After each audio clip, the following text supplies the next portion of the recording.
Chapter 34-41. What? Oh no. Gu Zhen's laughter stopped abruptly. Before he could react, the war puppet raised its hand again. Bang! With a loud bang, the Buddha's light on the alms bowl disappeared. Not only did the countless heavenly dragons and strongmen disappear instantly, but the alms bowl also shrank rapidly. Swoosh! The poisonous water in the alms bowl immediately fell from the air. Looking at the water again, the shrunken alms bowl had been pierced by the long spear, and a blue spear tip came out from the bottom of the alms bowl. Gu Zhen's expression changed greatly. He clenched his teeth and ignored the alms bowl. He raised his hand again and placed it on top of his head. Puff! Another Buddha's light soared into the sky. Kill! With a roar, Gu Zhen's Buddha's light turned into a 30-meter-long palm. It dodged the long spear and hit the puppet directly. The puppet hurriedly shook the long spear to get rid of the alms bowl. However, the alms bowl had its own universe. How could it be thrown away so easily? Seeing that the long spear couldn't be pulled back in a short time, the puppet's left hand flashed with blue light. The long spear gradually became thinner and shorter, while its right hand clenched into a fist and hit the huge palm in the air. Oh no!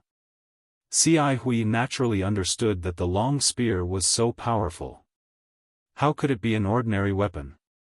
If Xi Hui guessed correctly, it must be a magic treasure of the Taoism sect. Xi Hui didn't dare to be careless.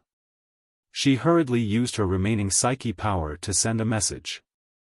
She didn't know whether Gu Zhen heard the message or not. At this moment, with a loud bang, Gu Zhen's huge palm was smashed by the puppet's right fist. At the same time, the puppet was also slapped down by the huge palm. When the puppet fell to the ground, the whole passage shook. The long spear was also taken back by the puppet. However, Xi Hui saw that the puppet's right hand was broken. Gu Zhen's huge palm was a blow from the Buddhist sect's Lotus Realm Guardian. It was not easy for the puppet to block it. Although the huge palm was effective against the puppet, Xi Hui didn't feel happy. She knew that Gu Zhen didn't have the psyche power to use the huge palm now. As expected, Gu Zhen roared again, "Kill!" The demon-subduing pestle in Gu Zhen's hand drew a yellow light in the air and smashed toward the puppet's right hand. Seeing that Gu Zhen's Dharmakaya body, which was much taller than him, was still like a child in front of the puppet, Xi Hui had mixed feelings. If it was before, she might be able to fight it. But now, how could she fight? Woo! An extremely ear-piercing and sharp sound resounded abruptly, and it was precisely the sound of the combat puppet brandishing its spear. Xi Hui's heart. With the impulse of hot blood gushing out of her body. Amitba. Xi Hui hurriedly activated the Buddhist sect's supernatural power. A loud Buddhist chant came out from her mouth. Immediately, the Buddhist light around her body shone brightly. She tried her best to restrain her qi and blood. How could it be so powerful? Xi Hui didn't expect that the puppet's attack could be a sound attack. She was shocked. But when she swept the long spear, she was even more shocked. She saw traces of black and white light flashing in the air where the long spear passed. Although the light flashed and disappeared, Xi Hui could see that the puppet's attack had the tendency of tearing the void apart. It was not a coincidence that the alms bowl was broken. How could the current him, or even Gu Zhen, withstand such a powerful attack? Moreover, the long spear was extremely fast and its attack range was wide. Although Gu Zhen had already flown up and attacked the long spear with his demon-subduing pestle, he couldn't compare with the long spear in terms of momentum and power. The long spear was like a blue rainbow bridge. It had already arrived in front of Gu Zhen. It seemed that the long spear could pierce through Gu Zhen's golden body in a few breaths. Gu Zhen's fighting style was purely using his weakness against the enemy's strength. Grandmaster. Xi Hui didn't dare to be careless. The Buddhist seal in her left hand burst out and the sword in her right hand also waved. Waves of psyche power rushed out and the Buddhist seal turned into a big hand that slapped at the puppet's arm. The Buddhist light on the sword surged, and thousands of heavenly flowers and fairies appeared indistinctly. Then, a shadow came out of the sword and slashed at the puppet's arm. Boom! Gu Zhen's demon-subduing pestle hit the long spear. As Ci Hui expected, Gu Zhen's golden body seemed to have been struck by lightning. While it trembled rapidly, the golden body crashed into the stone wall on the side of the passage. Bang! The golden body crashed into the stone wall, and wisps of golden liquid splashed on it. Before the liquid could flow down the wall, the runes on the huge stone wall overflowed and immediately absorbed the liquid.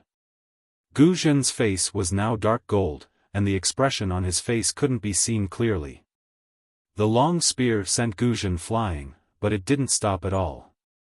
As the puppet flipped its hand, the long spear streaked across the air and stabbed at Gu Zhen's heart at an angle. Fight! Gu Zhen shouted and raised the demon-subduing pestle with both hands. His body flew up from the stone wall and met the long spear again. Puff! Puff! Two weak sounds rang out. It was Ci Hui's Buddhist seal and sword that struck the puppet's arm. Unfortunately, the puppet's arm flashed with a layer of faint blue light. On top of the blue light, the dazzling golden Buddhist seal flashed with an intense brilliance. However, in the blink of an eye, the Buddhist seal disappeared under the blue light. On the contrary, the treasured sword left a shallow wound on the arm of the battle puppet. However, a bright white color surged out from the wound.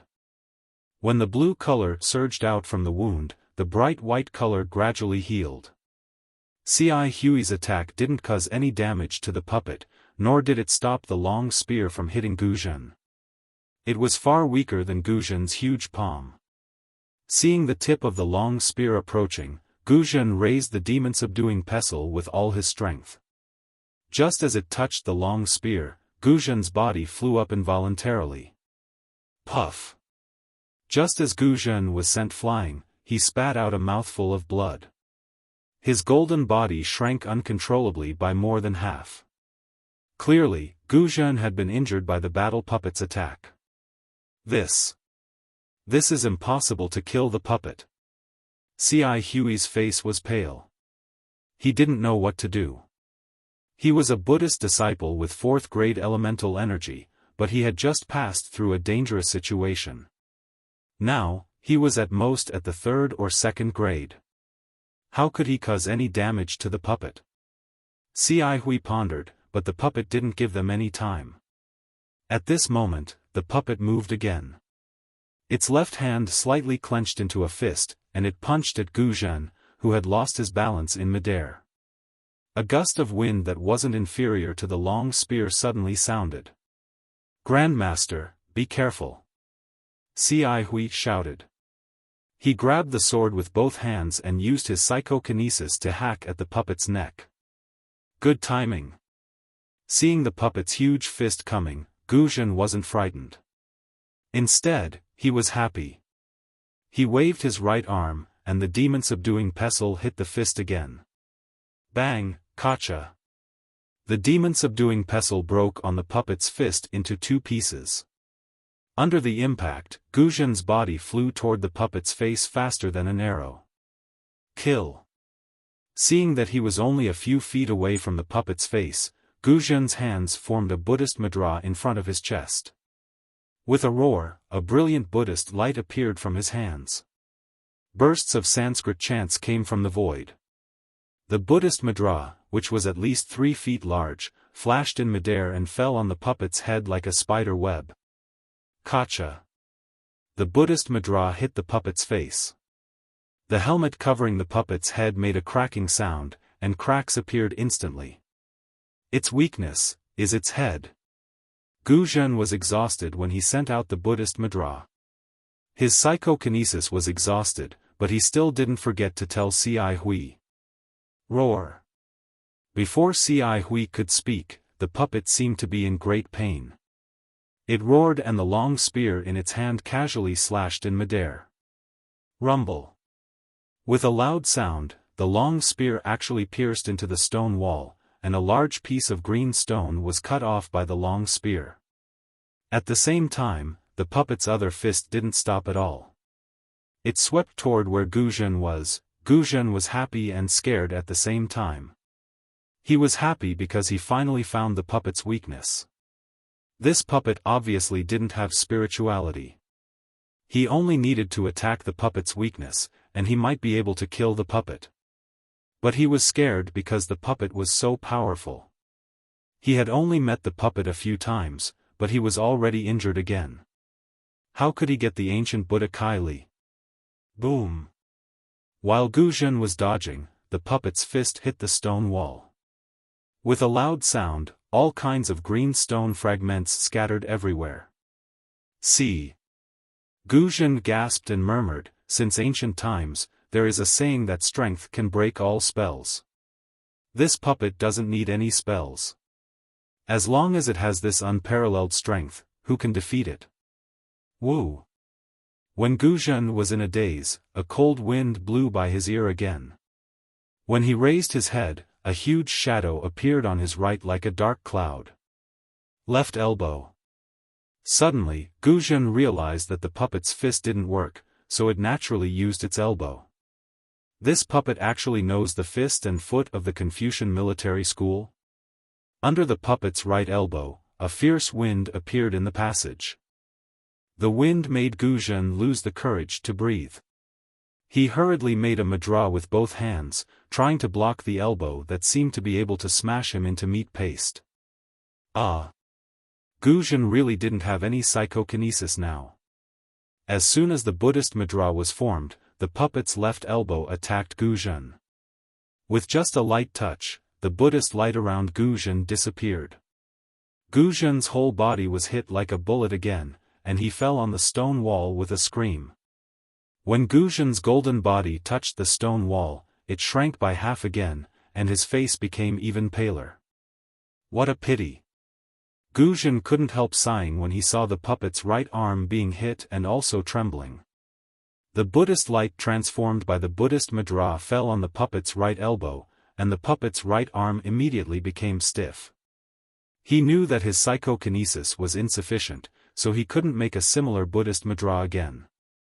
This combat avatar was incomparably huge, and the materials used to refine it were definitely rare and precious. Only by breaking the elbows and knees of this combat avatar would he be able to defeat it. In order to completely smash the puppet, he needed his Buddha's palm. But would he have a chance to use it again? Chapter 34-42. Grandmaster, saving your life is more important. Don't fight. Ci Hui was nearby. Seeing the battle puppet's arrogance, the stone wall shattered, and Guzhen's golden body withered, Ci Hui hurriedly shouted, "Battle puppets are good at fighting. We don't have psychokinesis now." Guzhen sneered, "If my psychokinesis wasn't exhausted, why would I do this? If you have the heart, why don't you offer your Saraira? You said it very well earlier that you would help me get the ancient Buddha Saraira. Now is the time for you to help me. Offer your Bodhi Saraira. After I swallow it and add more psychokinesis, I'll be able to kill this battle puppet with Buddha palm." Ci Hui clenched his teeth. Without any hesitation, his face showed a kind of desperation. Then, he cried out miserably, "Okay, Grandmaster knows. It's not that I don't want to offer my Saraira, but what?" Guzhen sneered, "But you also want the ancient Buddha Saraira, right?" Alas! Ci Hui sighed and took a few steps back. He patted his forehead and chanted, "Namo Amitabha." A Buddha light flashed above Ci Hui's head, and a human-shaped Saraira flew out from his Niwen palace. Although this relic was in the shape of a human, this human form was extremely damaged. Not only was its head missing, but its limbs were also missing. Its body was riddled with holes, and it was no different from a beehive. Looking at the fourth-grade lotus platform below the relic, it was also shattered like broken cotton. If it wasn't for the dim Buddha light that formed the human shape, it would be impossible to tell that this was a human-shaped Saraira. Ah! Gu Zhen was surprised to see the human-shaped Saraira. He shouted, "Si Hui, why is your Saraira so broken?" Gu Zhen raised his head slightly and looked at the broken Bodhi Saraira. He answered faintly, "In the passage, Grandmaster showed his invincible power to kill the strange insects. I was helpless and could only use the Saraira to attract the insects. You. Gu Zhen's voice trembled. He didn't expect Si Hui to make such a big sacrifice. After all, Saraira was the foundation of a Buddha's cultivation. Moreover, Si Hui Saraira was the Bodhi Saraira, which was the proof of his attainment in this life. Si Hui's actions were clearly for the sake of saving Gu Zhen, and she had tossed her current life's attainment beyond the 9 heavens. Since this disciple has already promised Grandmaster, I can naturally give this relic to Grandmaster to consume today. Si Hui looked at the blue light flashing rapidly around the puppet as it struggled to break free from the shackles on its arm. She said indifferently, "Moreover, this disciple originally planned to do so. However, martial ancestor's psyche force is currently lacking. Even if I deliver the relic, I'm afraid martial ancestor will be unable to execute the Buddha's palm again." "Humph, in the end, you still can't bear to." Gu Zhen sneered again. Si Hui paid no attention to Gu Zhen's ridicule, and continued to say, "Disciple will use my own strength to stop the war dolls, and help Grandmaster obtain the ancient Buddha's fortune. Of course, whether or not martial ancestor can obtain it will depend on martial ancestor's fortune." With that, Si Hui waved her hand and the azure lion she was sitting on appeared out of thin air. Si Hui then said, "Martial ancestor, this azure lion has accompanied disciple in cultivation for many years. If martial ancestor is able to leave, please take it with you." Roar! The azure lion roared angrily, and auspicious clouds appeared under its feet as it charged towards the war dolls. "Silly child," Si Hui softly reprimanded, "our fate has come to an end. Don't be angry." Roar!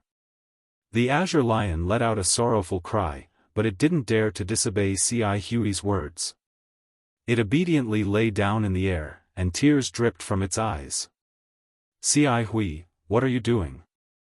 Gu Zhen frowned slightly and asked in confusion. But before Si Hui could answer, hiss! A low hiss sounded again. Dong! The passage shook again. The war dolls had already broken free from their shackles, and were walking towards the 2 people. Si Hui didn't pay attention to it. She waved her left hand, and half of the green lotus root fell into her hand. She pointed her hand at the top of her head, and chanted, "The green lotus burns my body, the Saraira helps me to live forever, the flesh serves the lotus platform, the golden body protects Buddhism." Before Si Hui's chanting fell, the sound of Sanskrit resounded in the passage, and countless tiny heavenly flowers appeared out of thin air. When Si Hui's body touched the top of her head, it immediately collapsed, transforming into tiny lotuses. These lotuses flashed with 7-colored Buddhist light, and rushed towards the Bodhi Saraira in the air. This Gu Zhen didn't understand at first, but suddenly turned pale with fright. He shouted, "This is the flesh lotus of the Xiang sect. You don't want the cultivation of 9 lives? You don't want to enter reincarnation? You don't want to attain Buddhism?" Gu Zhen asked no 3 times in a row. Obviously, he was extremely puzzled by Si Hui's action. Amitba. Si Hui's body had already transformed into half of a lotus, but his voice still came, "Grandmaster has given up a lot in her life to protect Buddhism.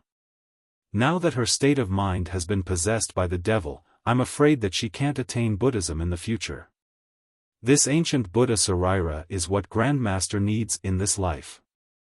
If Grandmaster can fulfill her wish, she will definitely be able to kill the devil in her heart. If she can keep a useful protector for Buddhism, how can I not attain Buddhism? C.I. Huey's voice wasn't loud, but it was extremely clear in the cadence of the Sanskrit words. There was no solemnity, only a faint calmness. This calmness, together with the sky, spread throughout the entire passage, even penetrating the stone walls. This. As a protector of Buddhism, Guzhen obviously couldn't understand C.I. Huey's actions. He knew very well the drawbacks of the flesh lotus of the Xiang sect.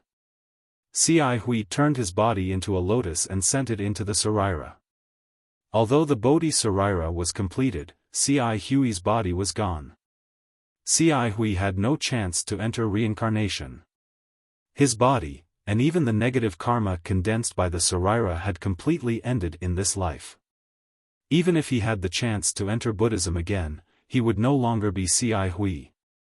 Moreover, if C.I. Hui didn't enter reincarnation, how could he become a human again? In these few breaths, C.I. Huey's body completely disappeared, and the Bodhi Sarira gradually became full again. In particular, the fourth grade lotus was complete. C.I. Huey's voice came from the Bodhi Sarira, Amitba. Grandmaster, take care. As long as you have kindness in your heart, a protector is also a Buddha. Before his voice died away, C.I. Huey's Bodhi Sarira flashed rapidly, turning into a seven-colored lotus and falling towards the approaching war puppet out of thin air. Hiss! The war puppet's long spear suddenly pierced out. The tip of the spear that could tear the void fell on the colorful lotus, but it missed. The lotus covered the war puppet's head without any suspense. Whoosh! At the critical moment, the war puppet suddenly dodged to the left. When the lotus fell, it hit the right side of the war puppet. Swish! The sound was softer than the sound of the poisonous water falling from the alms bowl. The seven-colored lotus turned into a rainbow and rushed into the war puppet's body. Boom! Like a high wall collapsing, the entire right side of the war puppet's body completely collapsed. In a moment, 60% of its body was peeled off from the war puppet's body. Kill! Seeing that C.I. Hui had succeeded, Guzhen urged his body to move again, forming a mudra with his little psyche power, and hit the war puppet's head again. Woo! At the same time, the rainbow rushed out of the war puppet. It was abnormally dim, but this rainbow was like a kind and unyielding war soul. With a turn, it rushed towards the war puppet again. Unexpectedly, the war puppet shook the long spear in its left hand, and the whole spear turned into a big hand in an instant, covering the rainbow. Hiss! The war puppet hissed, and the big hand suddenly shrank. In a flash, the rainbow was condensed into a thumb-sized crystal bead. Then, the war puppet swung its hand, and the crystal bead turned into a trace in the air, hitting Guzhen's Buddhist mudra. This war puppet actually knew how to give someone a taste of their own medicine. Bang! With a loud sound, the crystal bead condensed by C.I. Huey's Dharma power broke Guzhen's Buddhist mudra. Without any delay, it immediately rushed into the stone wall behind Guzhen, and a huge crack appeared on the stone wall. Guzhen's body was even knocked back, and he slumped to the ground after hitting the stone wall. Whoosh! With the same sound of flowing water, the rainbow crystal bead that had sunk into the stone wall unyieldingly rushed out again, and hit the war puppet's face. However, the war puppet raised its hand tightly, and immediately grasped the crystal bead. This time, the war puppet did not hesitate. The war puppet closed its hand, and with a crack, the crystal bead was instantly crushed. When the crystal bead turned into rainbow-colored fireflies and scattered in the air, the Sanskrit chants that had filled the sky just now suddenly stopped. Guzhen struggled hard, but he could not stand up. He stared at the rainbow-colored fireflies, and he knew clearly that C.I. Hui did not exist in this world anymore. Boom! Right at this moment, something unexpected happened. Only about 30 meters away from Guzhen, an extremely dazzling blue light shone from the aqua-blue wall. The light was like a bright moon, and Guzhen couldn't help but close his eyes. In the bright moon, a figure walked out with the light, and the huge stone wall collapsed in the light. Gu Zhen paled in fright. He could not help but squeeze himself against the wall as if that was the only way to protect himself. He narrowed his eyes and stared at the figure, trying to get a better look at him. The figure was only 8 feet tall, and his eyes were slightly closed in the light. His body flashed with rainbow-colored brilliance. Looking from afar, he was a full-bodied heavenly court, and a rainbow-colored monk's robe was draped over his body, with thousands of golden runes flowing and flashing on it. Looking at the figure's head, the 5 buns on his hair were very eye-catching. However, Gu Zhen only glanced at the figure's appearance before his eyes fell on the figure's hands again. The figure's hands were not clasped together, but raised slightly. In his left hand was a green lotus, and in his right hand was a treasured sword. It was no different from C.I. Hui's sword. This is the ancient Buddha rainbow. Gu Zhen was shocked at first, but then he came to his senses and exclaimed while looking at the rainbow-colored light. Now that he had seen the ancient Buddha rainbow, how could Gu Zhen control himself? He struggled to fly up from the ground, but unfortunately, before he could stand up, the fireflies that had been crushed by the war puppet rushed into the rainbow-colored ancient Buddha rainbow like swallows returning to their nest. Chapter 34-43. The moment the shattered fireflies touched the ancient Buddha relic, they immediately fused with it. Like adding the finishing touch, the flamboyant 7-colored brilliance suddenly converged. The luster around the ancient Buddha relic gradually turned white, just like an ordinary physical body. What was special was that the light gradually gathered at the back of the relic's head. The face turned red with red lips and white teeth. Relic's eyes, which were originally closed, suddenly opened. His eyes were first filled with confusion, then clarity, and a look of great enlightenment flashed across his eyes. At the same time, a loud and clear noise resounded throughout the entire passage. Buddhist lights and Sanskrit chants resounded everywhere. Countless heavenly flowers appeared out of thin air and circled around Neli. Numerous heavenly maidens danced in the air along with countless heavenly dragons. Between the heavenly dragon and the heavenly maiden, there were countless flashes of Buddha's radiance. In the Buddha's radiance, there were illusions of small kiliacosms appearing one after another. The Buddha's radiance illuminated these illusions. In the Sanskrit chants, there seemed to be thousands of Buddhas chanting, Namo Great Wisdom Manjushri Bodhisattva. This is what I heard. For a time, the Buddha gave his tree to the Garden of Solitude in the Shiwei Kingdom, along with 8,000 monks of the Great Bhikkhu, Elder Sariputra, Mahakasyapa, and so on. There were 16 bodhisattvas, mahasattvas, virtuous tribulation, 1,000 bodhisattvas, and Maitreya was at the top. There were also 1,200 bodhisattvas from the other side. The Avalokiteshvara Bodhisattva was the leader. Then the Venerable One of the world entered Samadhi at night. His Samadhi was called All Light. Once he entered Samadhi, his body would emit golden light. Its bright light shone brightly on the Jadori forest, like a golden color, circling around and illuminating the Manjushri room, turning into 7 layers of golden platforms. On each platform, there were 500 Buddha transformation altars. In front of Shi Wenchu's room, 507 treasures lotus flowers were naturally born. They were as round as a wheel, with silver as the stem. Amaosa's mandala was its platform, and the variegated pearls were its whiskers. Its flowers illuminate the abode of the Buddha. When it exits the abode, it enters the abode of Manjushri. Amitabha.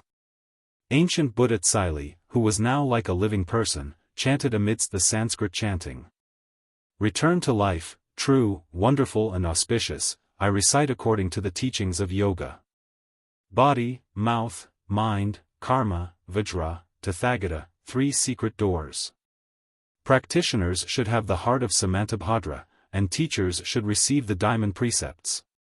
Only by being merciful in spite of one's life can one enter the wheel of liberation.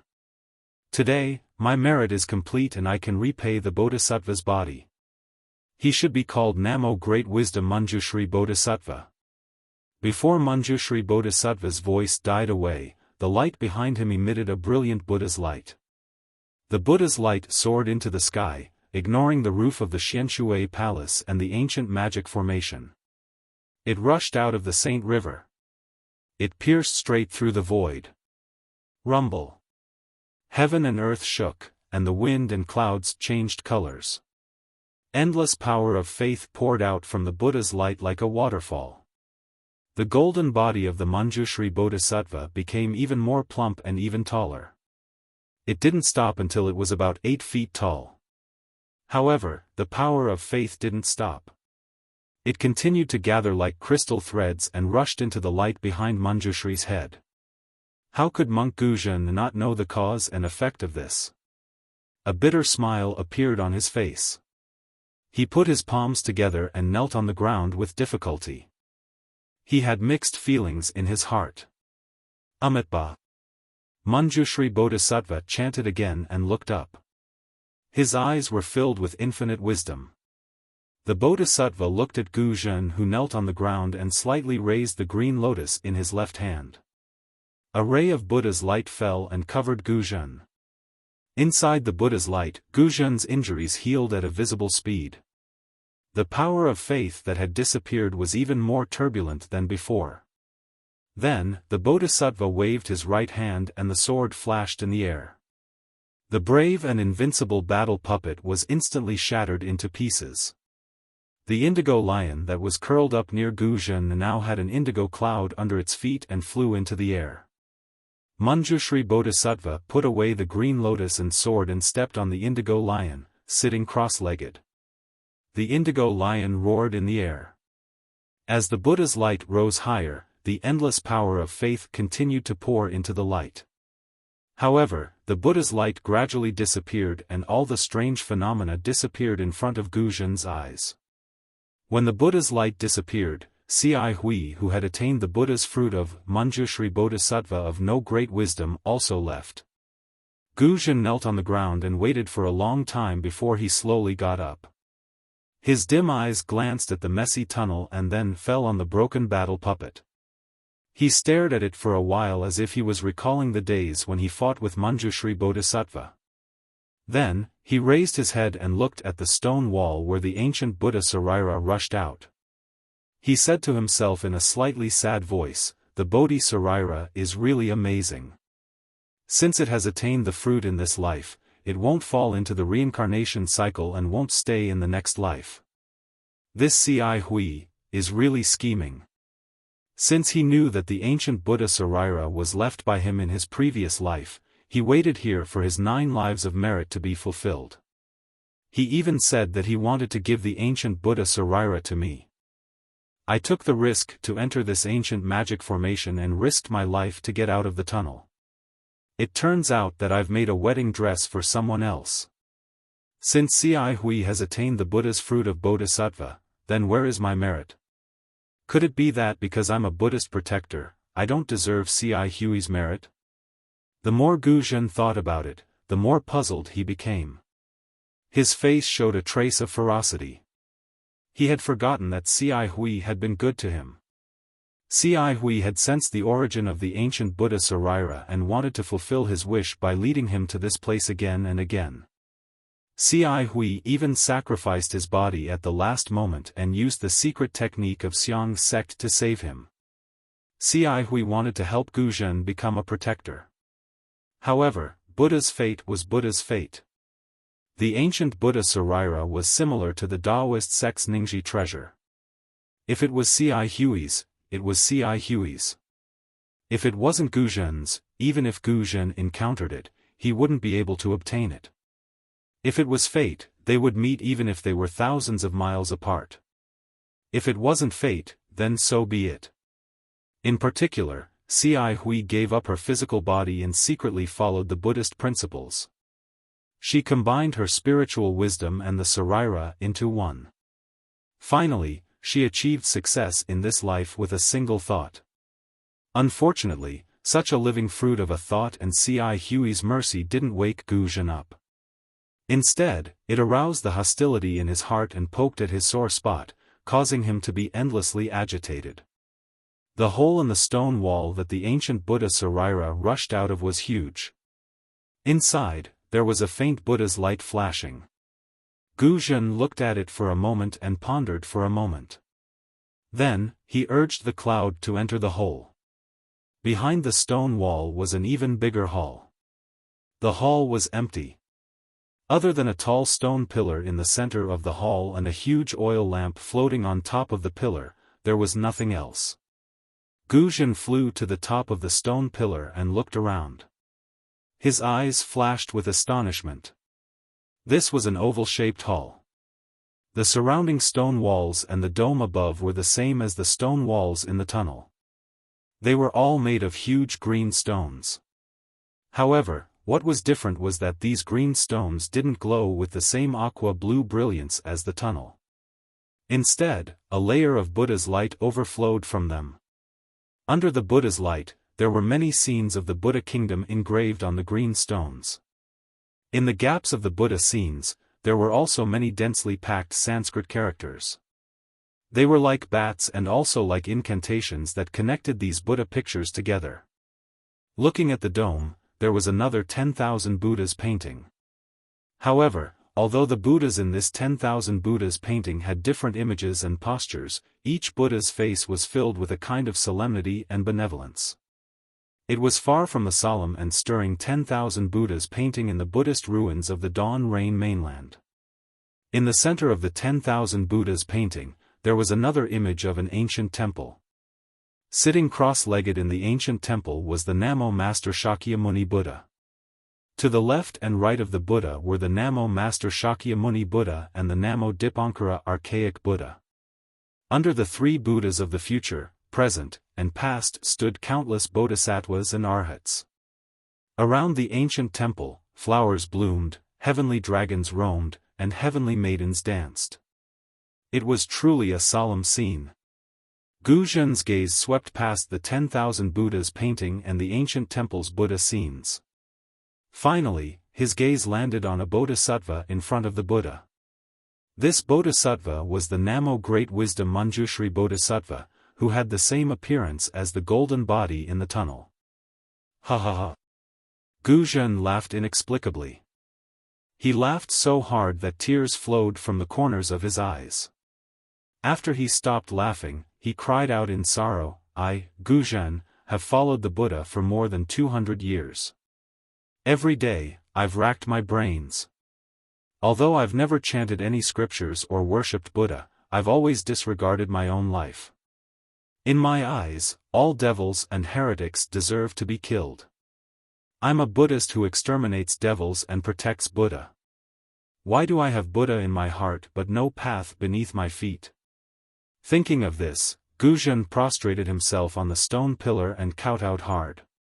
He cried, Buddha, O Buddha, I know this is the place where the golden body of the Namo Great Wisdom Manjushri Bodhisattva is enshrined. It's also the place where the Buddha is wise enough to see. I kowtow here sincerely. I hope the Buddha will show me the path under my feet. How can I attain fruition? How can I? At this moment, before Gu Zhen could finish speaking, an old voice rang out from the oil lamp above his head, Little monk, do you want to become a Buddha? Who? Gu Zhen's body stiffened.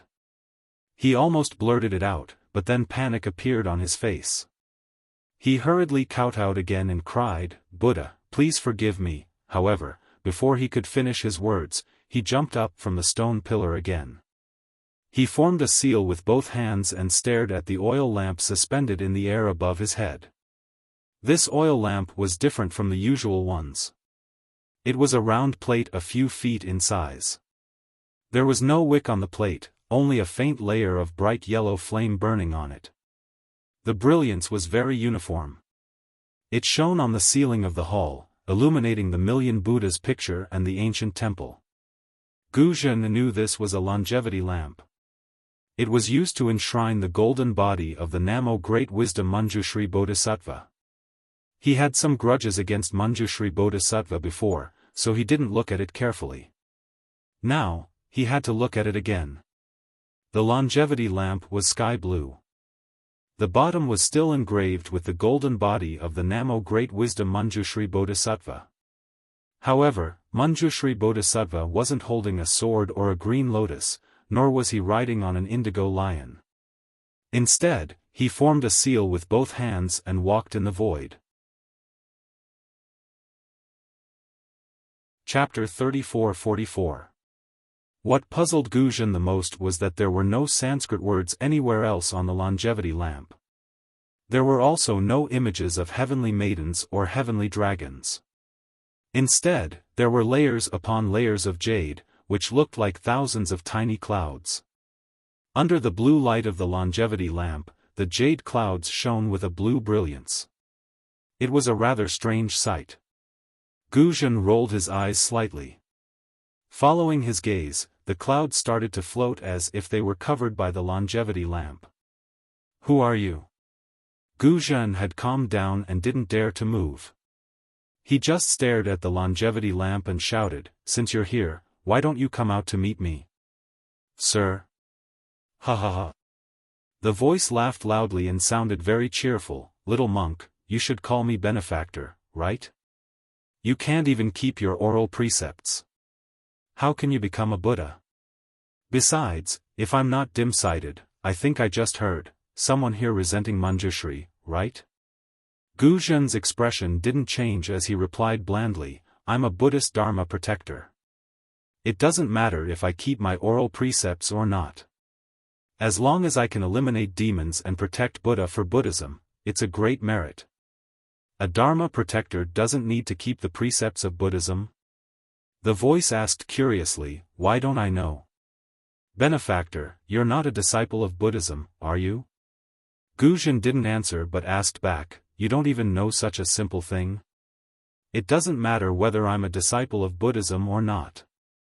The voice said again, "The important thing is that the longevity hall was built by Manjushri's body. Why did he build it at the bottom of the Saint River? Why did he build it in the antiquity times? How did he know to build it to worship his Saraira? I told him all that 100,000 years ago. It is precisely because of this that this old man has been accompanying his relic here for 100,000 years, 100,000. 100,000 years?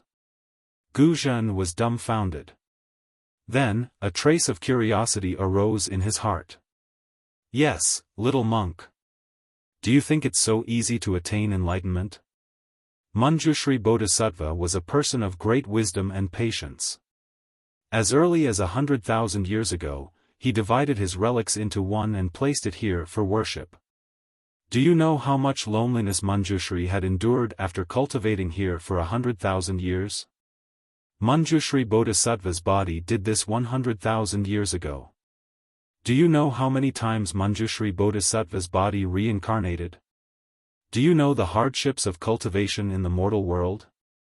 You have only cultivated for over 200 years. What right do you have to question the Bodhisattva?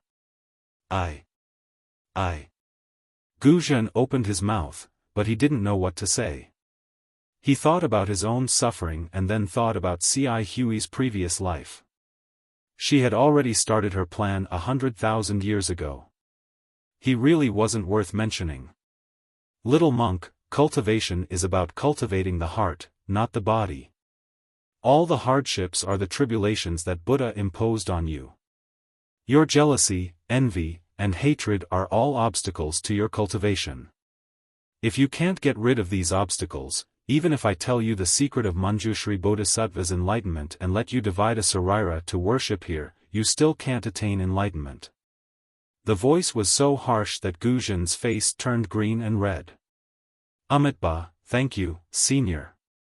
Suddenly, Guzhan put his palms together and bowed. "I know I'm wrong. From now on, I'll cut off the anger in my heart and focus on Buddha's way." "Good." The voice was very happy. "If you have such thoughts, I'll do you a great service." After saying that, Guzhan didn't say anything else.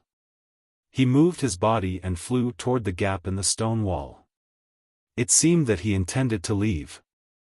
When Guzhan came to the edge of the gap, the longevity lamp was still burning. There was no flickering light.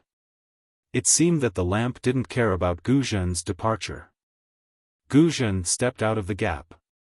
After a moment of hesitation, he retracted his foot, lowered his head, and flew back. When he landed on the stone pillar, he said in a low voice, "Senior, I have a question, but I don't know if I should ask it." Guzhen's voice didn't come out for a long time. It was as if it had never appeared. Guzhen panicked. He spoke again, but there was no response from the longevity lamp. With a plop, Guzhen fell to the ground and kowtowed. "Senior. I know you're a senior of my Buddhism sect. It was all my fault. I thought this place was the most dangerous place of the mysterious water palace. Senior, your identity is unknown, so I don't dare to believe your words. I left just to test you. Please forgive me." With that, Guzhen kowtowed a few more times with a proper attitude. "Alas, forget it." The voice seemed to be helpless. "Get up. Who am I? Fly up and see for yourself. If you weren't the first bodhisattva to come here in tens of thousands of years, I wouldn't have helped you." "Yes, yes." Hearing the voice, Guzhen finally felt relieved. However, he still didn't dare to fly up. He smiled and said, "Since I know my mistake, I don't know who you are." Senior has accompanied Manjushri Bodhisattva for more than 100,000 years. How can you not be a senior of my Buddhism sect? Even if you haven't shaved your head, you're still a senior in my heart. Shaved my head? Huh. The voice laughed faintly. I want to shave my head, but other than the Buddhist Lord, who can shave my head? Senior? Guzhen was shocked. He didn't understand what the voice meant. "Little monk, come up and see for yourself," the voice said faintly. Guzhen hesitated. He wanted to see the true face of the voice, but he was also afraid that he would be disappointed. Just as he was thinking, the voice said, "Little monk, you're truly detestable. Why are you so calculative in your heart? Since you want to get the cultivation method of the Sarira from me, why don't you believe me? Now, I'm giving you a chance to see my true face. Why are you afraid that I'll harm you?" I don't dare. Guzhen trembled slightly and said with a smile, "I'm not doubting you, senior. I'm just thinking. I'm a Buddhist Dharma protector. I can't condense the Sarira. Without the Sarira, they can't contain the karma. All my karma and merits can't follow me to reincarnation. How can I put the Sarira here? Oh. When did the Buddhist Dharma protector have such a drawback?" The voice was surprised. "As far as I know, Manjushri was a Buddhist Dharma protector. How can he worship the Sarira here? How can it be?" Guzhen was shocked and said hurriedly, "How can Manjushri be a Buddhist Dharma protector? Little monk, if your heart is blind, could it be that your eyes are also blind? Didn't you see Manjushri's right hand?" The voice seemed to be disappointed and asked, "What's the use of the sword in Manjushri's hand? Isn't it used to kill demons and protect Buddha?" "Oh, yes, I didn't think of that." Thinking of Manjushri's thunderous means before he left, Guzhen was shocked again and became more joyful. "Little monk, look at the million Buddha painting in the longevity hall." The voice laughed, "Not to mention the bodhisattvas, even the Buddha lords who achieved Buddhahood have swords in their hands. They all have the experience of being Buddhist Dharma protectors. Since they can achieve Buddhahood, why can't you?" Really? Guzhen was so happy that his voice trembled. "Senior, do you really know this kind of secret skill?" Of course, many bodhisattvas achieved Buddhahood in front of me." The voice laughed, "When these bodhisattvas achieved Buddhahood, I can see all their experiences and secret skills. Do you think I know that?" Senior, who are you?" Guzhen was shocked and asked while staring at the longevity lamp. "Little monk, I asked you to come up and have a look. Why don't you come up?" Do you want me to invite you? Yes, yes, I'll go over right now. Gu Zhen didn't dare to delay and hurriedly urged the cloud to fly up. However, when his respectful gaze landed on the longevity lamp, he was stunned again. Inside the longevity lamp, there was only a jade-green flame with a golden flame burning on it. He did not know what the jade-green flame was, but it was as clear as water. He could see through it with a single glance, but there was nothing inside. Senior? Gu Zhen looked at the longevity lamp and then looked around. He even looked at the million Buddha painting above his head. I'm here. As the old voice spoke again, a ripple appeared within the green light. The ripple gradually increased in size, creating circular ripples within the longevity lamp. In the end, the ripples rotated, causing the flame to move as well. As Gu Zhen stared, a dark green heavenly dragon flew out from the longevity lamp, spinning in the air. Although Gu Zhen had already thought of many possibilities, she still couldn't help but cry out in surprise when she saw the heavenly dragon that was exactly the same as the one that flew out when Cai Hui proved the fruit. The heavenly dragon flew out of the longevity lamp, its body burning with golden flames. It circled around the entire palace before landing back into the longevity lamp. The palm-sized dragon head peeked out of the oil lamp, sending flames everywhere. A familiar voice came from the dragon's mouth. How is it? Little monk, did this old man scare you? Say. Senior. Gu Zhen stuttered. I was indeed surprised. I didn't expect you to look like this. Gu Zhen then probed, Senior, are you really the heavenly dragon of the Buddhist kingdom? Of course I'm the heavenly dragon. The dragon sighed. His ferocious face made Gu Zhen feel sorrowful. If we trace back to our roots, I'm the same as you. We're both protectors of the Buddhist kingdom. No wonder you said you've seen many bodhisattvas attain fruition. Gu Zhen was enlightened. So you're a protector for these bodhisattvas. Chapter 34-45. Little monk, you're right. Sky Dragon's head floated out of the oil lamp, and his body wandered in the green. Then, why did you come here? Why did you build this immortal palace for Manjushri? Gu Zhen probed carefully. Alas, Manjushri asked me the same question when he was still a little monk. Sky Dragon laughed bitterly, his voice bitter to the extreme.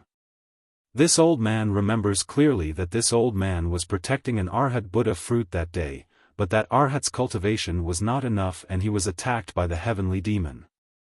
I, Sky Dragon, was ordered to protect him, but this old man accidentally fell into the heavenly demon's trap and entered the void crack. Moreover, this crack in the void is very strange. By the time I broke free, I had already arrived at the Pure Land world. I was a sky dragon of the Buddha kingdom, so I couldn't survive in the mortal world. When I was about to vanish, I met the little monk who had just cultivated to the stationary spirit realm. At this point, Sky Dragon's voice was a little long, as if he was recalling the past 100,000 years. Gu Zhen didn't dare to disturb him, so he listened quietly. His heart was in turmoil again. What the Sky Dragon said was unimaginable. In the hands of Manjushri, a monk in his previous life who had cultivated to the 8th level of Yuanli, there was a pious heart jade, which was the thing inside the oil lamp that Gu Zhen saw. Gu Zhen had never heard of this pious heart jade, but this pious heart jade could accommodate the Sky Dragon and prevent him from dissipating in the Pure Land world. Sky Dragon suggested to the monk to use the immortal palace to worship the monk Saraira to repay his kindness and to return to the Buddha kingdom. Of course, the Saraira needed to be nourished by the power of faith. The monk chose the Sage River under Sky Dragon's suggestion. Although the monk had reached the 8th level of primary energy, he didn't have the ability to open a Buddhist formation under the Sage River to build the immortal palace. Therefore, he invited a Taoist expert to join him and set up a formation under the Sage River. The immortal town was on one side of the mysterious water palace, which was specially used to worship the Saraira of Manjushri and accumulate the power of faith for the later generations of Manjushri to come here. The benefit of the sky dragon was that it could survive at the bottom of the Sage River. When the Manjushri Bodhisattva attained fruition, it would see if it had a chance to return to the Buddha kingdom. The result was just as Guzhan had expected. Tianlong's Buddhist secret art was correct. The monk who was the protector of the Dharma in the past was now reincarnated as Zihui. Finally, after 100,000 years, he attained the Buddha fruit of Namo Great Wisdom Manjushri Bodhisattva and had the opportunity to forge the 8-Zhang golden body of Bodhisattva. But what made Sky Dragon depressed was that after 100,000 years of waiting, it did not bring him a good opportunity. When Manjushri Bodhisattva achieved fruition, although Sky Dragon had already found the path to the Buddhist kingdom, he still did not have time to enter. You know what? Namo wise Manjushri Bodhisattva's last look at the Temple of Immortals was for me. Sky Dragon said sadly, it was a kind of helplessness, a kind of apology, and a kind of sadness. After all, this old man has helped him so much. He has attained enlightenment, but this old man cannot return to the Buddhist kingdom. He feels that he owes this old man a lot. However, he is now a Manjushri Bodhisattva. If he wants to cut off his mortal ties, he can no longer help me. But although he has left me another hope. Senior, you. Are you talking about this disciple? Guzhan could not believe it, so he asked tentatively. Sky Dragon smiled, if it's not you, who else can it be? If it's not you, would this old man tell you so much? If it's not you, based on your temperament, would this old man tell you the secret method of achieving fruition?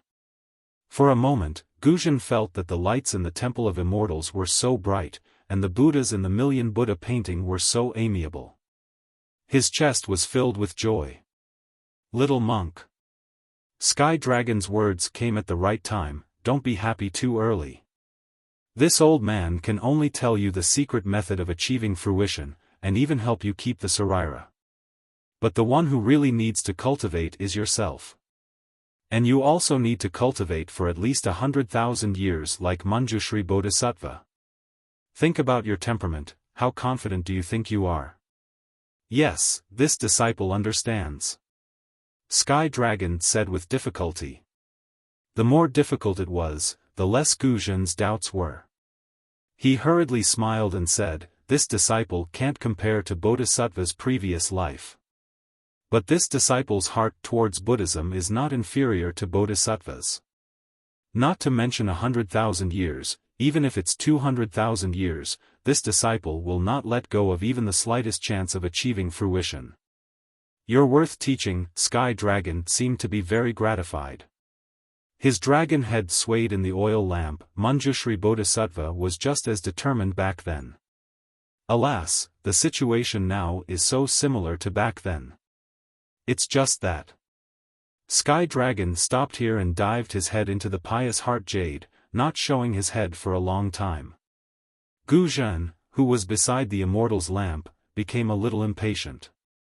Sky Dragon showed his head again. Guzhan asked impatiently, is there something you're worried about, senior? Or this disciple can't be cultivated?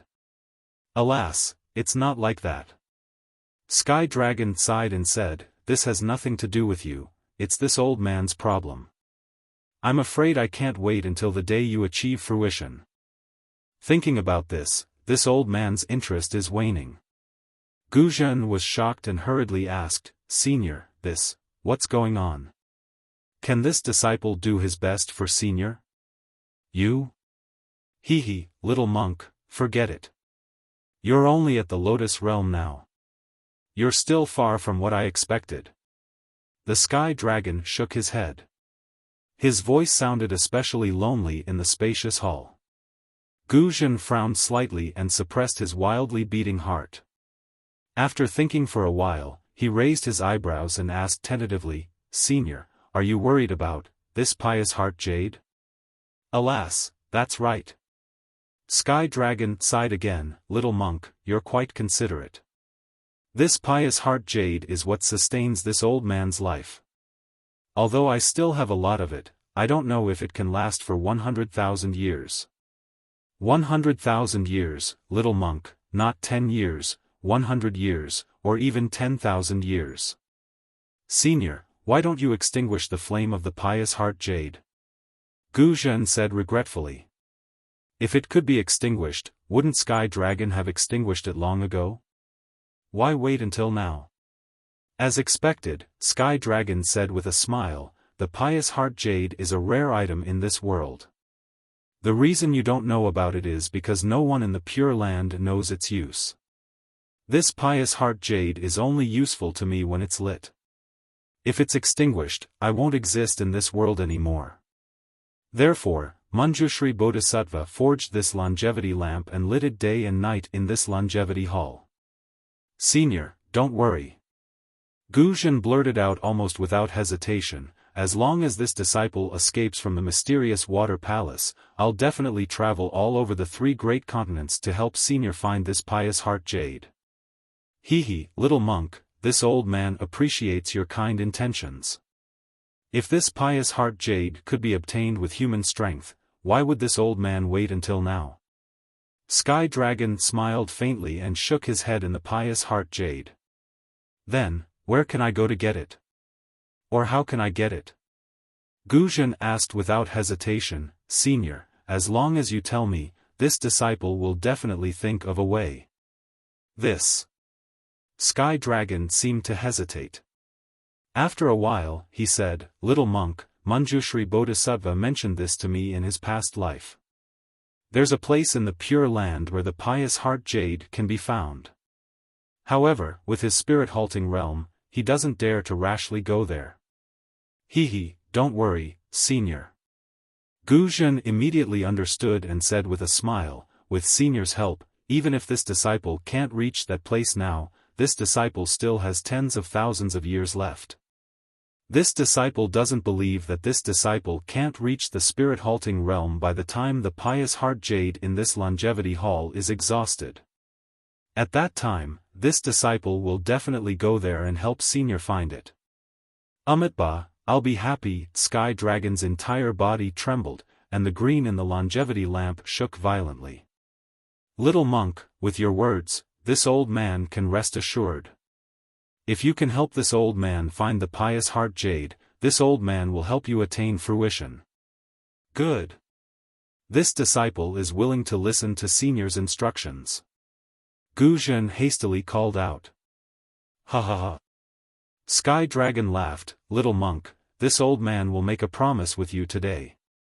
This old man will help you condense a relic, and you can leave it here, just like Manjushri did 100,000 years ago. Just like before, this old man will help you gather the power of faith. This old man will also teach you the Buddhist kingdom's secret arts and abilities, helping you reach the spirit-halting realm earlier. As for you, after leaving the profound water palace, you must help this old man find the pious heart jade. Especially, when you attain fruition, you must help this old man find a way to return to the Buddhist kingdom. As Senior said, this disciple swore a Buddhist oath before the Buddha that this disciple will do his best to find the pious heart jade for Senior. Once I reach the spirit-halting realm, I must enter it. At this point, Gu Zhen asked in a low voice, may I know where Senior wants this disciple to go? That's enough. Sky Dragon laughed, as for the specific location, this old man will first help you condense the relic and arrange the Buddhist formation to gather the power of faith. Gu Zhen was overjoyed when he heard this. He put his palms together and bowed, Amitabha, this disciple thanks Senior for his kindness. No need to be so polite. Sky Dragon smiled, this plan for you is also for this old man. I only hope that you won't forget this in the future. In the Longevity Palace in the Sage River, there is still a Sky Dragon at death's door protecting you. This disciple doesn't wish to say any more superfluous words. This disciple sincerely hopes that Senior can escape. Even if this disciple can't attain fruition, this disciple will still help Senior out. Gu Zhen hastily said. Wrong. Sky Dragon shouted, "You must attain fruition. Otherwise, how can this old man possibly escape? You are now one with this old man." Yes, yes, this disciple understands, this disciple understands.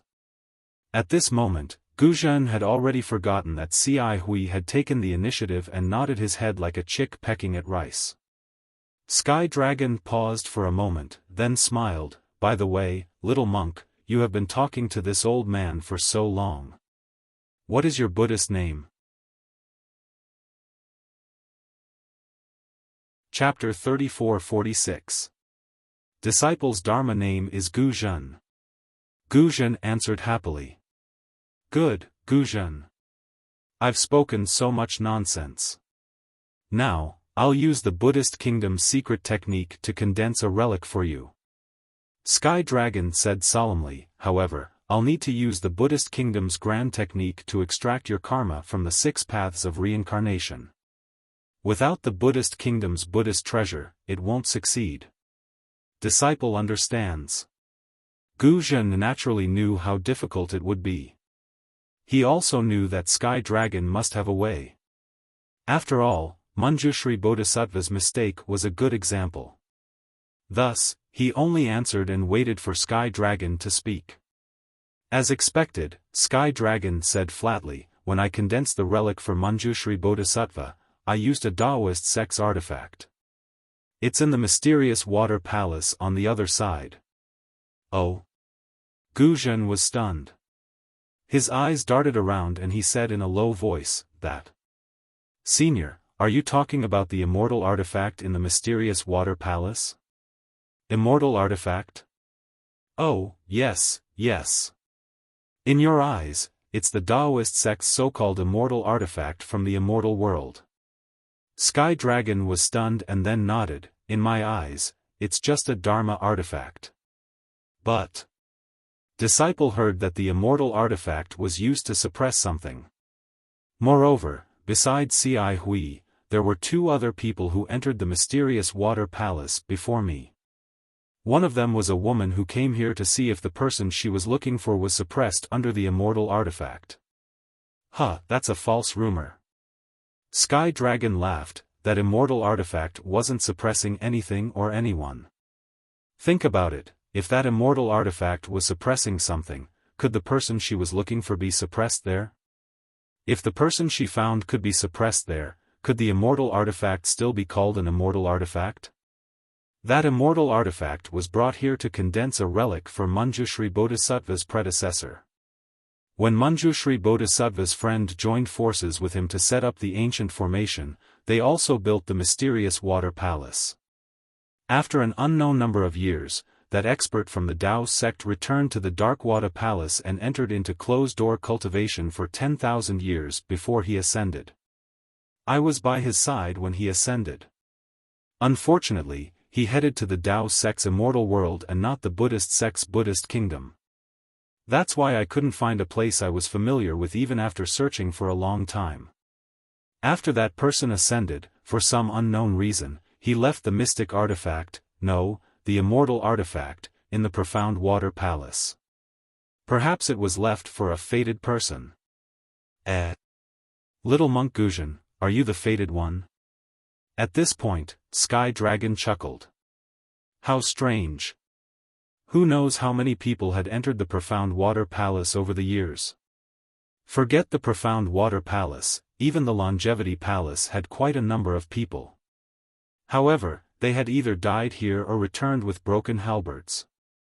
Not a single one of them had obtained this item. Little monk, you're really lucky to have met this old man here. Based on this old man's previous experience of using this item, you can easily take it away. But, little monk, don't be greedy. You can use this item in your current life. You'll have to return it to me when you return to the West. This old man might have other uses for it. Huh, senior, you think too much. Guzhen laughed. Even if it's an immortal artifact, it belongs to the Tao sect. I'm the Buddhist sect's Dharma protector. What can I do with it? It's up to you. If you want to use it, take it. If you don't want to use it, just put it somewhere far away after this old man condenses your Saraira. Sky Dragon was getting impatient. This is your own choice. It has nothing to do with me. Yes, I understand. Guzhan's doubts were all gone. Sky Dragon opened his mouth again and a thumb-sized jade pearl flew out. He said with a smile, "This is the secret technique to control the mystic artifact. That person told Manjushri about it. Now, this old man will tell you. Not to mention the Buddhist sect's divine ability, this Buddhist secret technique can also control the immortal world's mystic artifacts." Guzhan took the jade pearl and looked at it. The jade pearl seemed to be able to suck in his soul. He frowned and said, "Senior, how do I use this? This is a Buddhist treasure refined by Manjushri. You only need to use your Buddhist sense to check it." Sky Dragon said with a smile. Guzhan tried to release his Buddhist sense. Sure enough, after a moment, Guzhan's face showed surprise. He asked curiously, "Senior, is this enough? Isn't this too simple? How would this old man know?" Sky Dragon smiled bitterly. This was used by Manjushri in the past. But he was in the stationary spirit realm. You're only in the lotus formation realm. I'm afraid you'll have to use more psyche power. Of course, if you can't get the mystic artifact this time, then this old man can't condense your Saraira. You can try again when you're in the stationary spirit realm. Yes, I understand. I'll try. If it doesn't work, then I'll have to wait for the next time. Guzhan had already lost his confidence. The record in the jade pearl was too simple. He felt that it must be done by a Buddhist master in the stationary spirit realm. Sky Dragon saw this and comforted him, "It's okay, Guzhan. Go and try. Give yourself some hope. Maybe you'll get a surprise?" "Yes, this disciple will go now." Guzhan forced himself to stay alert. He was so close to eating a delicious vegetarian meal. Suddenly, someone asked him for money. But he didn't have a single copper coin in his 100 treasures pouch.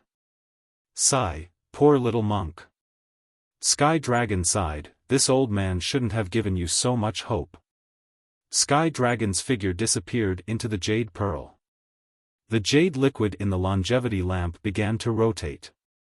The faint flame also rotated at the same time. Not long after, a small whirlpool appeared in the jade liquid. The whirlpool became bigger and bigger, gradually reaching the bottom of the lamp. At the same time, the flame gradually condensed into a swastika character in the air. Waves of faint Sanskrit chants spun faster and faster. Go! A mantra that sounded both Taoist and Buddhist rang out. The swastika character rushed into the whirlpool and hit the bottom of the longevity lamp. Hum! The bottom of the longevity lamp emitted a slight rumbling sound. The layers of clouds under the lamp seemed to have come to life and floated to the top of the pillar. PFFF, PFFF, PFFF. There were 81 consecutive sounds. Then, the sound of a bell rang in Guzhan's ears. Golden light flashed in front of Guzhan and an entrance appeared on the pillar. A long flight of stairs appeared at the entrance. Go! Once you get that magic item, you'll be able to condense a relic. Sky Dragon's voice was a bit hoarse. He didn't show his head from the jade pearl. Guzhan was full of joy. He landed at the entrance of the pillar and bowed, "This disciple understands. This disciple will be back soon." Guzhan waited for a while but didn't hear Sky Dragon's voice. He knew that Sky Dragon was too tired and didn't want to wait any longer. He looked at the stairs and quickly walked down. After Guzhan left, the longevity hall regained its tranquility. The longevity lamp continued to burn dimly. It was as though Guzhan had never appeared in the first place. There were so many stairs under Guzhan's feet that he couldn't see the end of them. However, he was in such a good mood that he didn't care how far the stairs were. He knew that as long as he walked down step by step, there would be an end to the stairs. At the end, he would be able to fulfill his wish of condensing a relic in his lifetime. According to Guzhen's knowledge, condensing a relic was very simple for arhats who practiced Buddhist magic because the relic was the foundation of their cultivation. As long as they could step into the dust realm, they would be able to condense a relic. In the future, their Rugu and Bright Pool realms could be reflected in the relic. Different Buddhist mantras had different effects. Some could transform into different golden bodies in different realms, and some could trigger different Buddhist divine abilities in different realms, such as heavenly vision, heavenly hearing, and so on. For ordinary monks who didn't practice Buddhist magic, they could also condense a relic if they were proficient in Buddhist Dharma and Zen theory. However, this kind of relic could only be condensed after the monk had passed away. In other words, after the monk had finished his mortal life.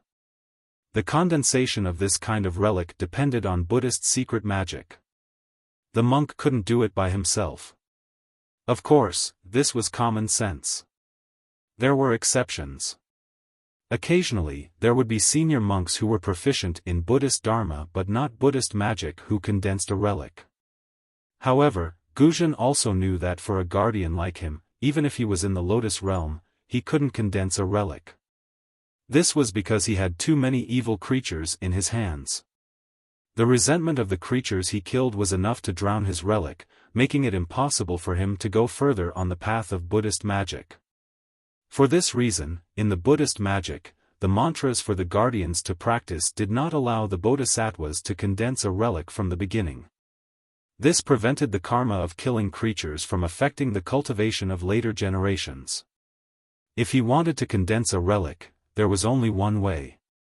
That was to ask a Buddhist master to condense a relic for him like ordinary monks when he passed away.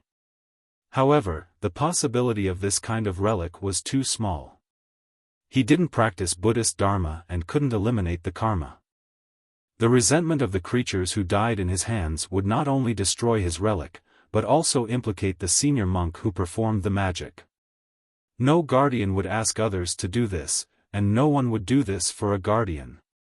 These were all known by the guardians at the beginning of their cultivation. However, the sky dragon who had just descended from the Buddhist kingdom gave Guzhen hope. The Manjushri Bodhisattva who was also a guardian in his previous life gave Guzhen hope. The sky dragon used a Taoist fairy weapon to condense a relic for Guzhen when he was alive. Then, he used a Buddhist formation to gather the power of faith to eliminate the karma of the relic and increase the psyche power.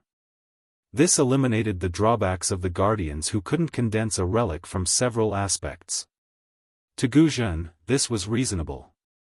Moreover, this method would not affect Guzhen's current cultivation.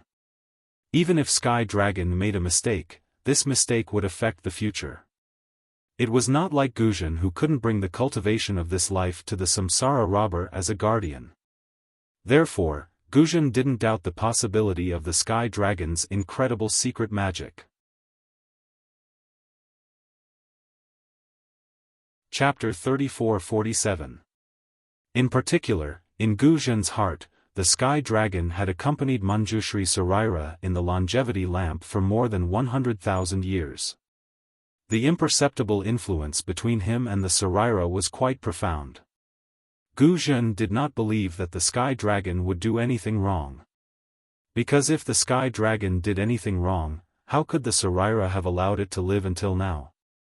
The only thing that made Guzhen feel uneasy was the fairy weapon of the mysterious water palace. However, the fairy weapon was related to his Saraira and had nothing to do with the Sky Dragon. Even if the Sky Dragon was suppressed by the fairy weapon, it was still the fairy weapon of the Taoist sect. The Sky Dragon was also the Sky Dragon of the Buddhist kingdom. If he took away the fairy weapon and released the Sky Dragon, wouldn't it be a great merit? When he thought of this, Guzhen, who originally did not have any good impression of the Tao sect, removed even the last trace of it. He raised both of his hands into the air and appeared to be stretching his waist. Then, he pulled himself together and swiftly descended the stairs. He seemed to be able to see the scene of him, who had condensed the Saraira, attaining nirvana 100,000 years later. He did not know how many steps he walked down, but when he turned a corner, he saw a small arched bridge in front of him. Under the bridge, streams of extremely pure water-based yuan qi of heaven and earth condensed into water and flowed. The other end of the bridge was hidden in a blue halo, which Gu Zhen could not see with his naked eyes. Even his Buddhist consciousness could not leave his body. However, Gu Zhen knew that this place must be the real mysterious water palace. He felt an inexplicable excitement in his heart. He reached out and pinched the jade bead in his tattered monk robe. He quickened his pace and walked across the bridge. Gu Zhen's figure easily passed through the blue halo. His eyes flickered slightly. When he saw the scene in front of him clearly, he could not help but be shocked. As Xiao Hua's consciousness emerged from the space, he had the intention of trying to use the technique that Xiao Hua had comprehended. However, he also knew that he couldn't risk his own safety in the perilous Profound Water Palace. Even if he managed to escape from the Profound Water Palace, he couldn't risk the collapse of his nascent soul to try such a powerful technique with his nascent soul cultivation base at the early nascent soul stage. He could only wait for his nascent soul to fuse with his physical body and reach the body integration stage before he could try. Due to these misgivings, Xiao Hua resentfully stopped and helplessly urged Xiao Gua to take all the spirit fruits and spirit grasses into his space. Only then was he able to slightly alleviate the regret in his heart. Unfortunately, Xiao Hua had only just reached the nascent soul realm. How could he know that his physical body was that of a demigod? Moreover, it was formed from the flesh and blood of a demonic phoenix. His nascent soul was a Taoist's spiritual nascent soul. The two were completely unrelated, and they were even two different paths of cultivation. How could they possibly fuse together? How could he have reached the body integration stage? If Xiao Hua knew about it now, he would probably move the entire Profound Water Palace away to comfort his wounded heart. Little monk, come quickly, come quickly. Just when Xiao Hua was trying to take advantage of the situation, Xian's surprised voice came from afar, as if she had discovered something special. Alas, benefactress! Xiao Hua raised his head from the spirit grasses and didn't know whether to laugh or cry. Can you not be so loud? This little monk still hasn't finished his business here. What you saw, this little monk will see it sooner or later. It won't make a difference in a little bit of time. Little monk, are you coming or not? If you don't leave, then I'll leave by myself. If you can't leave in a while, then don't blame me. Xian sneered and didn't say anything else. Io, Xiaogua, you have to work harder here. Wait until you find a way out, Xiao, this little monk will immediately call you over. Xiao Hua saw that there were still a lot of spirit grasses that he hadn't plundered yet. He was reluctant to part with them and hastily ran in the direction of Xian's voice. When Xiao Hua could see Xian clearly, he naturally saw the things in front of her. When he saw these things clearly, Xiao Hua couldn't help but be shocked. Because in front of Xian was a huge pile of 10 zhang tall bluestone. These bluestone seemed to be a whole piece, but if one looked carefully, there were some faint cracks in it. Moreover, these cracks were very strange. They weren't particularly neat and were even extremely distorted. When these distortions fell into Xiao Hua's eyes, they gave him a very familiar feeling. This is... Xiao Hua slightly narrowed his eyes. Suddenly, a kind of unimaginable feeling emerged from the bottom of his heart. This is the Tao sect's rune. That's right, the lines on the pile of bluestone were actually the runes commonly used by the Tao sect. What kind of formation is this big bluestone pile? Xiao Hua pulled his gaze away from the lines on the bluestone. He looked up and down, then looked left and right. The bluestone pile wasn't just in front of Xiao Hua, there were also piles on the left and right. Moreover, it seemed that there were more in the distance, even endless. As for Xian, she seemed to have just come out from the pile of bluestone. She was looking at Xiao Hua with a smile. He didn't know what she was thinking. What kind of formation is this? Is it what you're looking for? Xiao Hua probed. Xian slightly shook her head. There was some disappointment on her face as she replied, "This isn't what I'm looking for. However, as for what it is, I can't be sure." "Why don't you take a look? Do you know what it is? What can this little monk know? Aren't you teasing this little monk?" Xiao Hua slightly frowned. He knew that Xian was testing him again, so he immediately shirked his responsibility. "Little monk, you take a look first. I'll go look elsewhere." Xian saw Xiao Hua frown, but she smiled and said, "If you have any clues, call me back." "Okay." Xiao Hua didn't understand the meaning of Xian's words. Xiao Guo was still busy at the back. Wasn't he lacking time right now? Therefore, he casually agreed. After Xian left, Xiao Hua quickly walked back to the place where Xian came out. Sure enough, behind the bluestone pile, there were still some bluestone piles. These bluestone piles were taller and bigger than the bluestone piles behind Xiao Hua. Looking at the huge bluestone formation in front of him, Xiao Hua scratched his head. Right now, he couldn't release his divine sense, so how could he see the entire bluestone formation? Could it be that Xian, that little girl, can use the so-called golden pupils? Xiao Hua secretly pondered. However, when his gaze once again fell on the bluestone piles, Xiao Hua subconsciously raised his head and knocked it on his head. Damn it, being a cultivator is too stupid. Without divine sense, I can't fly. Don't I still have martial arts? Wouldn't it be fine if I just climb up the bluestone piles? Hehe, Xian, seems like she also has a unique skill.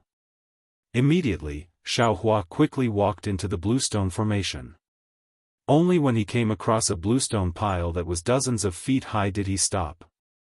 He used his hands and feet to climb up the bluestone pile. Hiss, when Xiao Hua reached the top of the bluestone pile, he looked around and subconsciously sucked in a breath of cold air. This bluestone formation was different from the one outside. It didn't have the kind of restriction that could block people's vision. Xiao Hua's gaze could actually see the entire bluestone formation. This bluestone formation was really too big, so big that it exceeded Xiao Hua's imagination. With just a glance, Xiao Hua already knew that this bluestone formation was at least several mu in size. The bluestone piles, big and small, high and low, were innumerable. The bluestone piles seemed to be scattered without any pattern. However, when Xiao Hua's gaze swept across the bluestone piles, he could see that the entire bluestone formation was a whole. It was very obvious that this was a huge formation. What kind of formation is this? Xiao Hua looked at the familiar runes and an indescribable feeling appeared in his heart. It was as if he had been studying this formation all this time. However, for a moment, he actually couldn't remember what it was. I can't see it, but how could Xian see it? Xiao Hua was somewhat bewildered. This little girl actually said she wanted to leave. A transmission formation. This is a great transmission formation. How could there be such a big transmission formation here? Thinking of this, Xiao Hua suddenly understood. This was the transmission formation hidden in the Grand Cosmos teleportation token. The reason why Xiao Hua didn't recognize it before was that the transmission formations he had seen before were not big. The largest transmission formation should be the one he saw in the Sky Patrol City. That transmission formation was only a few hundred feet long. How could it be compared to the several mu in size? Any random bluestone pile was probably bigger than that transmission formation, right? In an instant, Xiao Hua's eyes lit up. He was even more excited than when he saw the large pile of spiritual herbs. Compared to this huge transmission formation, those spiritual herbs were, cough cough, naturally still spiritual herbs. Fellow Taoist. Xiaofan called out almost casually. However, as soon as he said that, he realized that this wasn't his space. How could the green-robed Xiaofan come out? Immediately, Xiaofan sat down cross-legged and closed his eyes. The information about the transmission formation flowed through his mind little by little. After a cup of tea's time, Xiaofan opened his eyes. At this time, there was a trace of clarity in his eyes. Almost without hesitation, he entered the space with his mind. With a wave of his hand, the cosmos teleportation token appeared in his hand. Then, he smiled and said, "Where is fellow Taoist?" Fellow Taoist just left. What's the matter now? The green-robed Xiaofan appeared in front of Jade Archive Xiaofan very lazily. The expression on his face was as lively as the soul cultivator Xiaofan's. Would fellow Taoist be willing to go out with I? Jade Archive Xiaofan asked with a smile. Very strangely, the green-robed Xiaofan's face suddenly showed a kind of excitement. Even Jade Archive Xiaofan was very excited. Didn't fellow Taoist promise to let that person go out first? The green-robed Xiaofan pointed up with his hand. Obviously, he was talking about the soul cultivator Xiaofan. Jade Archive Xiaofan smiled and said, "That was then and this is now. Today is fellow Taoist's turn to work. Naturally, I'll ask fellow Taoist to go out for a walk." Good, the green-robed Xiaofan clapped his hands and said, "I'll listen to fellow Taoist's instructions. Come out with I." Jade Archive Xiaofan nodded and pulled the green-robed Xiaofan out of the space with his left hand.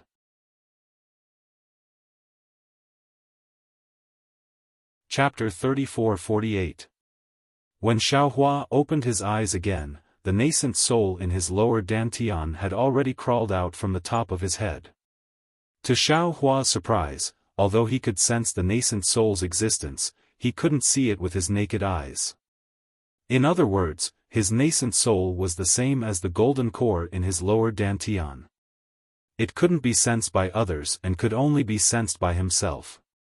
However, when the invisible nascent soul emerged from the top of Xiaofan's head, its eyes were far less agile than when it was in the void. Even its limbs were stiff. Its small head turned left and right in a daze, just like an ordinary child's doll.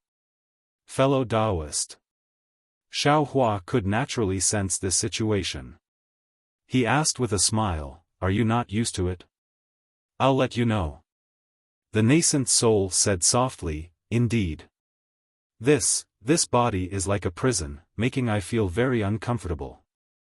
I don't have the freedom I had before. Actually," Xiaofan said with a smile, "the ancients have a good saying. The people in the city look at the beautiful scenery outside the city and think of all kinds of ways to get out. The people outside the city look at the prosperous life in the city and think of all kinds of ways to get in. This city gate is the clash of two different ideas. Fellow Taoist, you have a good life inside. The world is vast, and you can do whatever you want. But here, although there is a lot of vitality, there are also many restrictions. Fellow Taoist, you can't do whatever you want. Fellow Taoist, you have a good life now. This nascent soul is condensed from the spiritual energy of heaven and earth, and I's body is far inferior to it. In the future, you don't have to envy I's freedom anymore. Hee, of course, I know this." The nascent soul grinned and stretched its limbs. "I will go and see what's so special about this teleportation array." "Don't." Xiaofan turned pale with fright and hurriedly shouted, "Fellow Taoist, you must not act rashly. Not to mention that this nascent soul has just condensed and can't withstand your torment. Even if you can ride the clouds, you can't just walk around. This is a dangerous place in the profound water palace. Who knows what dangers lie inside? If something swallows this nascent soul, or if it is damaged, you and I will cry but have no tears." "All right." The nascent soul said resentfully, "If I can't fly freely, why did fellow Taoist call I out?" Isn't it the same as you looking at it? Fellow Taoist, I'm doing all this for you. You've been working hard to refine artifacts, concoct pills, and comprehend cultivation methods. Now that you have a chance to come out for a breather, I thought of you first. Forget it. The nascent soul waved his hand. Do you think I don't know what you're thinking? You just want me to see how to set up a teleportation array, and you want me to refine the materials for the array for you. At the very least, I can help you activate the teleportation array. Fellow Taoist is wise. When Xiaofan hears that the nascent soul didn't call himself I, but I, instead, he knows that this guy isn't unhappy. He giggles and jumps down from the pile of bluestones. Using a lightness technique, he rushes towards the teleportation formation. Not long after Xiaohua's figure disappeared, on another pile of bluestones, Xin's not very graceful figure quietly appeared. Xin's vigorous figure was actually not much inferior to Xiaohua's. Looking at Xiaohua's back that was like a pellet, Xin's face revealed a very surprised expression. She muttered to herself in an embarrassed and angry voice, "This. Which family does this little monk belong to? Why haven't I seen him before? I don't think I've seen this kind of lightness technique before either." After speaking, Xin no longer chased after Xiaohua. Instead, like a butterfly fluttering in the wind, she descended from the pile of bluestones and headed in another direction. Fellow Taoist. Xiaohua didn't see Xin, but the nascent soul above his head did. He reminded in a low voice, "Your little tail was peeping at you from behind just now. Be careful." Whatever. Xiaohua slightly tilted his head. It's unknown whether he saw or not, but he said with a smile, "After leaving this profound water palace, I will return to the hidden immortal continent. I will no longer be some little monk Tipu. Who cares who she is, she can do whatever she wants. You should know that women are very troublesome." The nascent soul sighed in a very mature and prudent manner. Xiaohua was dumbfounded. He probed, "Fellow Taoist, you. How did you know?" The nascent soul laughed loudly. He used his hand to hit Xiaohua's head and shouted, "You know. I naturally know." Humph. Xiaohua heard this and his face immediately turned green. Fellow Taoist is angry? The nascent soul laughed, "Fellow Taoist is I is fellow Taoist. How can it be the same?" Xiaohua muttered. However, he had to admit that the nascent soul was right. Fellow Taoist. Just when Xiaohua was somewhat distracted, the nascent soul cried out, "Quickly look over there." Following the nascent soul's voice, Xiaohua naturally looked to his right in front of him without the nascent soul's finger. The empty space, which was about 1,000 feet in size, was in a complete mess. The originally orderly piles of bluestone were now scattered on the ground. The huge bluestone had also been smashed, and pieces of it the size of a fist were scattered all over the place. Xiaohua's face was somewhat gloomy. He only took a rough look and asked, "How long will it take to refine these materials?" The nascent soul didn't answer Xiaohua's question. Instead, he asked, "Fellow Taoist, even if this place is intact and the entire teleportation formation is intact, are you sure you can activate it?" "Why not?" Xiaohua asked curiously. "Don't tell me you really don't know?" The nascent soul asked again. Xiaohua patted his head and bitterly smiled, "I forgot. I don't have enough spirit stones." Of course, activating such a large teleportation formation not only required Xiaohua's magic power, but also spirit stones. Xiaohua frequently bid at the auction in the Copper Pillar Nation, looking rather arrogant. However, he relied on spirit herbs. In fact, Xiaohua had left most of his spirit stones in the Myriad Thunder Valley when he left the Imperial Thunder Sect. He didn't have many spirit stones on hand. However, when he arrived at the Profound Water Palace, he could only rely on spirit stones. He didn't have any spirit herbs left. Does that little girl have any spirit stones? The nascent soul asked. Let's take a look first. Xiaofan said dejectedly, if you and I can repair this teleportation formation, it won't be too late to find her. The nascent soul didn't say anything else. Xiaofan wasn't just looking around aimlessly. He ran deeper into the teleportation formation's core while studying the real teleportation formation with the nascent soul. He compared what he saw with his own comprehension. Therefore, his speed was quite fast at first, but towards the end, he became slower and slower. It wasn't until an hour later that he arrived at the center of the teleportation formation, an empty space that was several hundred feet wide. To Xiaohua's disappointment, this place was also a mess. Fist-sized fragments could be seen everywhere. Obviously, this teleportation formation couldn't be used at all.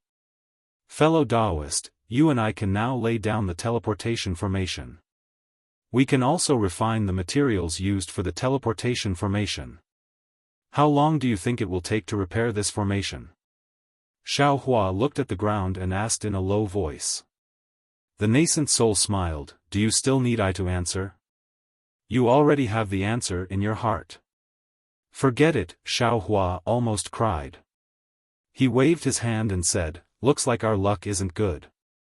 Not to mention that we don't have any spirit stones, just repairing this teleportation formation is far away. Let's go and ask Benefactor Xian if she has any spirit stones. If she doesn't, we have to find another way out. After saying that, Xiaohua turned around and was about to leave. Don't go. The nascent soul was anxious, although these materials are already broken, they are all rare materials. As long as we refine them a little, they can be used again. How can you ignore them? Hee, that's true. Xiaohua laughed. His nascent soul was the same as him, greedy for money. When it saw a little bit of advantage, it would take advantage of it. Moreover, was the advantage in front of him small? Xiaohua released his mind and stored these fragments into the space. The nascent soul above his head suggested again, fellow Taoist, in my opinion, you should go and ask Benefactor Xian. If she doesn't have any spirit stones, we can just move the entire teleportation formation away. Xiaohua's eyes lit up. He clapped his hands and said, that's exactly what I want. It's decided then. After saying that, Xiaohua hurriedly went to find Xian. The nascent soul had been outside for a long time and was also very tired. The green-robed Xiaohua had no choice but to return to the space early. Little monk, did you find anything? Xian had already returned to the bluestone of the teleportation formation. Seeing Xiaohua using his lightness skill, her expression didn't change at all, as if she didn't see him at all. Xiaohua flew into the sky and also landed on the bluestone. He shook his head and said, I found something, but I'm afraid Benefactor will be disappointed. Oh? What did you find?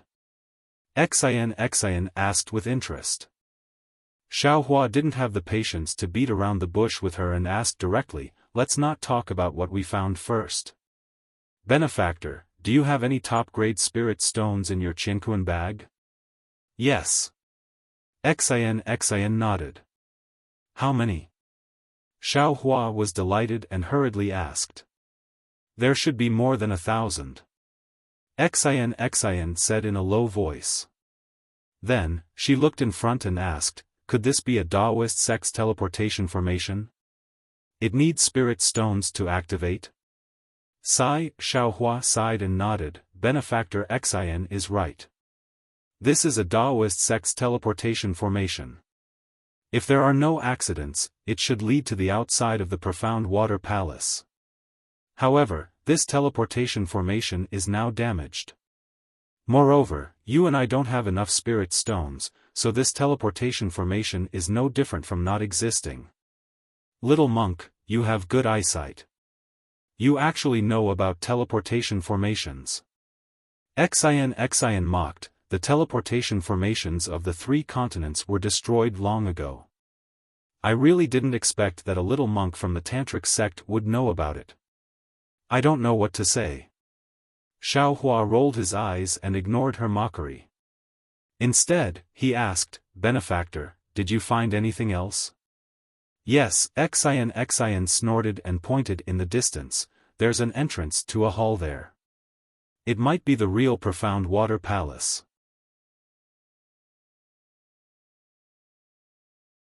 Chapter 34-49. Oh, okay. Xiaohua glanced at her and nodded, Benefactress, please wait for a moment. This little monk will go with you in a while. In a while? Why? Xian frowned, are you still going to plunder the spirit herbs? You still haven't finished after such a long time? Huh, of course not. Xiaohua laughed and jumped down from the bluestone. He walked to the pile of bluestones and hugged a bluestone, shouting, Rise, rumble. The boulder let out a rumbling sound and disappeared in Xiaohua's hands. Xian, who was not far away, was dumbstruck. You, what are you doing? What can this little monk do? Xiaohua smiled, these bluestones are all trash. This little monk's small temple in the snowy mountain has been in disrepair for a long time and needs to be repaired. This little monk sees that these bluestones are not bad, so I might as well take them away. It can be considered recycling trash. You. Xian raised her hand and pointed at Xiaohua. She had never seen a monk as stingy and greedy as Xiaohua. After saying, you, a few times, she weakly said, Can't you buy some stones and the like near the Great Snow Mountain? Cough cough, my tantric sect's small business doesn't have any extra money. Xiaohua cried, now this little monk is the only one left. This little monk has no choice but to be careful.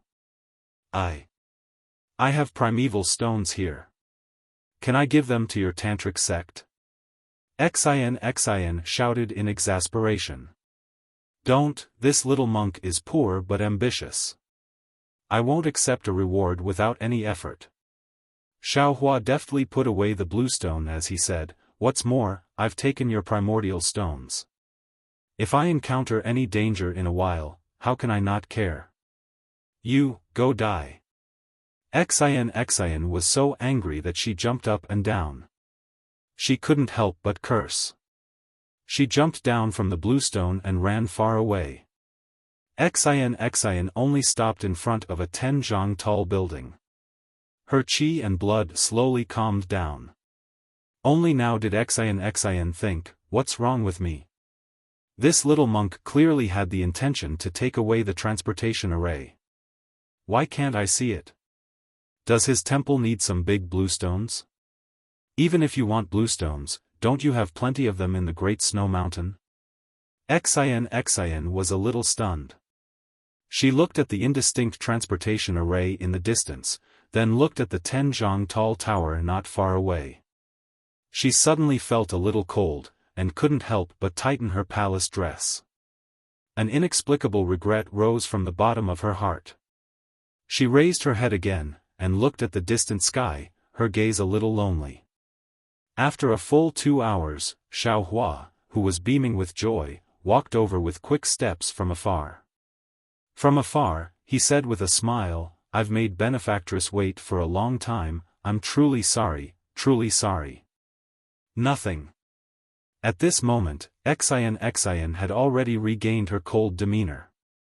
She said faintly, this one congratulates the little monk Tip on returning with a rewarding journey. Xiaohua hastily put his palms together and said with a smile, after the small temple is repaired, Xiaoseng will definitely invite New Tanyue and Ci Hui Shixiang to come to the small temple and have some spiritual fruits and spiritual tea. Oh, that's right, there's a pool in the small temple. Not only is the scenery beautiful, but the water in the pool is also scalding hot. If Tanyue is willing to do me the honor, how about? At this point, Xiaohua felt somewhat embarrassed. What's with the pool? Why did I invite her in front of Xian? What's the meaning of this? Fortunately, Xian acted as if she didn't hear him. She waved her hand and said, let's talk about this after we leave the profound water palace. Xiaohua hastily shrunk his neck and said with a smile, yes, Xiaoseng understands. The balcony in front of them was very strange. It looked as if it extended out from the palace. However, the other end of the balcony was covered by the blue light of the sky. It was as if there was an extra section that appeared out of thin air. What was special was that other than the white jade stairs in front of Xian, there was also a building above the stairs that looked like a corridor. In the middle of the building, there was a rather large bulge that looked a little out of place. However, no one would dare to underestimate any strange place in the dangerous profound water palace. As soon as Xiaohua set foot on the steps, he had already felt somewhat uneasy. He had a feeling that there would be some trouble inside the balcony. Nu Tanue. Xiaohua couldn't help but whisper, is there no other entrance besides this balcony nearby? If there is, Xiaoseng can go look for it himself. Xian didn't turn her head. She said coldly, when Xiaoseng found this place with great difficulty, some people were still filling their pockets. Do you think some people have the right to ask where to go? He, of course not. Xiaohua said vehemently, this is all thanks to Xian Tanue. Who dares to say no? Humph. Xian didn't expect Xiaohua to answer like this. She snorted coldly and said no more. However, after Xiaohua took a few more steps, he thought of something and hurriedly whispered, by the way, Xiaoseng has made a strange discovery. Would Nu Tanue like to hear it? If Xiaohua had only said that he had a question, or if he had something to say, Xian might have blocked him with a sentence, not allowing Xiaohua to speak. However, Xiaohua said that it was a strange discovery. Xian couldn't help but say, let's hear it. Did Xian Tanue notice it? We're not the first to arrive at the profound water palace. There must be many others before us. Of course. Xian replied grumpily, the ancient array under the Sage River isn't unknown to begin with. It's just that many people come in and few go out. It's long become a dangerous place. Very few people have come here in the last 1,000 years. But why? Xiaohua's words exposed his true nature, those who died here, didn't leave there. Qiankuan bags? Humph, you're only thinking of taking advantage of others. Xian became angry again. Her voice was a bit loud, didn't you see the river water in front of the profound water palace? Presumably, when the river water flooded the profound water palace, this place was also flooded. Even if some people died here, their corpses were washed into the Sage River by the river water. If you want to find them, you can go to the bottom of the river to look. That. Xiaoseng was just saying that it was strange. Xiaohua muttered, why are you so angry? Xian rolled her eyes at him and asked, what are the bones for? Seeing that Xian didn't regard him as an outsider, Xiaohua was a bit puzzled. He shrugged and replied indifferently, Xiaoseng really doesn't know. Humph, I've never seen a monk as greedy as you in the Pure Land world. Xian lectured him with a bit of resentment, monks rely on their feet to walk, and those who eat rely on offerings. How can they use money? You got so many spiritual herbs. Alas, I won't talk about it. At this point, Xiaohua didn't say anything. Xian also felt that she was too long-winded. She was really more talkative than Ci Hui, so she hurriedly shut up. The two of them walked a few steps and reached the top of the stairs.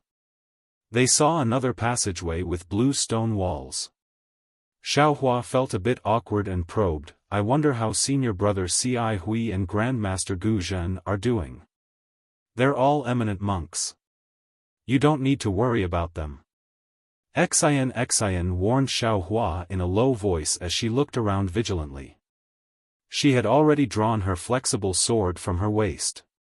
Yes, Xiaoseng knows. Even Xiaohua didn't seem to understand the meaning of "they" in Xin's words. After walking for a long time, seeing that the passage was quiet and only the footsteps of the two people could be heard, Xin's heart became more and more uneasy. She couldn't help but scold, "Xiaoseng, where's your Buddhist treasure? Didn't you have a stick in the passage before?" Xiaohua had always wanted to hide his identity. When he heard Xin mention the wishful wand, Xiaohua waved his hand and took out a magic wand and said, "It's here." Devil tool? Who would have thought that Xin would recognize the origin of the magic wand at a glance? She raised her eyebrows and said in surprise, "You? Who are you?" "Nu Tanyu."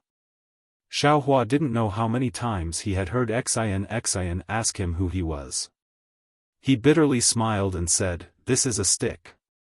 You can call it a devil tool or a Buddhist tool. In this poor monk's hands, it's a sharp weapon to eliminate evil and protect Buddha."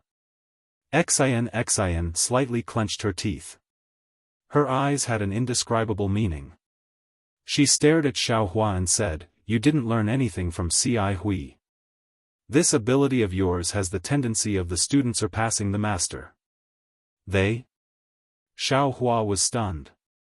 He blinked his big eyes, but the confusion in his eyes was even thicker than when he was small. However, before Xiaohua could think more, the two people had already arrived at the bulge in the middle of the building. Looking from the inside of the passage, it was a circular dome. The dome was the same as the passage, blue in color. However, within this blue color, there were some densely packed silvery white colors. These silvery white colors flickered slightly like the stars in the sky. It looked very beautiful. Xiaohua glanced at the sky and then looked forward. Xin was different. After glancing at the sky, she didn't want to look away. She didn't even move her feet. She stared at the sky and her eyes were filled with joy. Xiaohua was somewhat puzzled, but he didn't disturb her. He walked a few steps forward until he was in front of Xin's head. It wasn't until they were almost out of the dome that he opened his mouth and said, "Nu Tanyu, it's better to go out and look at the stars. There's no moon here, and there's no one to accompany you." "How boring." "AI, that's right. Every day, I see thousands of stars surging endlessly. Every star is like a lively person. I envy them very much. Their life is different every day. It's as colorful as their starlight. How I want to be like them, free and unrestrained." Xin let out a long sigh and said softly. Rather than saying it to Xiaohua, it was better to say it was her own self-pity. Pitiful child. Xiaohua naturally knew that Xin, a woman born in the world of Confucian cultivators, had always been restrained. This kind of sadness of admiring flowers and playing with the moon was natural. He only curled his lips and expressed a bit of sympathy.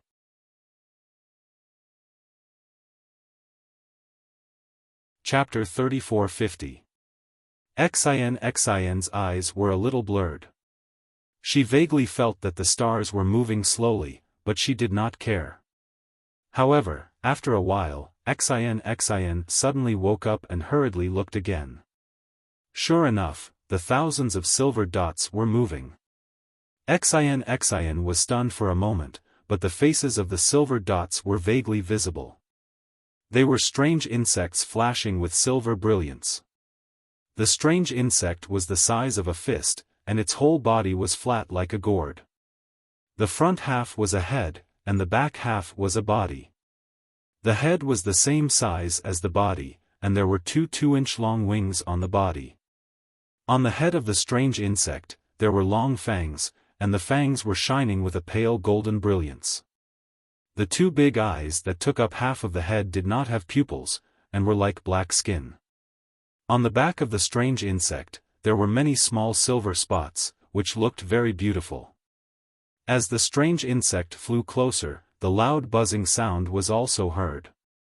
Xian's eyes flashed with a golden light, and she immediately cried out, "Little monk, let's retreat quickly. This is the elemental devouring insect." Xiaofan naturally also heard the strange insect's buzzing sound. His heart trembled, and he hastily retreated to Xian's side. In the span of a few breaths, the so-called elemental eating insect had already landed about 30 meters above Xian's head. Spirit devouring insect? Xiaohua's gaze swept over, and he immediately understood. Although the shape of the spirit-devouring insect had changed in the Pure Land world, its original appearance had not changed. How could Xiaohua not recognize it? This is the rare elemental devouring insect in the 3 continents. It likes to devour Numa. No matter what Buddhist treasure or imperial weapon it is, it will be eaten by them. Xian's figure also hurriedly retreated to the entrance of the pavilion, and she explained, "Even for us cultivators, whether it is the Buddha or the Confucian cultivator, the Saraira and genuine Qi are the elemental devouring insect's favorite." Although Xiaohua had not seen the spirit-devouring bugs with his own eyes, he had heard Fairy Hongxia and Li Zongbao talk about the power of the spirit-devouring sword formation in the Dawn Rain continent. Just a few hundred spirit-devouring bugs could defeat hundreds of thousands of Dao sect cultivators. The power of the spirit-devouring bugs was evident. At this time, thousands of elemental devouring insects appeared in the passage. Regardless of whether these elemental devouring insects were spirit-swallowing insects or not, Xian, who had always been calm, was a little flustered. How could Xiaohua not know that he had hit a nail on the head? Xiaohua hurriedly retreated and followed behind Xian. The passage was too narrow, it was hard to dodge. Xiaohua was afraid that he would only be able to make it to the open space outside the passage. When did the entrance to the passage close? Xian ran madly for a while and suddenly found that the entrance had turned into a dark green stone wall. She was very anxious. However, now that the stone wall had become a hole, even Xian herself did not know where the entrance was. "Get out of the way." Xiaohua stole a glance at the spirit-devouring bugs flying behind him and said anxiously, "Let me see what's going on." Xian was a little bit scratching her ears and cheeks. She did not know where to start, so she could only get out of the way. Xiaohua walked in front of Xian and made a seal with both hands. With a loud shout, the Buddha seal fell on his forehead and the delusion breaker Dharma eye slowly opened. Heaven. Heaven's eye. Xian's eyes were a little straight. She had always doubted Xiaohua's identity, but she did not expect Xiaohua to be proficient in the heaven's eye of the 6 senses of Buddhism. Swish. Just when Xian was puzzled, there was a sound like raindrops behind her. Xian hurriedly looked back again, only to see thousands of elemental devouring bugs swarming over like frightened bees. Xian looked at Xiaohua's slightly short figure and gritted her teeth. She threw the soft sword in her hand and made a sword sign. The soft sword immediately turned into a waterfall and rushed toward the swarm of bugs. Woo!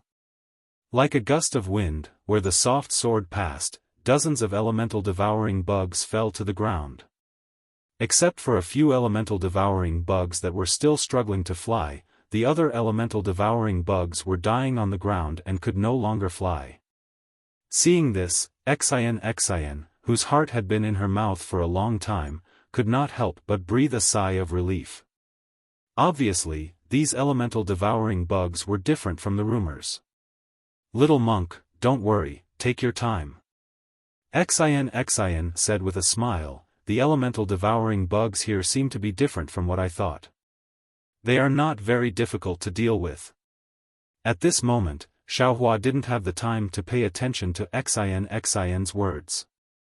In his eyes, there was a vast ocean of blue. Within this ocean of blue, there were many runes flowing like water. From time to time, these runes would collide with each other and unexpectedly produce an even stronger brilliance. Within this brilliance, new runes would appear. What kind of Dharma array is this? It can actually move and change on its own? Xiao Hua was greatly alarmed. At this time, he was no longer in a hurry to find the entrance in this seamless Dharma array. He hurriedly looked at other places. The more Xiao Hua looked, the more alarmed he became. This Dharma array was far beyond his imagination. The entire passage was a complete whole.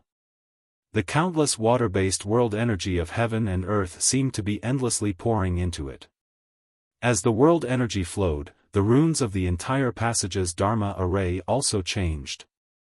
Xiao Hua's previous method of inserting the jade talisman into the Dharma array to break the Dharma array could not be used here.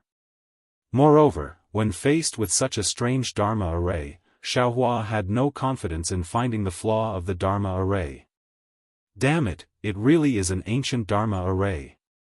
Xiao Hua was completely convinced. He now understood what it meant by, "There is always someone better than you," meant. This profound water palace was built under the Saint River. The world energy of heaven and earth in the entire Saint River can be used by the profound water palace. If I can't find the flaw of the Dharma array and forcefully break it, it's tantamount to going against the entire Saint River. Clang! Just as Xiao Hua was deep in thought, another golden sound came from behind him, resounding through the entire passage. Xiao Hua knew that Xian had activated her sword.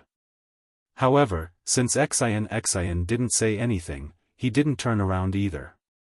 He activated his Dharma eye again, and a faint silver-white beam of light shot out from his Dharma eye. It shot straight into the jade green light. Since Xian did not speak, Xiao Hua thought that she was fine and could resist the spirit-swallowing bugs.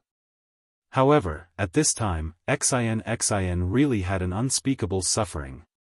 In just one wave, Xian's flexible sword had cut down dozens of elemental devouring insects. However, when she waved the flexible sword a second time, although the ribbon had swept away many elemental devouring insects, it was also surrounded by elemental devouring insects. Just as the legend said, elemental devouring insects love to control weapons and Buddhist weapons.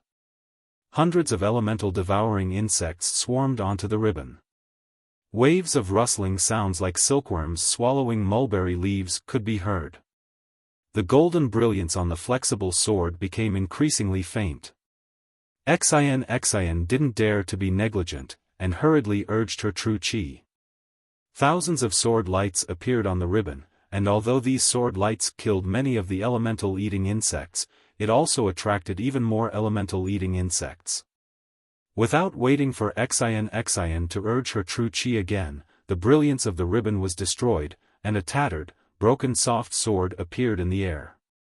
Even though it was so tattered, many elemental-eating bugs still fell on it. These elemental-eating bugs seemed to have seen delicious food. They even disregarded their lives and ate it bite by bite. Seeing this, Xian did not dare to be careless. She hurriedly cut off her connection with the soft sword and quickly retracted her genuine chi. Pata!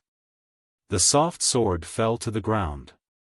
Many elemental-eating bugs also swarmed down. Xian's gaze was somewhat regretful as she looked at the soft sword. This soft sword had been with her for many years. In her heart, she was quite reluctant to part with it. However, when her gaze fell, she could not help but be shocked. She saw that on the ground, besides the broken sword, there were also a few struggling elemental-eating bugs scattered around the broken sword. The elemental-eating bugs that were killed by Xian earlier had disappeared without a trace. Xian was shocked. Hundreds of elemental-eating bugs swarmed towards Xian. Xian could now clearly see the fangs of the closest elemental-eating bug. Xian hurriedly stretched out her hand and was about to pull out the golden hairpin from her hair bun. However, after her hand touched the golden hairpin, she hesitated slightly and moved her hand away. Then, she patted the top of her head. Kang! It was the sound of a golden chime that Xiaohua heard. A mouthful of golden genuine qi spurted out from the top of Xian's head. That golden genuine qi was like the flying phoenix's golden sword. Following the spurting of the golden genuine qi, Xian's body gradually changed. Her previously white skin now turned pale gold. A thumb-sized imprint of a flying sword appeared between her eyebrows. Xian's face showed unswerving determination. The golden color in her eyes became more and more intense. Her hand formed a sword sign and she shouted, "Go!" The flying sword flapped its wings. Strands of sword light turned into small swords and flew towards the elemental eating bugs. Rumble. Contrary to Xian's expectations, when the flying sword rushed into the swarm of bugs, it actually sounded like rolling thunder. The entire passageway shook along with it. However, looking at the elemental eating bugs' corpses that were denser than raindrops, Xian's heart couldn't relax no matter what. Because this huge rumbling sound was clearly her contending against the entire passageway's restriction. It wasn't just the elemental eating bugs. Oh. Right at this moment, Xiaohua also discovered the abnormality of the passageway's restriction. All the talisman characters in his Transcendence Eye were like a rising tide rushing towards one place. This surge even set off waves of talisman characters. The silver-white brilliance in Xiaohua's Transcendence Eye was originally on the verge of being scattered by the jade tide. Now, it was even more inferior. Surprised, Xiaohua unconsciously looked towards Xian. He saw a golden whirlpool that looked like a sea of swords fiercely rotating not far away. A strand of golden thread rushed out from this whirlpool. One end of the golden thread was in the shape of a huge flying phoenix. Surrounding the flying phoenix were densely packed small dots. These small dots were dark green in color. However, on top of this dark green, there were also strands or bits of silver white.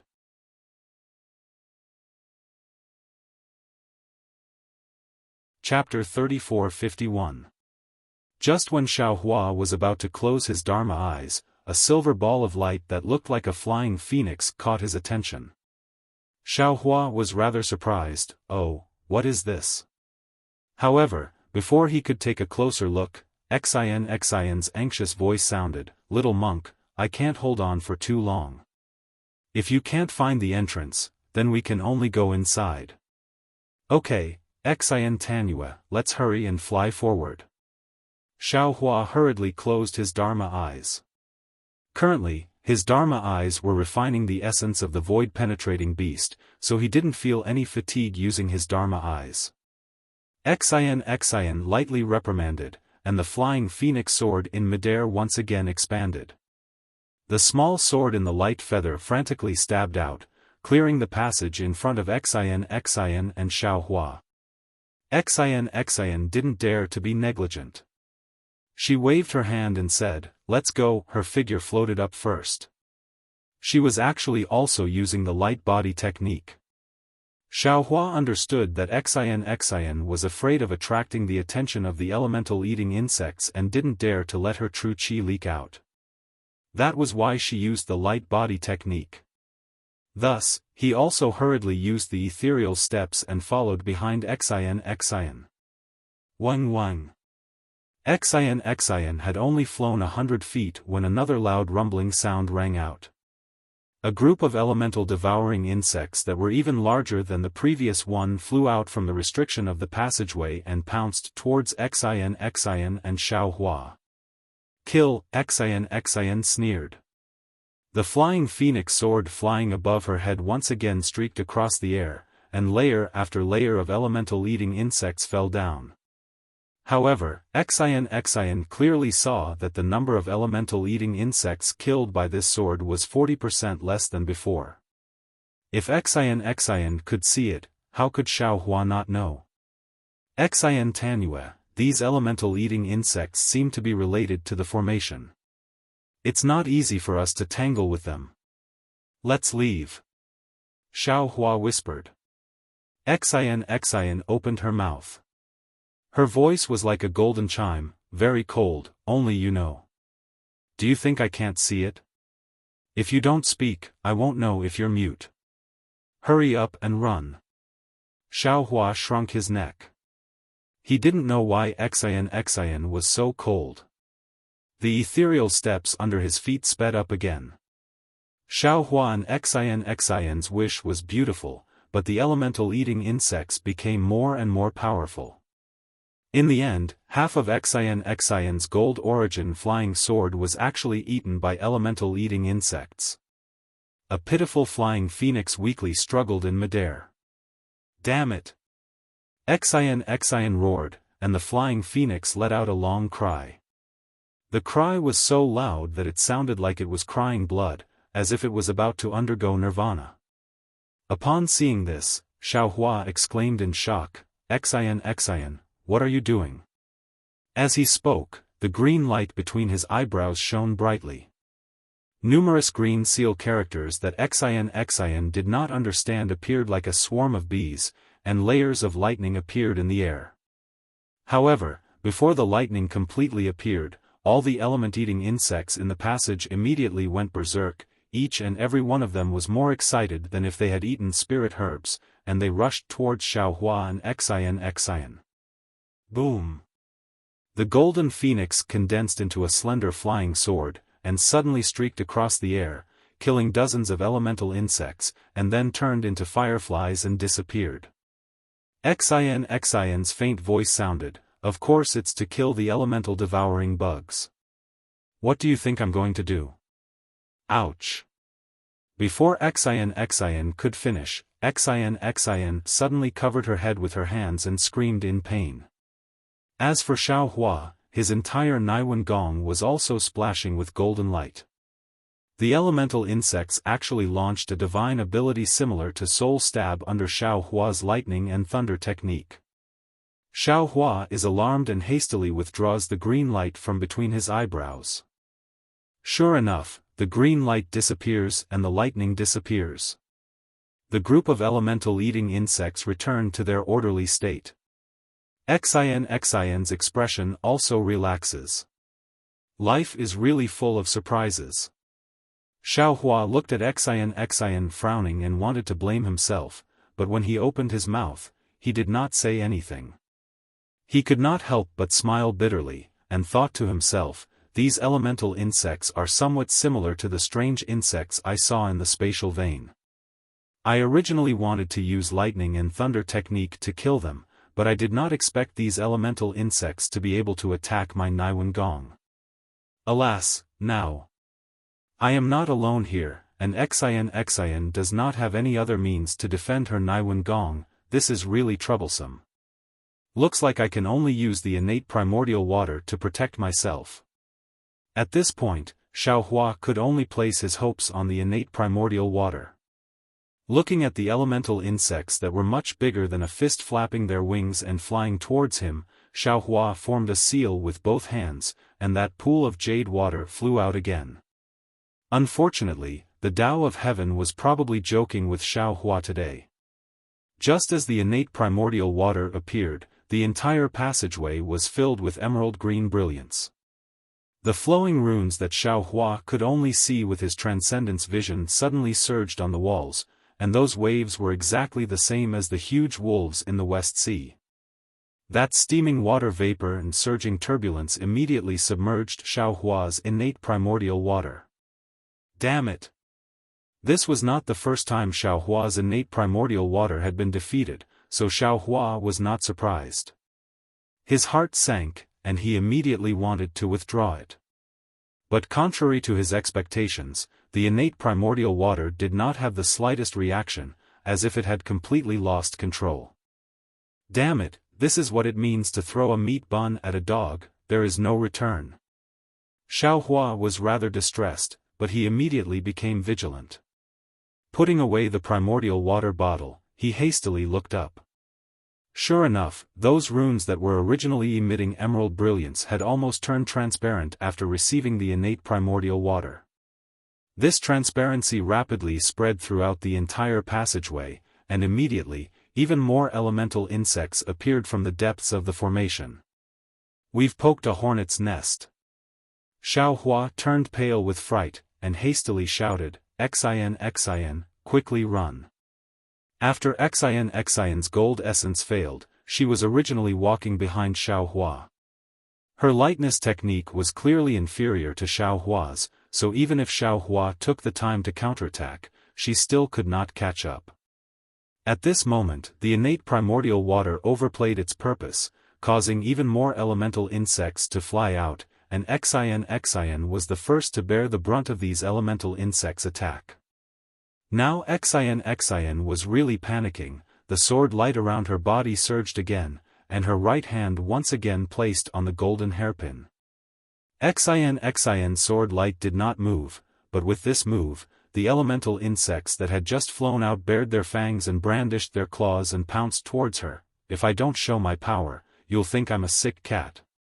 Xiaohua clapped his hands, as if he was about to use the hand of Yuanying, but after hesitating for a moment, he took out the wishful steel rod from his space. Even when he took out the wishful steel rod, Xiaohua's brows slightly wrinkled. Although Xin Cheng's strange insects were called elemental insects, and these elemental insects were indeed slightly different from the spirit-swallowing bugs, Xiaohua still had more than a dozen spirit-swallowing bugs, gold-swallowing bugs, wood-swallowing bugs, and so on in the sword tomb. Xiaohua did not know if these spirit insects would listen to him now, but looking at these thousands of elemental insects, Xiaohua also understood that 2 hands were no match for 4 fists. Not to mention the spirit-swallowing bugs, even Little Black and Little Yellow were unlikely to be the opponents of these insects. Little Yellow and Little Black were Xiaohua's own boy. In such a dangerous situation in the void, Xiaohua was reluctant to let them out, let alone let them take risks at this time. Since he took out the wishful steel rod, Xiaohua's whole body surged with golden light, and the divine power of the celestial body was once again displayed.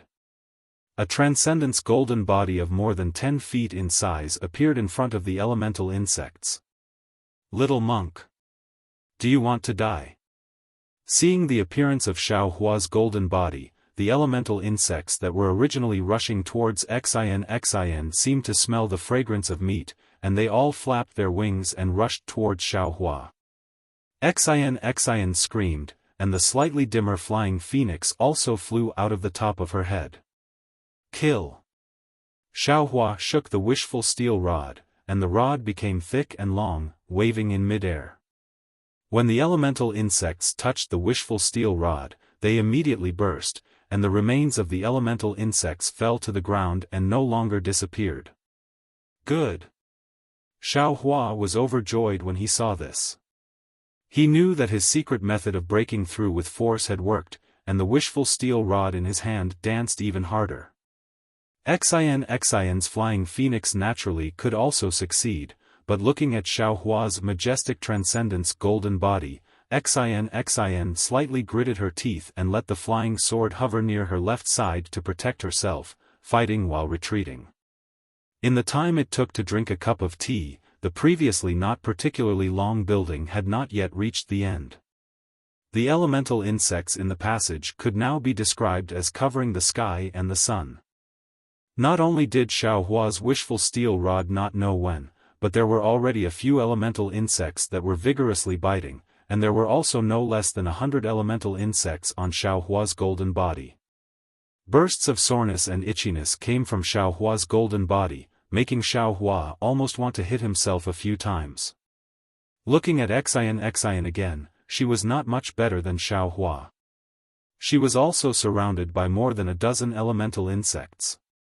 While Xin urged the flying sword to contend with the elemental insects, she also had no good way to deal with these elemental insects. However, her palace dress emitted a golden light, which was obviously a treasure. For a time, the elemental insects could not cause real harm to her. Woo!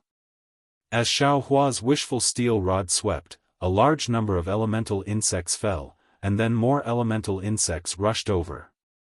Xiaohua clapped his hands and used the heaven and earth sleeve technique. Shua, a large number of elemental insects disappeared into thin air. Buddha's Great Sumru technique? Xian had been staring at Xiaohua. At this time, her eyes were slightly narrowed, and her heart was shocked again. However, without waiting for her thoughts to turn, ouch. Xiaohua's transcendence golden body hurriedly shook his arm, as if it was burned by fire. The elemental insects that had disappeared before appeared again, and even many of them were lying on his arm. Seeing Xiaohua's embarrassed appearance, Xian actually smiled. This smile seemed to come from the heart, making her unremarkable face somewhat radiant. Damn it, fortunately I did not use the nascent soul hand. After Xiaohua collected these elemental insects, he tried to use his mind to absorb them into the space. However, although these elemental insects were small, their resistance was not small. His mind could not control them, and they were still under Xiaohua's control. Xiaohua really felt like he was trying to steal a chicken only to end up losing the rice used to lure it. Alas, no wonder sword cultivators use sword pouches to collect the spirit-swallowing insects. Xiaohua sighed. Seeing that force was not working, he could only use wisdom. But at this time, Xian raised her head and shouted, "Little monk, quickly rush forward. Don't care about these elemental insects, first find the exit of the passage. Your transcendence golden body is huge enough for them to swallow, and I will also send out my true qi. Now we can only choose to cut our losses."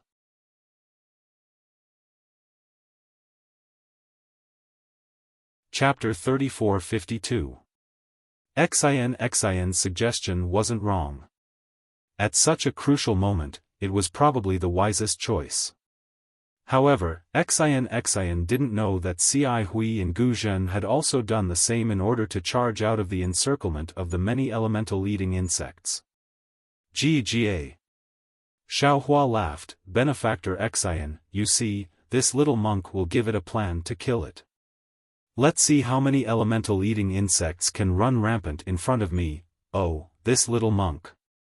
While speaking, Xiaohua waved his hand and took out the sword pouch. While waving the wishful rod, he opened his mouth and hit the sword pouch with a few sword qi. The sword pouch grew bigger and bigger under the sword qi. In particular, in the wishful rod, a dozen spirit-swallowing insects that were much smaller than the elemental eating insects were also released by Xiaohua. Xiaohua's intention of releasing these insects was not to let them fight with the elemental eating insects, but to let them do the business of fishing and lure the elemental eating insects into the sword pouch. However, to Xiaohua's surprise, as soon as the spirit-swallowing insects landed in the air, all the elemental eating insects calmed down. Not only did the elemental eating insects on the body of the Transcendence Golden Body stop devouring, but the elemental eating insects that attacked Xiaohua also blankly floated there, as if they were stupid. Seeing such a situation, not to mention the elemental eating insects, even Xian and Xiaohua were dumbfounded. Almost unable to believe it, Xiaohua inexplicably looked at Xian, and then the two of them read the confusion in each other's eyes. Just as Xiaohua withdrew his gaze, his heart suddenly moved, and he hurriedly raised his eyebrows at Xian. Unfortunately, Xiaohua had forgotten that his hair was gone. In fact, his eyebrows were also gone, but Cai Hui and Xian did not mention it. At this time, Xiaohua's eyebrows could only tremble strangely. Fortunately, when Xian saw Xiaohua's face, she immediately understood and hurriedly nodded slightly, quietly put away the flying sword, and slipped into the passage. Seeing that Xian was so decisive, Xiaohua was also relieved. He did not dare to rashly put away his Transcendence Golden Body, and only looked at the dozen spirit-swallowing insects. In fact, the dozen spirit-swallowing insects were not all spirit-swallowing insects. There were several mutated ones that sword cultivators failed to cultivate in the past. However, now these spirit-swallowing insects flew in the air, facing tens of thousands of elemental-eating insects, as if there were no insects. Yes, these spirit-swallowing bugs seem to have been separated into yin and yang in the space. Xiaohua's eyes fell on the golden threads on the back of the spirit-swallowing bugs, and he suddenly realized something. Since the superpower centipede can become smart, the spirit-swallowing bugs won't be worse than the superpower centipede, right? Wang wang. At this moment, another wave of noise came from the depths of the stone wall. A silvery white ball flew out from the green ball. It was an elemental-eating insect that was 10 times larger than an ordinary elemental-eating insect. Could it be, this is the elemental devouring insect king? Xiaohua narrowed his eyes, looking at the elemental devouring insect and guessed. Ga. The sound of sharp teeth biting glass came out from the energy-eating bug king's mouth. Instantly, the entire energy-eating bug king squirmed as if it had issued an order. At the same time, Xiaohua's Naiwan palace was also flickering with a golden light. Clearly, the essence-eating insect king's command had the effect of a soul stab.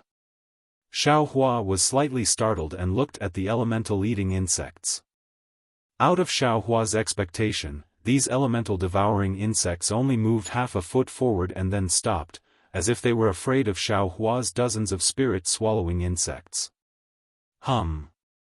The elemental-eating bug king's wings suddenly emitted a strong sound and pounced on the nearest elemental-eating bug. With a few crunching sounds, the elemental-eating bug was bitten into pieces by the elemental-eating bug king and swallowed into its stomach.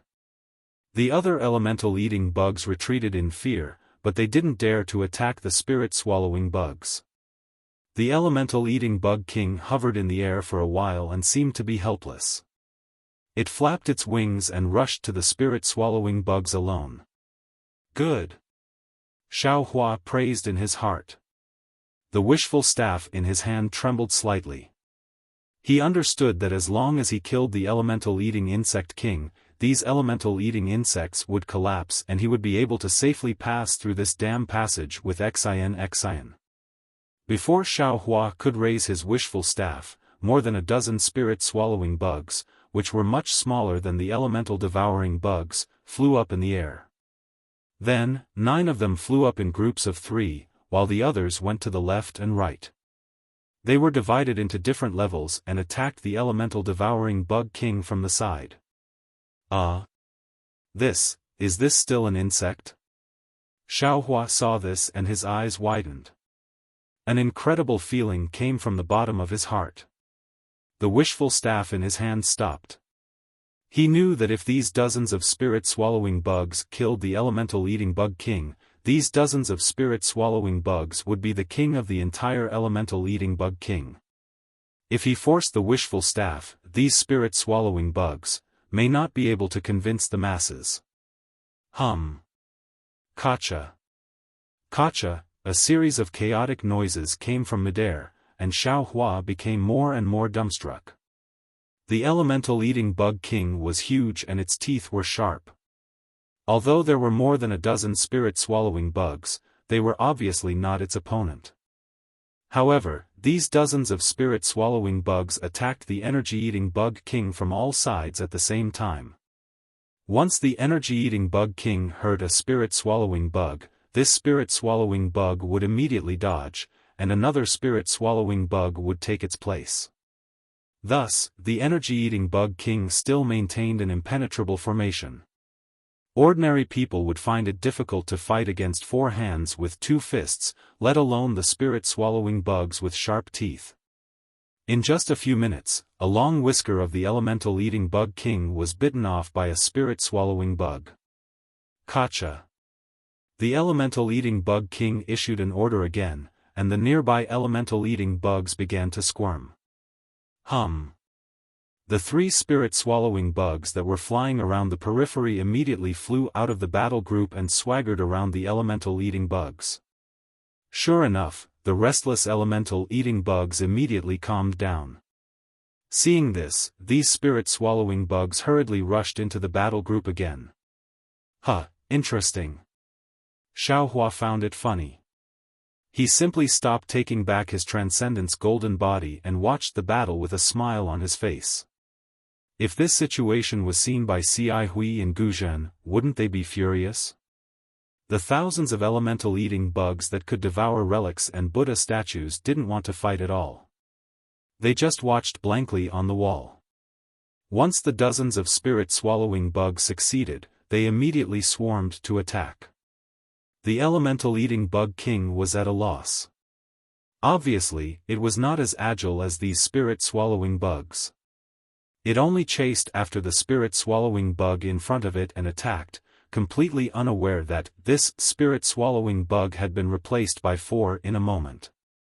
Under the attacks of the dozens of spirit-swallowing bugs, the body of the elemental-eating bug king began to shatter. Ka. The elemental-eating bug king opened its mouth to cry for help. This time, the elemental-eating bugs didn't have the slightest intention to move. At first, Xiaohua thought that the elemental-eating bug king couldn't command these elemental-eating bugs. But when he saw the elemental-eating bug king's cry and the green brilliance on the walls of the passage rising and falling from time to time, he suddenly realized that the elemental-eating bug king was activating the magic formation of the passage.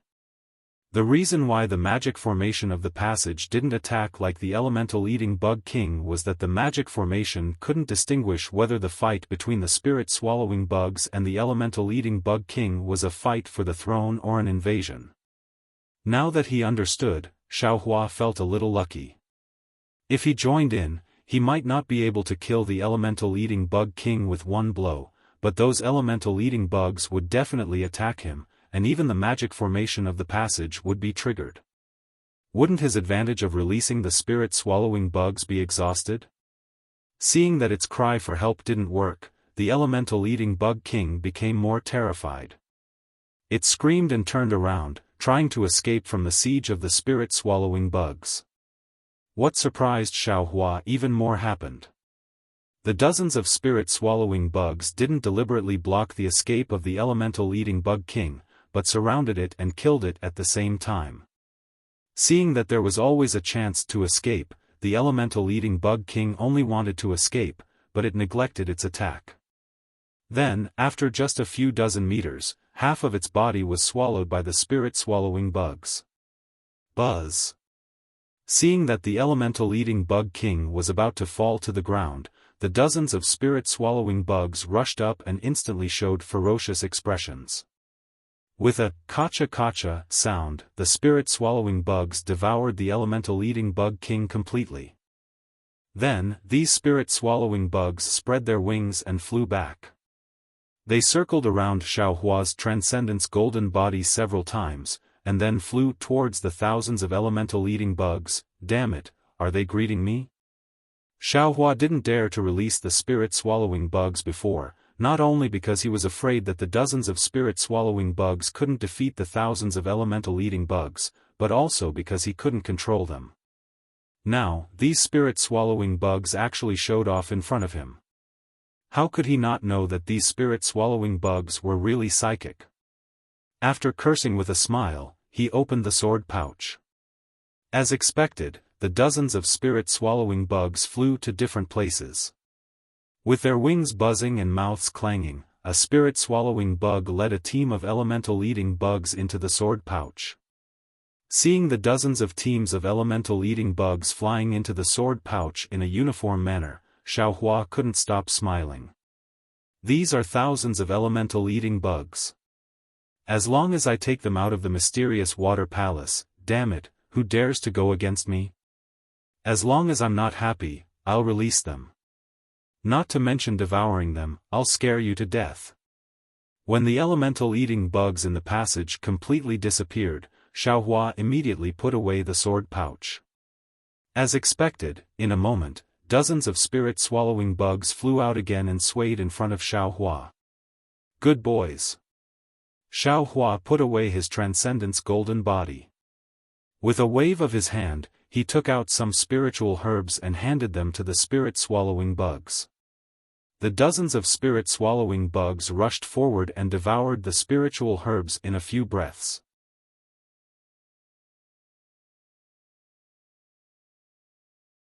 Chapter 3453. Go. If you're so obedient in the future, I'll treat you all the same. With that, Xiaofan waved his hand again and threw a lot of spiritual herbs into the sword pouch.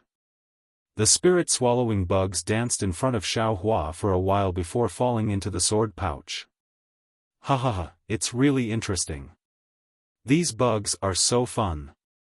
Xiaofan put away the sword pouch, looked at Xian who had disappeared in the distance, and ran forward in high spirits. When he saw Xian, it was already a while later. Xian, who had reached the end of the passage, was now urging the flying sword to attack the restriction formation of the passage. Moreover, there was already light leaking in from the passage. Seeing that Xiaofan was safe, Xian's face showed ecstasy at first, but then her pale golden face turned cold again.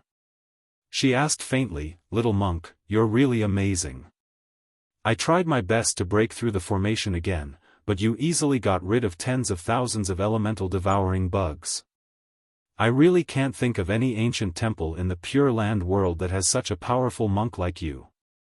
Xiaofan shrugged and said with a smile, "Since you don't know, don't think too much. The important thing is that you and I are both still alive. This seems to be the most important thing, right?" Humph. Xian put away the flying sword and pointed to the place where the light came in. "This is the exit of the passage. Don't you have a magic wand? Don't make me waste my energy." "Well said, well said." Xiaofan smiled and took out the wishful steel staff from his sleeve. With a loud shout, he hit the light with the head of the staff. With a rumbling sound, like the sound of a wall collapsing, a 3-meter-long triangle appeared. Xiaofan and Xian entered the same corridor as Ci Hui and Guzhan, but as Sky Dragon said, one was the Palace of Eternal Life, and the other was the Palace of Mysterious Water.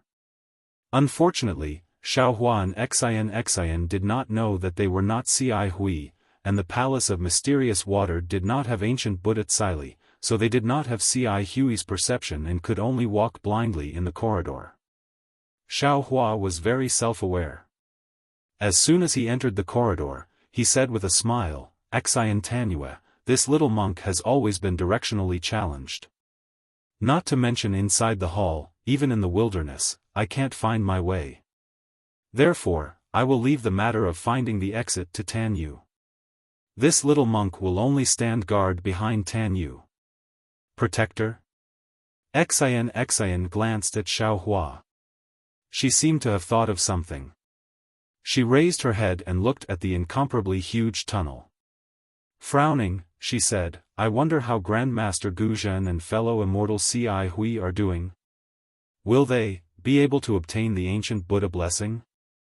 However, as she spoke, a trace of worry appeared on Xian's face.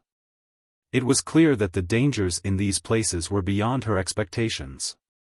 If not for Xiaofan by her side, it was almost impossible for her to come out of the two passages, let alone reach this place. She wasn't sure about Guzhan's strength, but she knew about Ci Hui. If things went as she expected, the possibility of Ci Hui and Guzhan dying was very high. As if he knew what Xian was thinking, Xiaofan squeezed out a smile and comforted her, "Xian Tanyu, don't worry. Our Buddhist protectors all have their own secret techniques and divine abilities. Didn't you see? Earlier, this little monk relied on the golden Buddha statue to overcome the tribulation. Grandmaster Guzhan's Buddhist attainments are much higher than this little monk's. They'll definitely be able to arrive at the Darkwater Palace and obtain the ancient Buddha blessing." When he spoke up to this point, Xiaofan glanced at the passageways in the surroundings and intentionally changed the topic. "Now that I think about it, Xian Tanue, the problem isn't whether they obtained the ancient Buddha streamers or not. The problem is whether there are ancient Buddha streamers at the place they went to, or in other words, whether there are any within the Darkwater Palace. If the contents of Mo Yuntong's book are nonsense, then they probably won't be able to find it even if they risk their lives." "You're the one who's talking nonsense. Xin was anxious. Would I dare tell Grandmaster Guzhen if I wasn't confident? Not to mention that Mo Yuntong is. When she spoke up to hear, Xin seemed to have realized something, and she glanced at Xiaohua and said, "Humph. Don't even think about Mo Yuntong's origins. Most of the dangers we encountered earlier were recorded in Mo Yuntong's book. I'm afraid she hasn't obtained the rest. If she hasn't obtained it, then how would she know that there are ancient Buddha blessings in the Darkwada Palace?" Xiaohua retorted sarcastically, "It seems that I haven't seen any traces of the ancient Buddha blessing even after waiting for so long. Don't tell me I can also write to Mo Yuntong that there are immortal artifacts here? Write if you want, as long as you're not afraid of karma." Xin smiled faintly. At this moment, the two of them had reached a fork in the road. Xin looked around for a moment and randomly chose a path, saying as she walked, "It's good that we didn't find the ancient Buddha blessing. If we did, what would Cai Hui and Grandmaster Guzhen do?" "Oh, I understand. Little monk, you're also coveting the ancient Buddha blessing, aren't you?" Xin looked at Xiaohua with a smile. "Your greed isn't ordinary. I want that immortal artifact." Xiaohua raised his head and smiled like a little fox. Xin pouted, "Don't even think about it, I want it too," but at this point, Xin's expression changed. Previously, Xiaohua hadn't revealed his strength, and he was with Cai Hui, so Xin didn't care about him. But now, Xin could see clearly that Xiaohua had endless means. How could she compare to him? If he wanted the immortal artifact, he might have a chance. In fact, Xin even thought of some bad things. What? Xiaohua saw the change in Xin's expression and said with a smile, "Could it be that you also want the immortal artifact? Instead of looking for someone?" "Humph." Xin snorted coldly, "I'm not someone who doesn't mean what I say. Moreover, I've already made my purpose very clear." Clap clap. Xiaohua clapped his hands and said with a smile, "Since that's the case, it's good. It would be impolite for this little monk to refuse this immortal artifact. I'm ashamed to accept it." Xin fiercely clenched her teeth. It would be a lie to say that she didn't covet the immortal artifact, but she also knew that it was wishful thinking to rely on her own strength to obtain the immortal artifact. Therefore, she only put searching for someone as her top priority and didn't even mention the immortal artifact in front of others. However, the human heart had always been like this. If she couldn't obtain it, others shouldn't be able to either. But if others could obtain it and she couldn't, it was inevitable that jealousy would arise in her heart. Xin might not be able to reach the level of jealousy of others, but clearly, she also felt uncomfortable in her heart. It was the same feeling as when Guzhen faced Cai Hui, the feeling of making a wedding dress for someone else. With Xin's thoughts, the atmosphere unconsciously became strange. Only the sound of light footsteps could be heard in the passageway. After walking for a while, seeing that Xin was somewhat absent-minded, Xiaohua spoke again. "Xin Yenue, this profound water palace doesn't seem to be as simple as an ancient spell formation." "Little monk, what do you mean?" Xin shook her head and did her best to throw away these distracting thoughts as she asked. Xiaohua pointed at the tall passageway and explained, "If it's an ancient Taoist spell formation, there's no need to use such a tall passageway, right? It's too much of a waste of materials." "What are you trying to say? You might as well be more direct." Xin snappily interrupted Xiaohua's words, but without waiting for Xiaohua to open his mouth again, Xin suddenly thought of the white bones that she had seen in the spiritual grassland. Her brows wrinkled as she said, "You mean, this profound water palace is so big, and many Taoist restrictions rely on the golden Buddha statues to resist. It seems to have something to do with diviners, right?" "Diviners?" Xin's expression changed and her eyes rippled again. She stared at Xiaohua and asked again, "Little monk, you actually know about diviners?" Xiaohua smiled, raising his eyebrows without eyebrows, dong dong. At this moment, in the tunnel not far away, a huge battle puppet appeared out of nowhere. It was also covered in battle armor and held a spear in its hand. When it took a step, the entire tunnel shook as it walked over. Diviners? Xin turned to look and was so shocked that her jaw almost dropped. No. Xiaohua's eyes swept over. Although he was shocked, his reaction was different from Xin's. It's a puppet. Puppet? Xin was stunned and immediately understood. She nodded and said, "That's right, it's a battle puppet of the Taoist sect." Then, Xin's heart skipped a beat. Her gaze moved away from the battle puppet and looked at Xiaohua thoughtfully. Her gaze was meaningful. However, when Xin saw the expression in Xiaohua's eyes, she was stunned again. That expression seemed very familiar. Yes, just a moment ago, when Xiaohua saw the spiritual grasses and the huge transmission array, his gaze was exactly the same as it was at that time. It was a kind of greed, a kind of eagerness. It was as if a pair of hands had reached out from his eyes and grabbed the huge battle puppet from afar. This battle puppet will be left to this little monk. Xiaohua reluctantly moved his gaze away from the battle puppet. He smacked his lips and swallowed the saliva in his mouth with difficulty. However, when he saw Xin's gaze, he couldn't help but be stunned. Why are you looking at me? There's a flower on your face. Xin said seriously, "In the future, you can change your name to Flower Monk." Is that so? Xiaohua listened to the sound of the battle puppet slowly walking over. There was no fear at all. He touched his face with his hand and smiled. Let this little monk see what kind of flower it is. If it looks good, I'll give it to Sandalwood. This flower is only called a flower when worn on a girl's head. If it grows on the ground, it's not called a flower.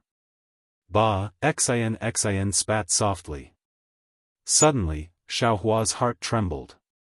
However, right after that, Xiaohua shouted, "Almsgiver Xin, hold the formation for this little monk so that this little monk can capture this battle avatar."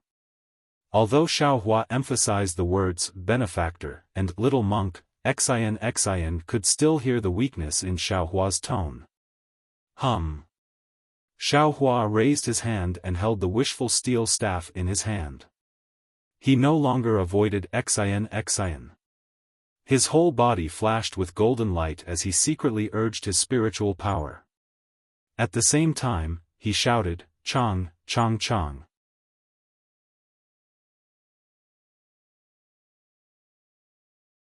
Chapter 34-54.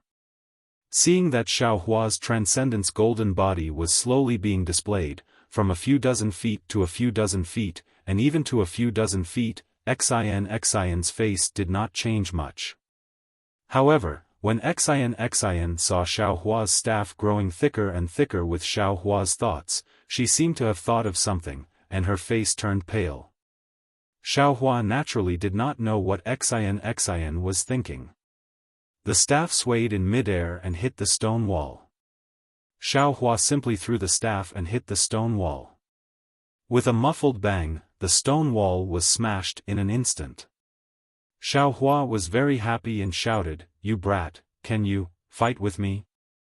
The battle avatar naturally wouldn't answer his question, but the viper-like spear had already answered Xiaohua's question. The spear was like lightning, and the tip of the spear was like a snake. The battle avatar actually waved its hand from over 10 zhang away, and the spear left its hand and directly pierced towards Xiaohua's heart. Now, Xiaohua was like a god. He was dozens of feet tall, and he had really pushed the transcendence golden body to the extreme. Looking at the battle puppet of the same size and Xin, who was like an ant, an unparalleled lofty aspiration was born from the bottom of Xiao Hua's heart. Fight! Xiao Hua was not afraid. He waved the staff. It seemed to be light, but it hit the spear very cleverly. Pa! A very strange light sound was heard. The spear was hit by the staff.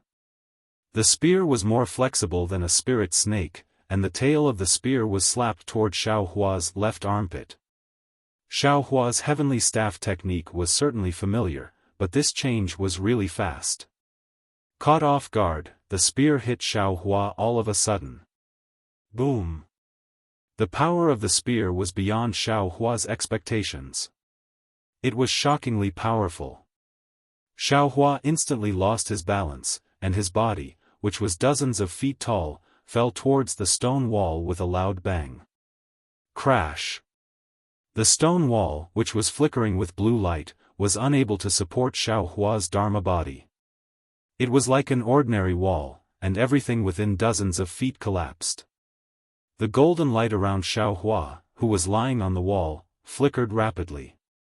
The place where the spear had just struck had already caved in. Moreover, in the surroundings of the caved-in, there were many cracks spreading out. As the golden light flickered, the cracks and caved-in were healing at a speed visible to the naked eye. A bone-piercing pain came from Jin's body. Xiao Hua couldn't help but suck in a breath of cold air. He lay on the ground, almost unable to stand up. How can this puppet be so powerful? This was Xiao Hua's first thought. Then, with a roar, Xiao Hua was really angry. His figure did not wait for him to get up. The wishful staff in his hand waved again, and the nearby wall was in a mess. Xiao Hua got up from the mess and waved the wishful staff towards the puppet that had already rushed over with its fists like a fighting machine. Boom! The wishful steel staff hit the arm of the war puppet as it wished, but the result was indeed not satisfactory. On the arm of the war puppet, a blue brilliance flashed and finally, it was quickly annihilated. A trace of cracks appeared on the arm of the war puppet. Xiao Hua's wishful steel staff could not even break the arm of the war puppet. It was not as good as the previous Guzhen. Not only that, but in just a few breaths, the arm of the war puppet reappeared, and the cracks that had been hit were healing. Seeing this, Xiao Hua was not surprised, but his eyes narrowed slightly. He was looking at the chest of the war puppet. If Xiao Hua's expectations were correct, the body of the war puppet must be supported by the spirit stone. The power of Xiao Hua's staff was only the effect of the spirit stone.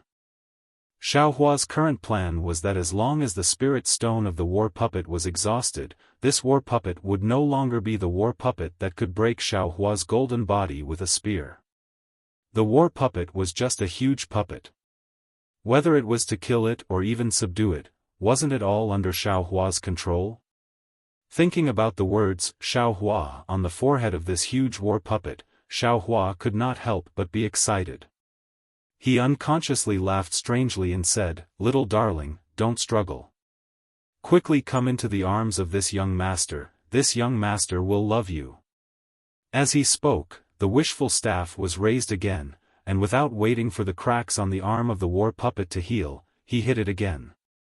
How could the war puppet understand? Next to him, Xian also understood, and her slightly pale golden skin instantly had goosebumps. However, in a moment, Xian was shocked again. In her eyes, this war puppet definitely had the strength of a 5th-level elemental force. This kind of strength did not lie in the depth of the elemental force, nor in the amount of elemental force, but in the strength of the spear, the reaction of the war puppet, and even the moves of the war puppet. Xian understood that this war puppet's moves were ingenious. Each move was flawless, and the waving of the spear was a means to kill the enemy. If she were to face this war puppet, although she could defend herself with the Imperial equipment would definitely not be a match for the huge strength of the war puppet. This was the principle of the so-called one strength conquers 10,000. Xian knew that it was impossible for her to be a match for the war puppet, but the Xiaohua in front of her was unusually brave.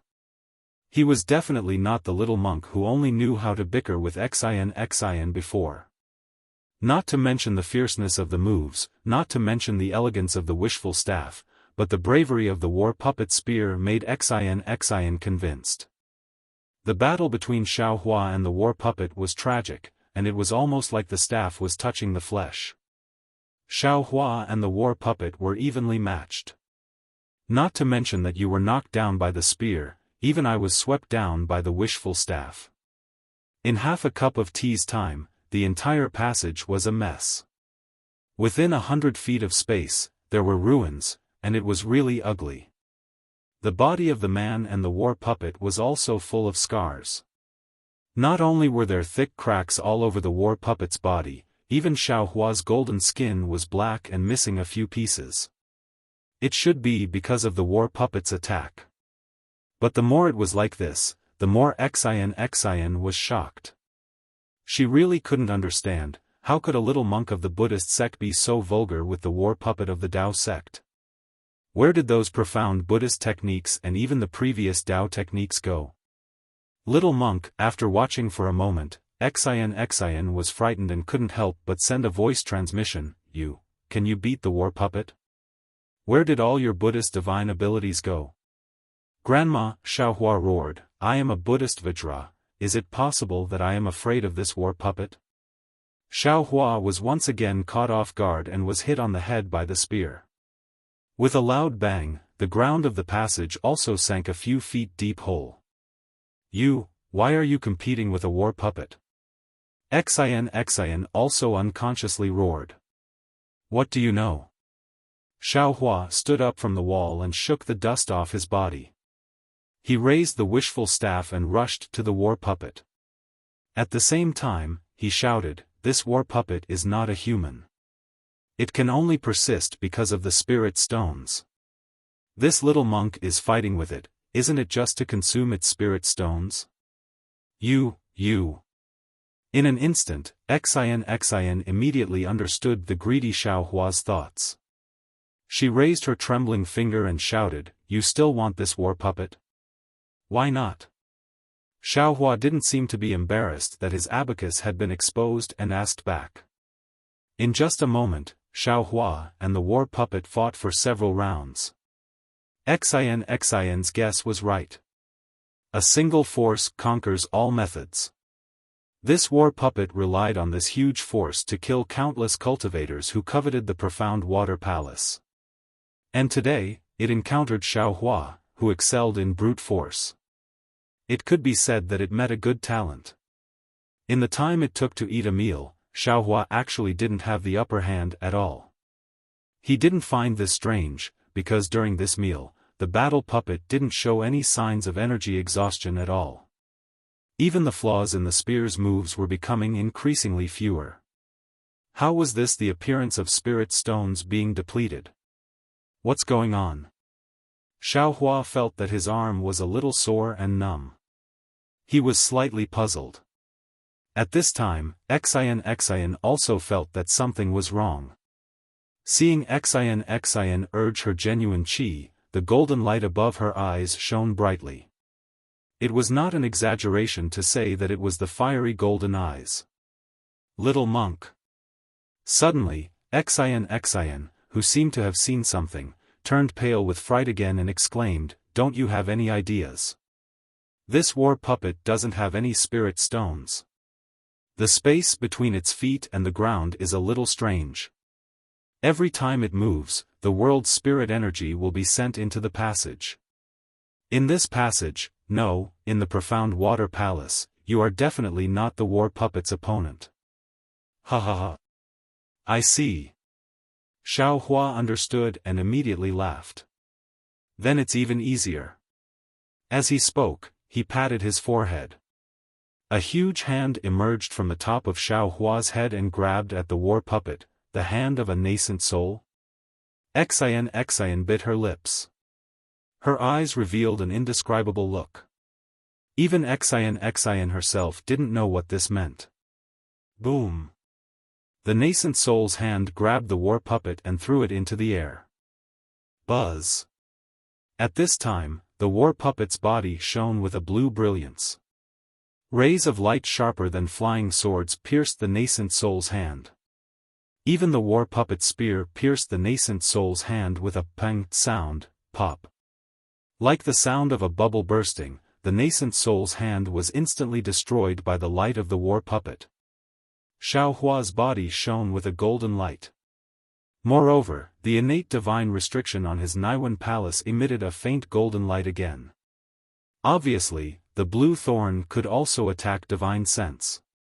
This. Xiaohua frowned and fell into deep thought. He had always thought that the war puppet only relied on its fists and feet and couldn't use magic arts. But now, it seemed that it was just as Xian said. The war puppet was part of a magic array. Not only could it borrow the magic power of the magic array and exchange it for energy, the magic array could also use the war puppet to attack.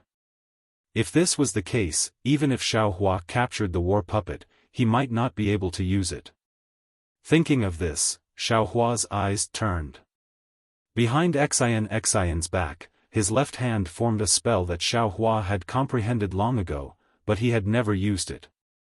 Following the activation of Xiaohua's Fa Li, an earthy yellow brilliance flashed around the body of the battle puppet. This brilliance instantly turned into tens of thousands of thin threads, completely covering the battle puppet. When the threads of light disappeared, the entire battle puppet seemed to have sunk into a deep pool. Not only was it unable to wave its spear, even its hands and feet seemed to be bound and unable to move.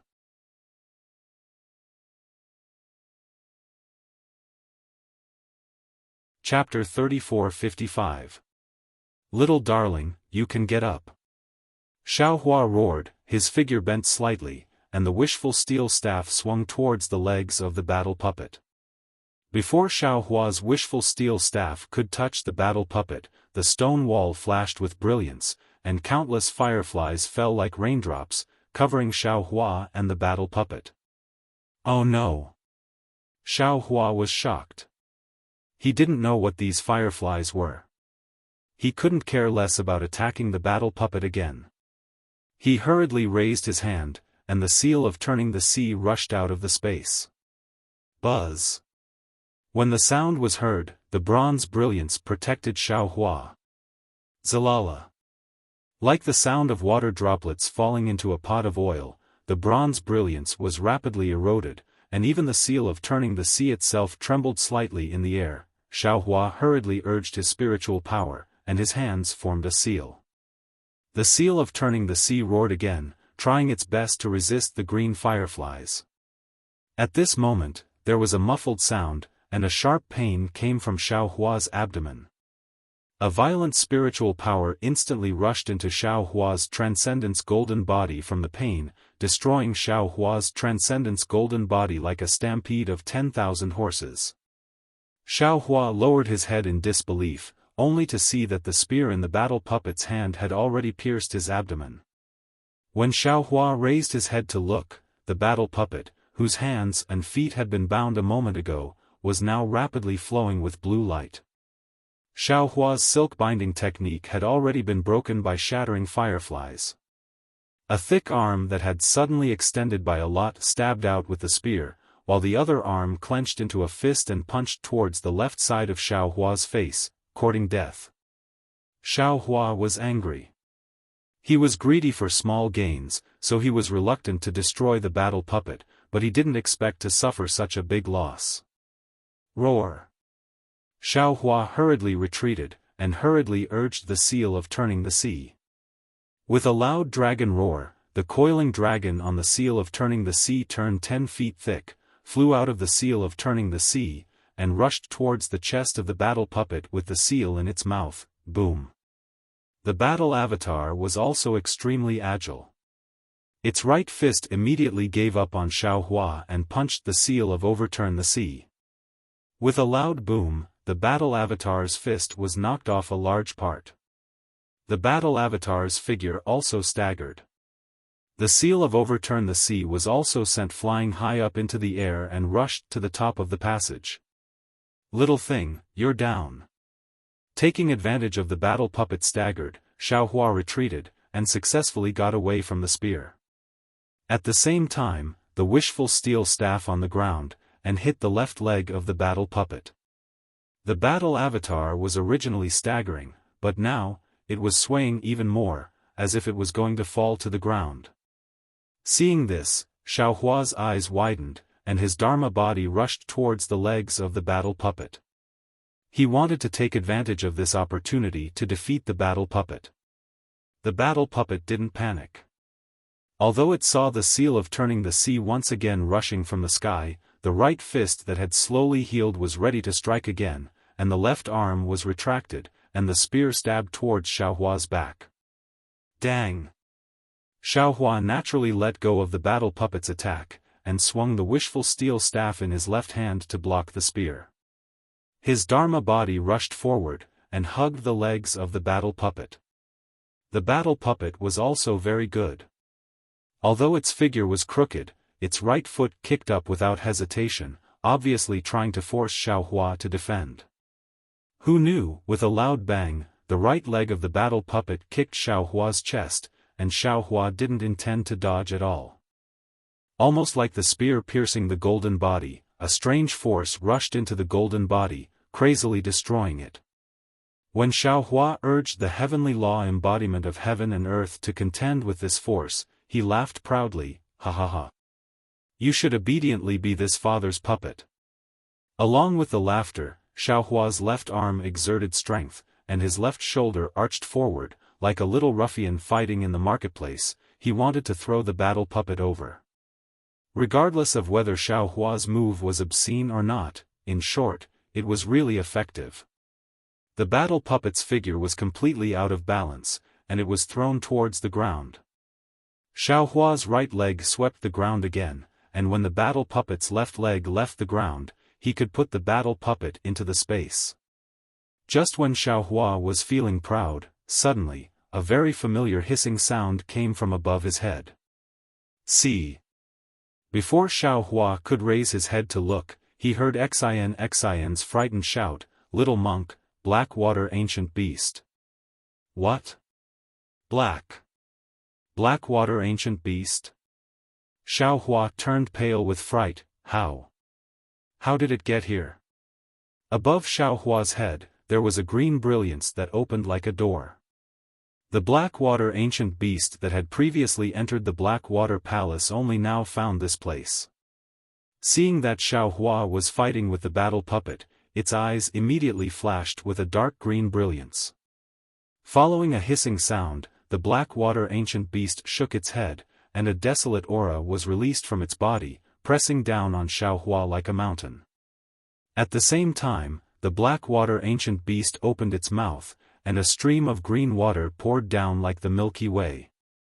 Amidst Xian's panicked shout, Xiaohua and the battle puppet were covered together. Damn it! Seeing that he had failed at the last step, Xiaohua was helpless. He didn't dare to put his mind on the battle puppet anymore. Before he could even raise his head, he immediately let go of the battle puppet and turned slightly, wanting to escape.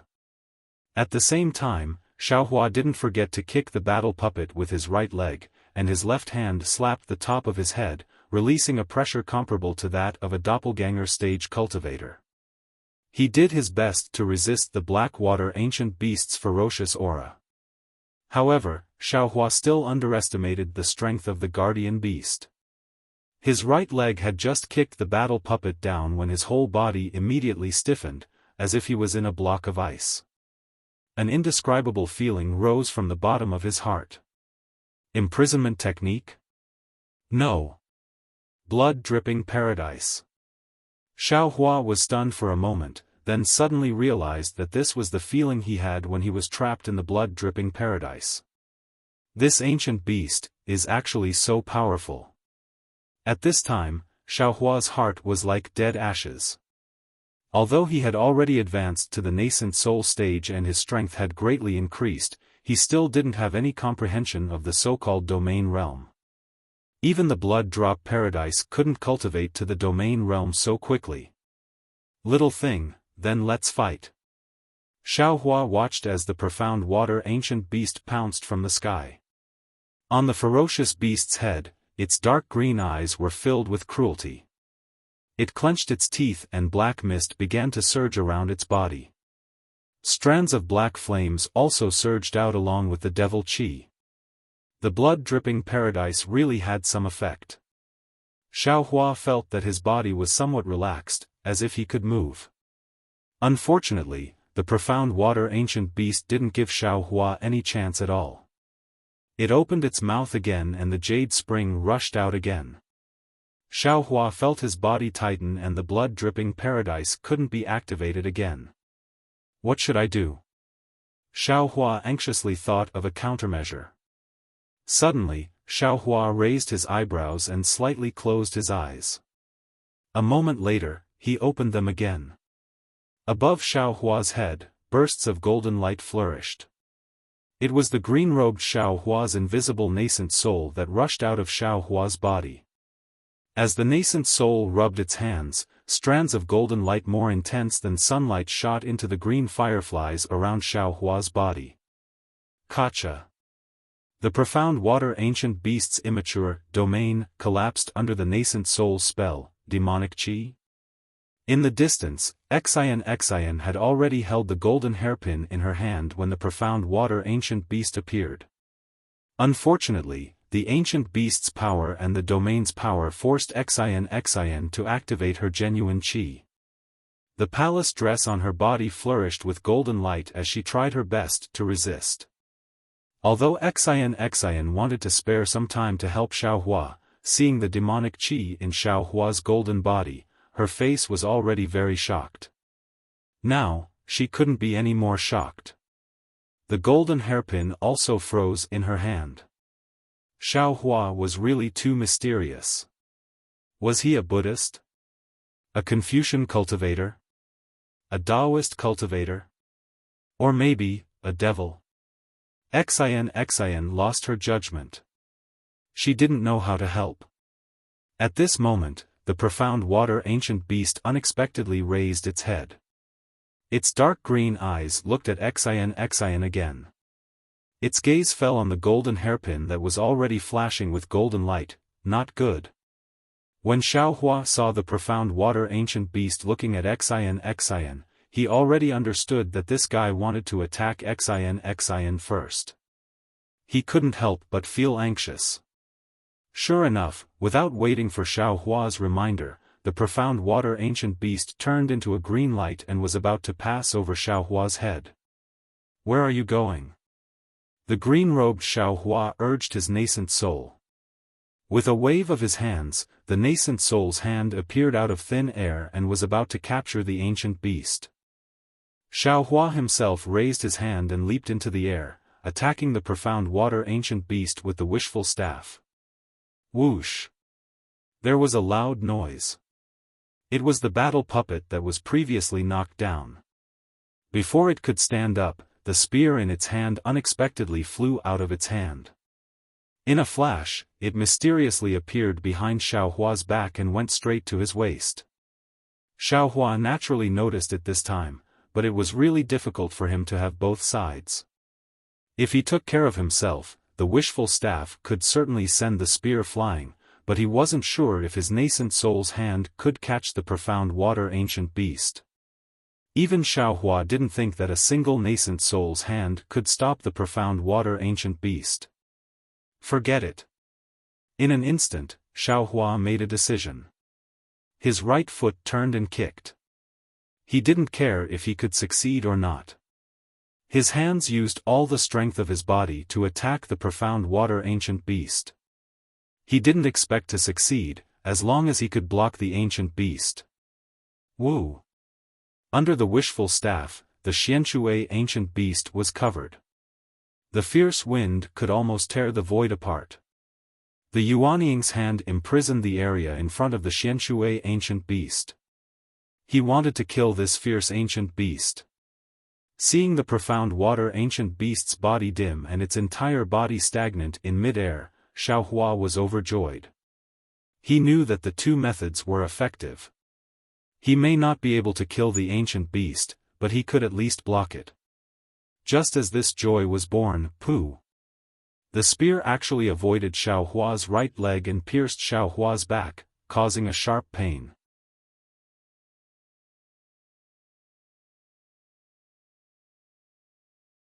Chapter 34-56. This spear was different from before. A sharpness pierced straight into Xiao Hua's heart. Xiao Hua couldn't help but shudder from the pain. Just as his wishful staff trembled slightly, the black water ancient beast suddenly turned its head. Its two dark green eyes actually showed a hint of cunning. The most unforgettable thing for Xiao Hua was that the ancient beast's figure turned into thousands of small dots. These small dots rushed through the shackles of the Yuanying stage's hand, and even dodged the wishful staff's attack, and instantly rushed into Xiao Hua's golden body. Rumble. The countless tiny droplets rushed to the location of Xiao Hua's golden body. Every single droplet let out an intense rumbling sound, and a hole of several zhang in size appeared in Xiao Hua's chest. A sharp pain came, and Xiao Hua once again looked down in disbelief. This was the first time he had been so seriously injured. Inside the hole, the flesh and blood were badly mutilated, and wisps of black light and devil chi lingered between the flesh and blood. There was not a drop of blood, but even so, an indescribable dizziness came from Xiao Hua's mind, and immediately the entire Transcendence golden body collapsed rapidly. Not only that, after the war puppet spear was pulled out, it pierced towards the back of Xiao Hua's head. After the ancient beast's figure appeared behind Xiao Hua, it also followed the spear and prepared to pounce on Xiao Hua. Xiao Hua was in danger. At the critical moment, there was a blood-curdling scream, "Little monk!" With this cry, there was less vigilance, more trust, and more deep regret. With this cry, the entire ventilation channel was filled with a strong wind, and wisps of noble qi condensed from the void. This noble qi was golden in color, almost like water. Xiao Hua helplessly fell to the ground. Although the huge Transcendence golden body had not completely collapsed, the hole in his abdomen could still be seen. Xiao Hua's face was full of pain, and he covered the wound with his hand. Although there was no blood flowing out, the scars were really scary. Xiao Hua's eyes narrowed slightly, and he looked weakly into the distance. He saw Xian crazily raising the golden hairpin in her hand, and her mouth continuously spitting out true qi. The true qi was first golden, then mixed with pink, and finally, it was blood red. Under Xian's control, the golden hairpin emitted a brilliant golden light that was even more dazzling than the sun in the sky. Looking at the center of the sun's golden light, an orange-red dot that looked like a red heart appeared. This red heart instantly transformed into tiny heart dots that rushed out of the golden light. The moment these red hearts appeared, the golden light immediately transformed into golden flying swords. Each flying sword flashed with the shape of a heart, and each heart had a trace of blood in it. The tens of thousands of flying swords were like a torrent, or a river of stars. They rushed towards the Xianshui ancient beast, and wherever the river of swords passed, the golden qi that had appeared earlier would gather. The river of stars became even more majestic, and the flying swords became even sharper. A courageous and fearless feeling filled the entire space. Hiss. The Xianshui ancient beast raised its head and let out a long hiss. Its eyes were filled with vigilance. It opened its mouth and a stream of blue water poured down. Countless blue lights appeared and protected its body. As for the battle avatar, it pulled out its spear and waved it in front of it, as if it wanted to resist the river of swords.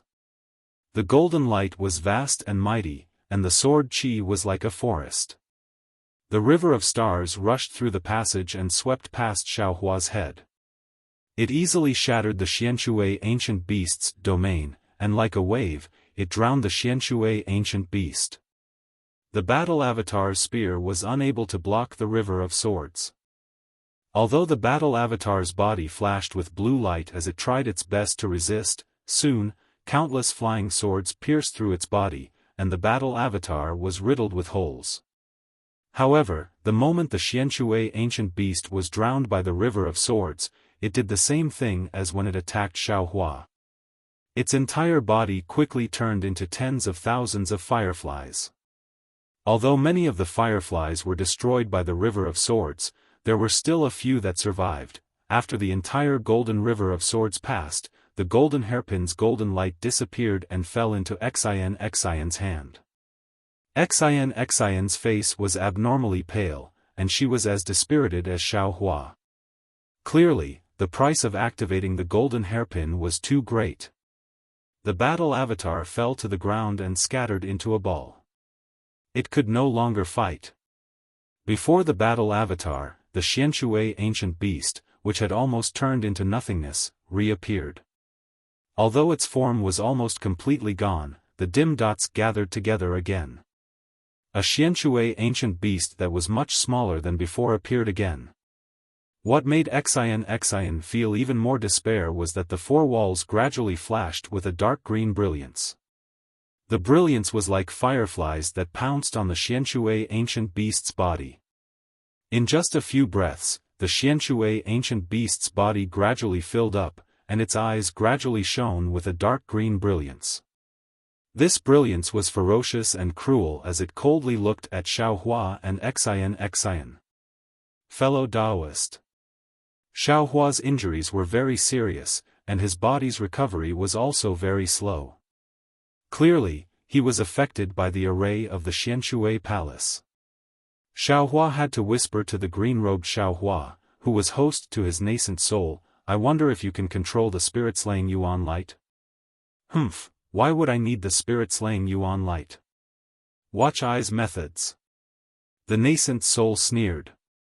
It opened its mouth and a small cauldron flew out.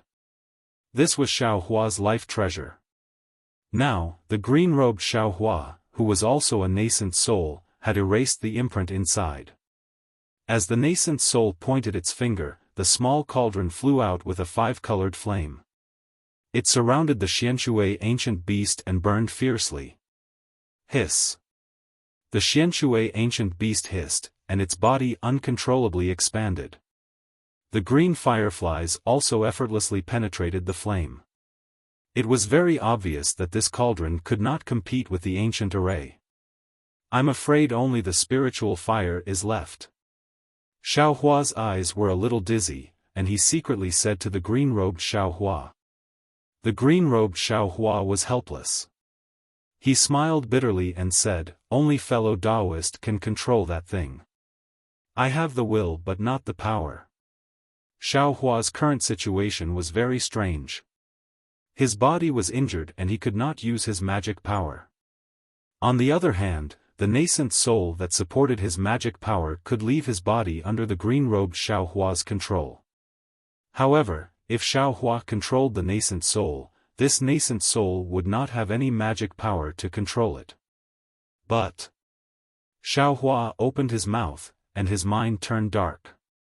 It was as if he was about to faint. In his blurry eyes, he saw the Xianshui ancient beast quickly take shape. His mouth was incomparably bitter. He unconsciously raised his eyes to look at the similarly helpless Xian. The two of them looked at each other and saw helplessness and despair in each other's eyes. This ancient Xianshui palace was indeed extraordinary.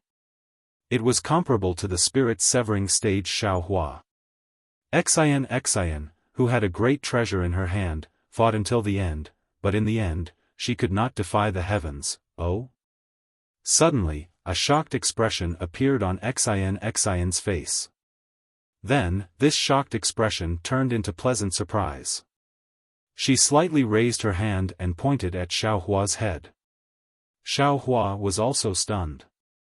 He raised his head with difficulty, but all he saw was a flickering blue ripple of light. Within the ripple of light, there was the back of the Xianshui ancient beast. The back of the figure unwillingly spread its wings and its strong tail circled in the air a few times before disappearing into the blue ripple, but at this moment, Xiaohua's vision turned slightly dark. He actually felt like he was about to faint. The green-robed Xiaohua did not dare to be negligent. He hurriedly controlled his nascent soul to enter his dantian and urged Xiaohua to take out the pill from the space. When Xiaohua sent the green-robed Xiaohua into the space, before he could take out the pill, a wisp of fragrance came from his mouth and nose. Xian's slightly tired voice sounded in Xiaohua's ear, "Little monk, this is the origin replenishing pill of my Confucian cultivator. It is a panacea for repairing the 5 viscera and 6 bowels. You were injured by the Xianshui ancient beast. You should hurry and take it, right? Benefactor Xian, you take it first." Xiaohua slightly propped himself up and pushed her away. Xian said unhappily, "I just used too much of my essence. I don't need this origin replenishing pill. You take it first. I will immediately take other medicines." "Okay," Xiaohua nodded. He took the origin replenishing pill and put it into his mouth without looking at it carefully. As soon as the pill entered his mouth, a sizzling sound came from Xiaohua's body. Xiaohua's body shook violently. "Oh no!" Xiaohua was slightly stunned. He immediately understood that the origin replenishing pill's medicinal power was conflicting with the blood-dripping paradise's demonic blood in his blood. Xiaohua hurriedly withdrew the blood-dripping paradise. When the demonic blood was completely absorbed, Xiaohua's body instantly produced thousands of tiny whirlpools. While the origin replenishing pill was repairing Xiaohua's viscera, it also produced a powerful suction force. It produced an awe-inspiring aura out of thin air and entered Xiaohua's body. The sizzling sound fell into Xian's ears. Xian acted as if she didn't hear it. She took out a jade box from her bosom and poured out some pink powder from the jade box to consume. After only a cup of tea's worth of time, a dark red color slowly appeared on her cheeks. During this period of time, Xiaohua's abdomen gradually healed. When the surface of the wound couldn't be seen, Xiaohua took out another set of clothes from the space. He didn't have a monk's robe. He also didn't dare to take out a Taoist robe. He only found an ordinary scholar's robe. Xiaohua checked a little and couldn't help but bitterly smile. His body was indeed powerful. It was really like what the Back Earth Village's elder Wu said, he had reached the realm of a demigod. Just now, the fatal blow from the mysterious water ancient beast and the 2 stabs from the battle puppet couldn't take his life. His body was currently rapidly recovering, especially his blood vessels. The blood-dripping paradise was even crazier. It had already recovered his blood vessels a step ahead of his body. However, this kind of recovery was not without a price. This recovery consumed Xiaohua's essence.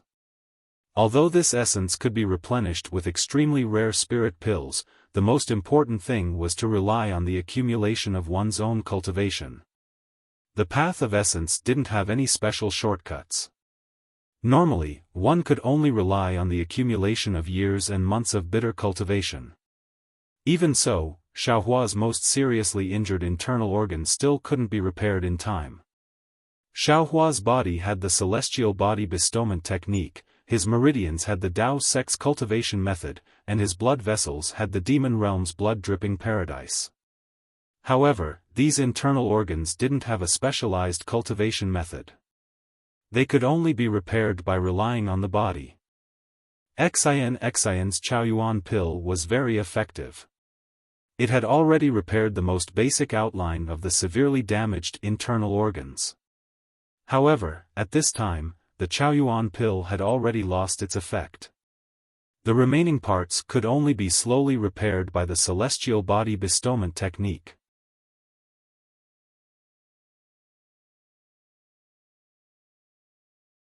Chapter 3457. It's really a loss. Xiaohua checked. Thinking about the danger just now, he still had a kind of lingering fear. If he didn't have Xian's golden hairpin, that black water ancient beast would have pounced again and his body would have been injured again. His body might have a strong recovery ability, but it couldn't withstand too much damage. If he was attacked by the Blackwater ancient beast and the battle puppet a few more times like this, he really would have fallen here. Thinking of this, Xiaohua couldn't help but secretly curse, this Blackwater ancient beast is too insidious. It actually used a diversion tactic? No, it's besieging Wei to rescue Zhao, no, it's loosening the reins only to grasp them better. This kind of trick, I have to think about for a long time. This guy can actually do it in an instant. It really became a demon. However, although Xin's golden hairpin is powerful, it's obvious that Xin can't fully activate it. The Blackwater ancient beast still has the strength to fight in the end, but why did it flee in panic? Little monk. When Xiaohua was thinking, Xin opened her mouth, thank you for just now. If it wasn't for you, I'm afraid it bodes ill rather than well. Alas, don't say any more, benefactor Xin. Xiaohua waved his hand, that was the Blackwater ancient beast's plan to loosen the reins only to grasp them better. Its main goal is still this little monk. Speaking of this little monk still has to thank you for your help. If it wasn't for you, this little monk would have gone to see my family's Buddha. Xin looked at Xiaohua with a somewhat complicated gaze and asked tentatively, little monk, don't be modest. If you see your family's Buddha, won't I see my family's saint? You and I are now in the same boat, how can we not help each other? Right, how's the effect of the Chaoyuan pill? Why do I see that your complexion is not as good as I expected? Xiaohua naturally heard the meaning behind Xin's words, but he didn't intend to say it clearly. He smiled and said, benefactor's Chaoyuan pill is really effective. This little monk's extremely injured internal organs have now been repaired. There's no major problem for the time being. After we find a way out, this little monk will return to the temple to recuperate. And this Chaoyuan pill is a sacred medicine for us Confucian cultivators to consolidate the essence of the foundation. If the 5 qi is insufficient, the 5 elements are damaged, and the foundation of the true qi is broken, this pill can be used to heal. Even an injury like the little monk's would have been completely healed if there wasn't anything strange about it. Xin nodded her head slightly as she said this with a double meaning. Xiaohua acted as if he didn't hear the meaning behind Xin's words. He smiled and said, perhaps, my Buddhist sect. Just as he said this, Xiaohua was suddenly shocked. His smile froze on his face as he looked at Xin in confusion and hastily asked, fellow immortal Xin, you said, what do you mean by insufficient 5 qi and damaged 5 elements? What was the foundation of true energy? What does this have to do with the damage to the internal organs?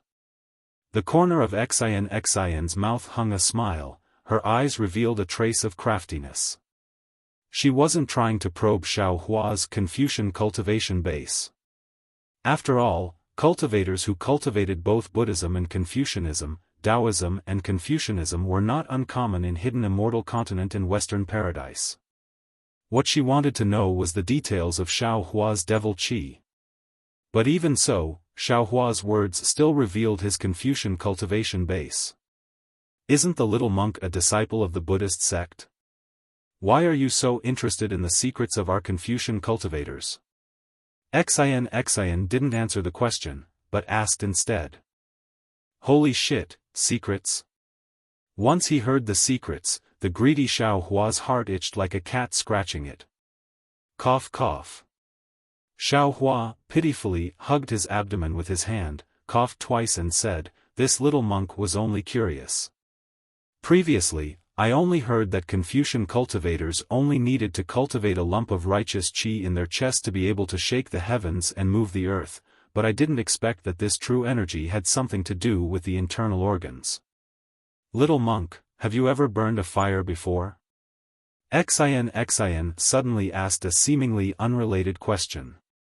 Who would have thought that Xiaohua would very naturally answer, of course, this little monk has been a farmer since childhood. Chopping firewood, burning fire, weeding, plowing, there's nothing that I don't know, Xian was stunned. At the same time, Xiaohua himself was also stunned. The two of them opened their mouths, and the shape of their mouths was very similar. This little monk is really pitiful. Xian reacted, thinking that Xiaohua was joking. She very pitifully said, "Then what does this little monk use to burn a fire in his house?" Xiaohua returned to his senses and thoughtfully said, "Naturally it's withered branches and dry firewood. If it's winter, perhaps there's also some withered grass, or even dried wheat straw." Wheat straw? Xian naturally didn't know what wheat straw was, but she also didn't want to ask. She nodded and said, "Since this fire is lit by these withered branches and dry firewood, then without these, wouldn't it be impossible to start a fire? Ordinary people naturally can't." Xiaohua slightly frowned, as if he somewhat understood. "That's right. Under the Great Tao, we are all ordinary people."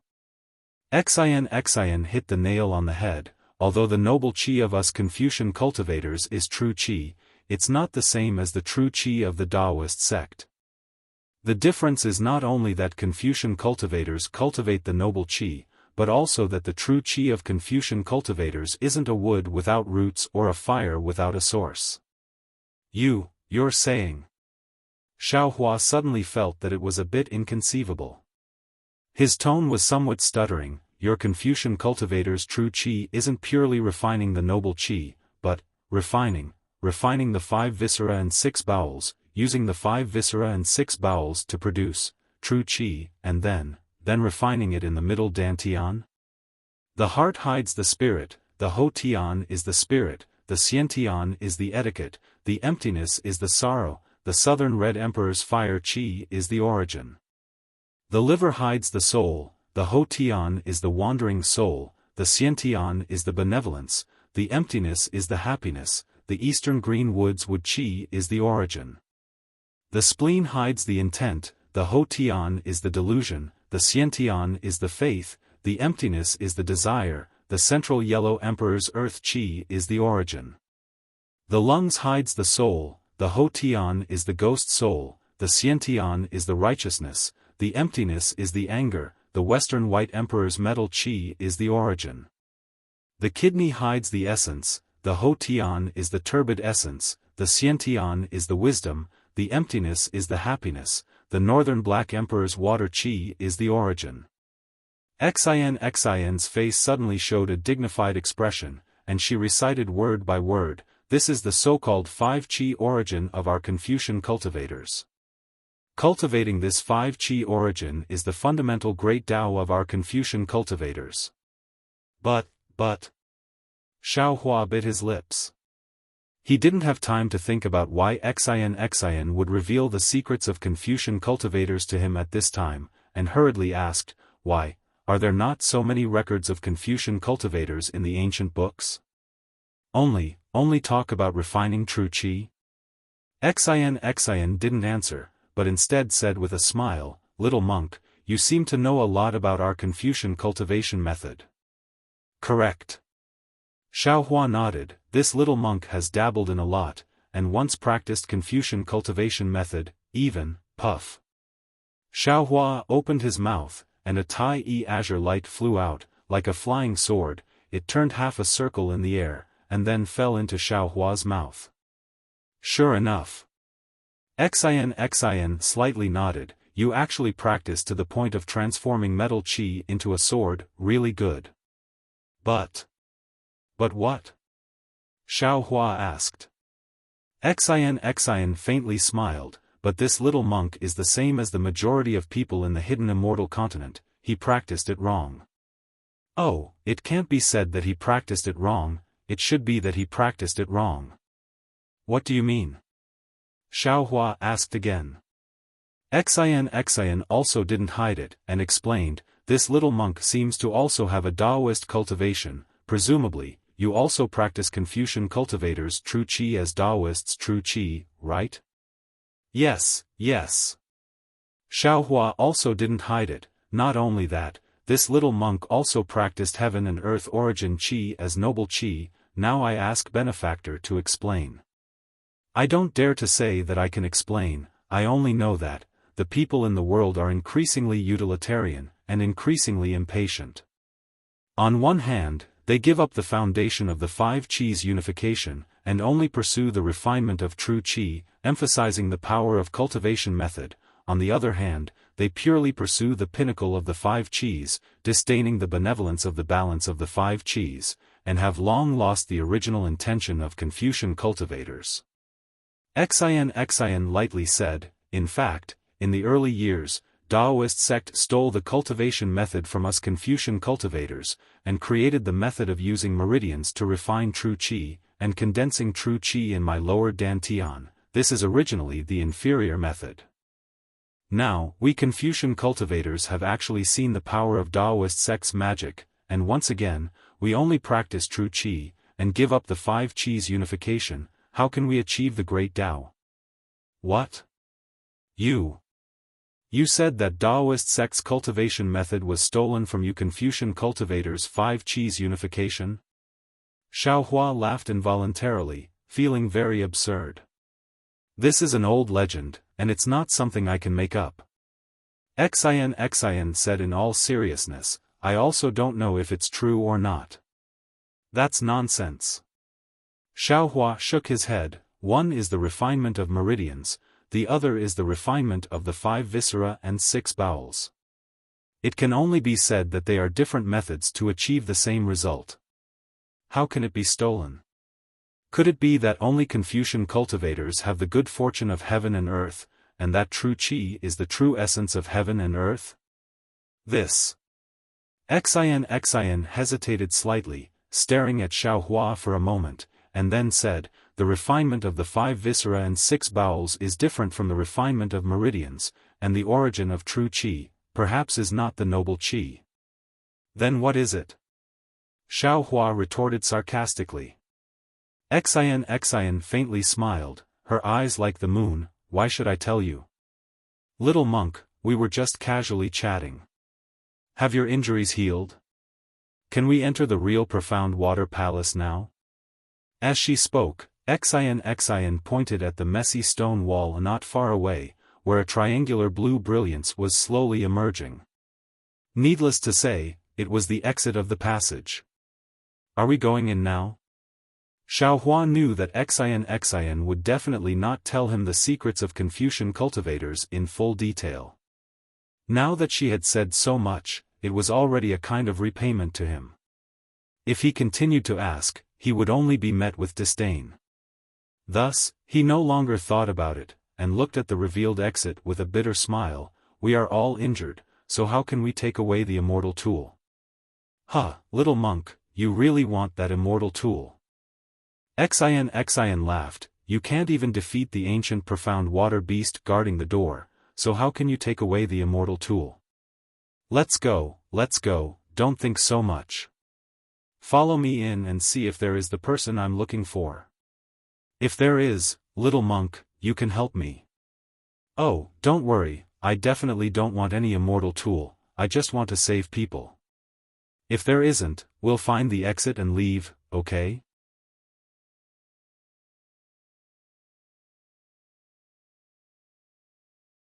Chapter 34-58. Xiaofan pondered for a moment and said, You also want to save a Confucian cultivator? That person. Forget it, who cares what he does? If I can help this little monk, then I will. However, you are also injured now. You relied on that golden hairpin's imperial weapon? Correct. Xian saw that Xiaofan did not ask about that person's origin and was quite satisfied. She nodded and said, That golden hairpin is exactly what I relied on. This item consumes a lot of true qi and profound qi. With my cultivation, I can only use it 2.5 times. Previously, I didn't help in time because I was hesitating. This little monk once heard that the hidden immortal continent has 10 great imperial weapons. Your golden hairpin doesn't seem to be one of them. Can it be so powerful? Xiaofan asked in disbelief. The so-called 10 great imperial weapons are just a joke. Xian coldly snorted, how can an outsider know the background of my Confucian family? Xiaohua stood up. The triangular light had already taken shape. There seemed to be a door in the light, but neither Xiaohua's eyes nor divine sense could see it. The two walked in front of the light. Xiaohua frowned and said, Xian Yenue, are you sure that this door is an immortal weapon? Or can we find the exit from the immortal weapon? No. Xian's face showed a trace of excitement, who knows what's inside. This might even be the exit of the profound water palace. But since we've already reached here, can we still stop? Xian waved her hand and the golden hairpin appeared in her hand again. She said, little monk, you go in first. Why me? Xiaohua jumped up like a cat whose tail was stepped on. He said, my injuries are worse than yours. You're still holding an imperial weapon that's even more powerful than the 10 great imperial weapons. I'm a woman, you're a man. Xian crossed her arms and said with a smile. But you want to save your lover. There's no reason for me to take the lead, right? Xiaohua still shouted. Xian's face was slightly red. She rolled her eyes at Xiaohua and said in a low voice, who said I want to save my lover? That person is my relative. Oh. So it's like this. Xiaohua felt very strange. His heart relaxed for no reason. He thought about it and waved his hand. He took out the wishful staff and urged the golden light to protect his body. He stepped into the light. However, just as Xiaohua's figure touched the light shadow, a golden light appeared from the top of his head and quickly swept through his body. Then, it disappeared. Xiaohua's figure also disappeared. Oh. Could it be? Could it be that I saw it? Xian frowned slightly. This is the Devil Buster golden light of the Tao sect.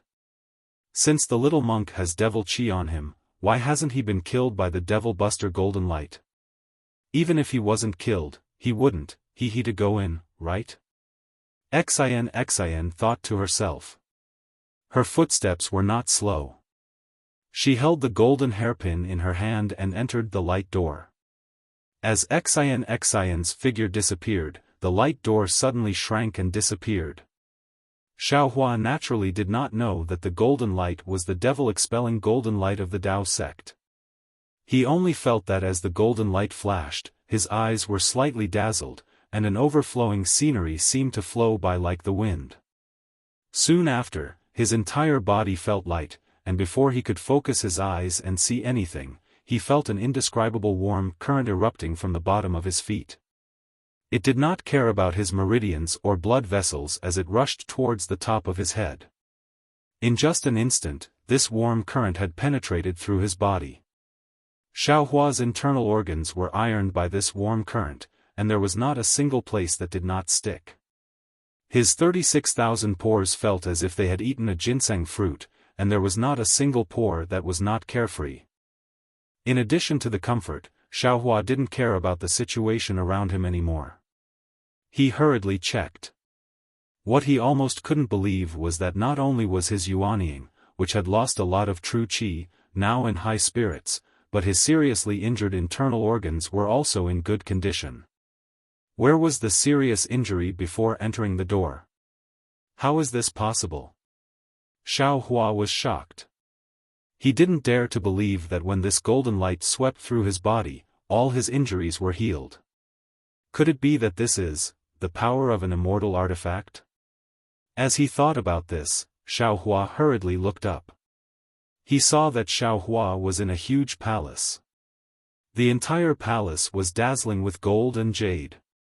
81 huge coiling dragon pillars supported the entire palace.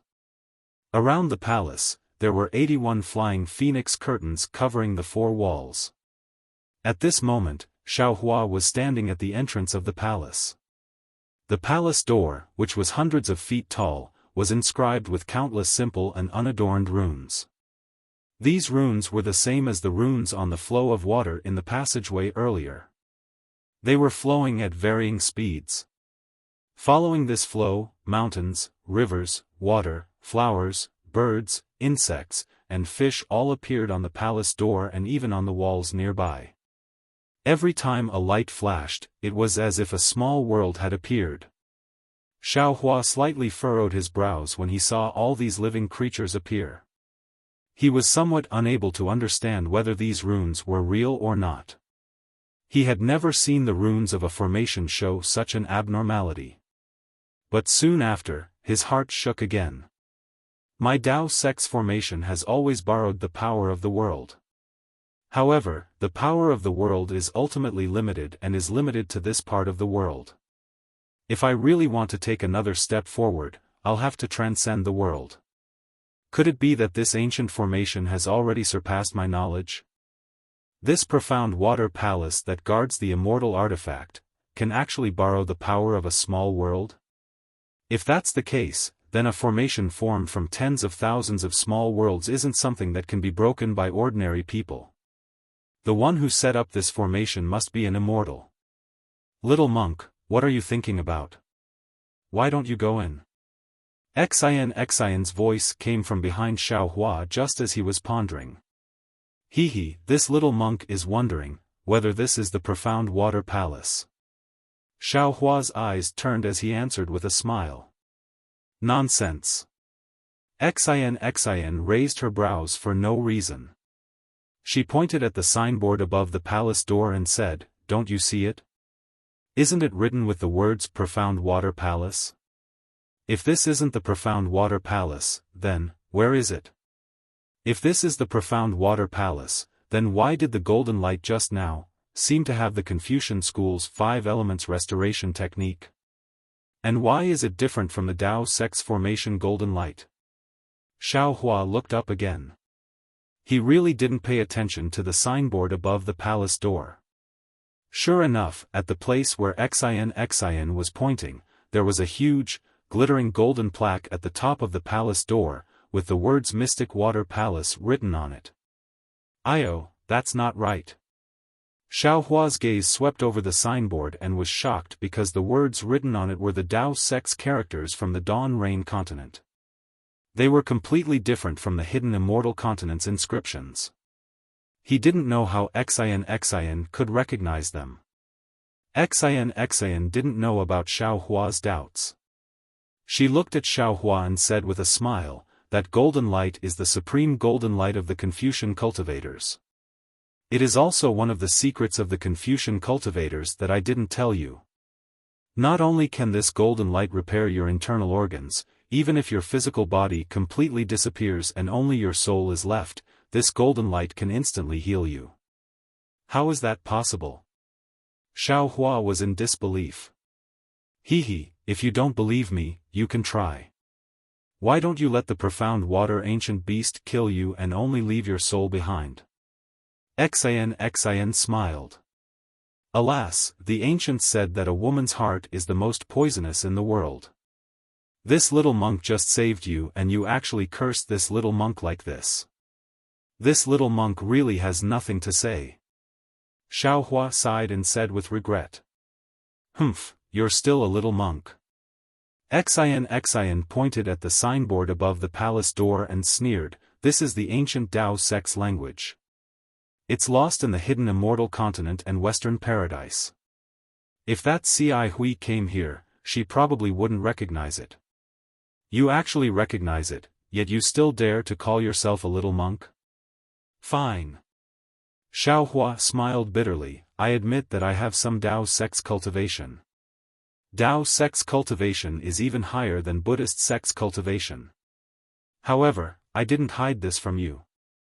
When I repelled the profound water ancient beast, I also used it in front of you. Alas, fellow immortal." Xian sighed and said, "At this point, you finally spoke the truth. This concubine thought that you would continue to hide it from this concubine." Seeing that Xian actually called herself this concubine, Xiaohua's eyeballs were about to fall out. He blinked his eyes in disbelief and stared at Xian. "What are you looking at?" Xian rolled her eyes at Xiaohua and scolded, "There are no flowers on this concubine's face." "Yes, yes." Xiaohua rubbed his nose. He knew that Xian was returning the favor. "It's this one's eyes that grew flowers."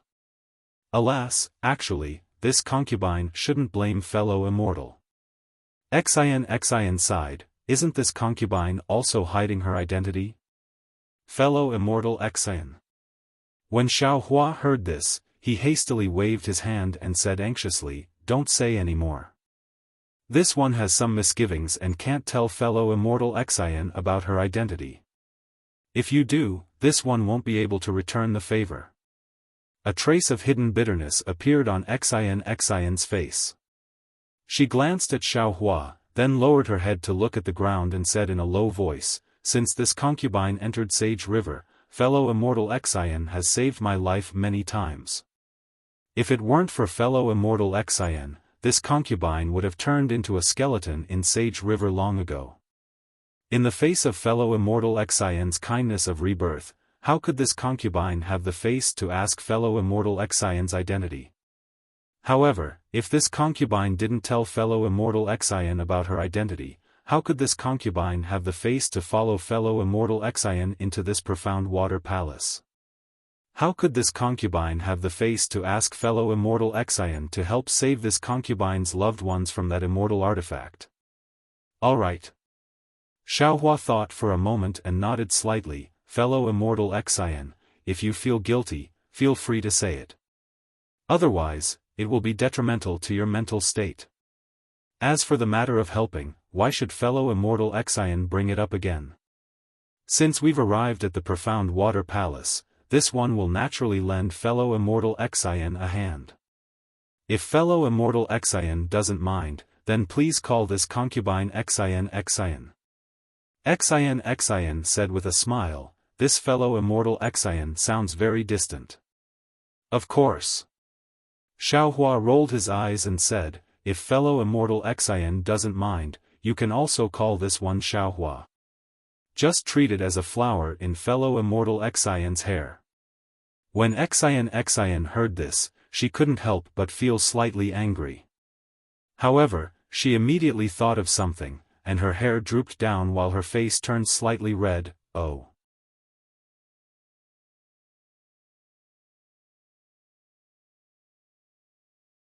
Chapter 34:59. Bad. When Xiaohua saw this, he complained bitterly in his heart, "Damn it, how could my mouth be so slippery? How could I say these things so casually? Not to mention Wuxia Fairy, even the late Shui." Just as Xiaohua was regretting, Xian raised her head again. Her face was red, but she still had a resolute expression as she said, "Xiaohua, I, a Confucian sage, have said that a drop of water should be repaid with a spring of water. You've saved this concubine several times, so this concubine should repay you with her body. However, this concubine feels that my humble appearance cannot enter your eyes. Moreover, this concubine has a heavy responsibility. Before rescuing Jiayan, this concubine doesn't dare to mention this important matter." Don't. Xiaohua hurriedly waved his hand. His face and neck were red as he said, "This concubine never meant that. This concubine was only joking. Don't take it seriously.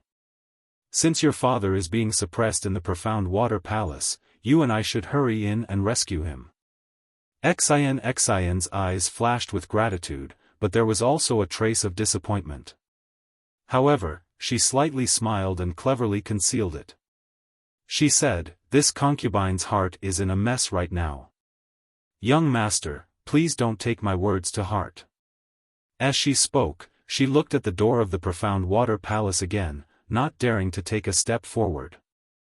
Xian, what are you afraid of?" Xiaohua frowned and asked, puzzled. "Alas." Xian sighed again. "To tell you the truth, this concubine was born in a second-rank Confucian family in the hidden immortal continent. Since childhood, this concubine has enjoyed a luxurious life. Young master may not know the splendor and wealth that this concubine has enjoyed. Even the princess of a country may not be able to compare to this concubine. Oh, I don't know if young master has heard of the Cha Nu kingdom in the hidden immortal continent. The power behind that kingdom is a branch of my Xian clan. Their princess is simply not worthy of being in my Xian clan. Alas, this concubine is talking too far. When this concubine grew up and could cultivate, this concubine not only read all the ancient books in the clan, but also learned some Taoist magic by analogy. At a young age, this concubine entered the realm of refining essence into qi. When this concubine's cultivation was successful, the clan passed down my Xian clan's gold essence cultivation technique. This gold qi gathering art is very difficult to cultivate, and it has always been exclusively cultivated by the men in the tribe. However, in my hands, it is like a smooth path for me. The bottlenecks that many others encounter do not even exist in my eyes. Thinking back to that time, I really felt like I was a heavenly beauty. Your aptitude is much better than this little student's. Xiaofan couldn't help but sigh when he heard this. What's the use of having good aptitude? Cultivation is just cultivation, nothing more. A bitter look appeared on Xian's face, and she said, I wholeheartedly practiced, wanting to refine the gold qi into the 5 qis unification realm. So, I searched for ancient books and secret arts in the clan and even in the hidden immortal continent, wanting to see the mystery of Confucian cultivation. However, when I found a trace of truth that was buried in time, I found another big secret in the clan. At this point, Xian looked at Xiaofan. Presumably, young master already knows what this secret is, right? Xiaofan nodded. It's not like I have a pig's head. How could I not guess? Alas, I never thought that a second-rank aristocratic family would actually hide such filthy things. Xian sighed more than once. My father was originally a candidate for the position of clan head, but the current clan head, in order to fight for this position, actually tricked my father into coming here in the name of treasure hunting, and then used an immortal tool to suppress him. And in order to cover up his crime, he pretended to be fond of me. He never rejected my requests and agreed to all of them.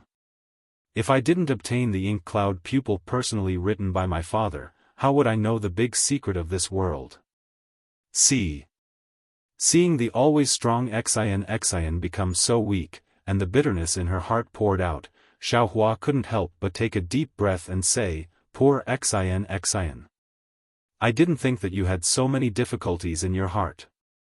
Previously, you hid so many secrets, and this little student thought that you coveted the immortal tool, but I didn't think. At this point, Xiaofan couldn't say anything more. He felt that he really let Xian down. Young master, don't blame yourself. Xian raised her head, tears in the corners of her eyes. It's all in the past. You just need to believe me from now on. But now, I'm standing in front of the profound water palace. My wish of so many years is about to come true, but I'm still a bit nervous. I don't know what I'll be facing. Or will it all be for nothing? Or... Xian didn't dare to continue. At this moment, she felt her hand warm as a large hand grasped her trembling, cold hand. Xiaohua's voice sounded in her ear, Don't be afraid, Xian. You didn't dare to say it before because you were afraid of danger at any time. You were even more afraid of delaying the chance to save your father, so you always faced it alone. And now, you have me. The ancients were right. If 2 people share happiness, there'll be 2, if 2 people share pain, there'll be 2 halves. This little student is willing to share this pain with you and reduce your pain by half. Many thanks, young master. Xian was momentarily dazed by the sight of the profound water palace. After saying so much, her heart felt somewhat empty. However, when she heard Xiaohua's words of comfort, her heart suddenly felt full. Although the words, young master, didn't refer to Little Blossom, they contained a lot of meaning. Let's go in. Xiaofan raised his head and narrowed his eyes. Since we're already here, we have to face reality. Even if it's an immortal artifact, this little student wants to flip it over and see what it's like. Young master, you're so bold. Xian praised. She gently pulled her hand out of Xiaohua's grasp, and then took out the golden hairpin from her hair. She smiled and said, however, young master only needs to help this concubine rescue Jiayan from the suppression of the immortal tool. There's no need to overturn the immortal tool. Xiaohua smiled, raised his eyes to look at the enormous palace doors, and walked in. Contrary to Xiaohua's expectations, there was no obstruction at the entrance. There was no radiance or ripples of magic power. It was no different from the entrance of an ordinary palace. Xian naturally followed him into the profound water palace. As soon as she entered, she immediately looked around with an extremely anxious expression on her face. Xian, don't be anxious. Xiaohua reminded her, since we've already entered, it's best to be careful. Don't lose your composure because of this. Xian took a deep breath and nodded, you're right, young master. I don't know why, but my mind has been in chaos over and over again today. I'm afraid it's because I'm about to see my father, right? Alas, this little student originally wanted to search for the immortal artifact separately from you, but now it seems like we can only go together. Xiaohua smiled bitterly and shook his head slightly. Xian lowered her head in embarrassment and looked at the ground. Her voice was as soft as a mosquito's, I'll listen to young master's instructions. Let's go. We'll start searching from the left. Xiaohua waved his hand and led Xian towards the left side of the profound water palace. The floor of the profound water palace was paved with huge bluestones, each of them dozens of feet in size. The edges of every bluestone were covered with strange runes. These runes were golden in color, and they flowed as Xiaohua and Xian walked. Although Xiaohua couldn't sense any ripples of magic power from these runes, he believed that the restrictions within the profound water palace were definitely more formidable than any of the previous passages. First, they arrived before a coiling dragon pillar.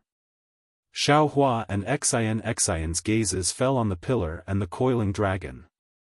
The pillar itself didn't have any radiance, but the coiling dragon's muscular body emitted a faint golden light. This golden light seemed to come from the coiling dragon's scales and body. The huge dragon head that coiled its way up the pillar had its bloody mouth open and was facing the top of the palace. Xiaohua stretched out his hand and touched the coiling dragon pillar. An extremely cold feeling came from his palm. Xiaohua frowned slightly and slowly withdrew his hand. After that, the two of them circled the pillar a few more times. However, they didn't find anything strange about the pillar. The two of them looked at each other and didn't seem to be disappointed. Soon after, they continued walking forward. The palace was huge.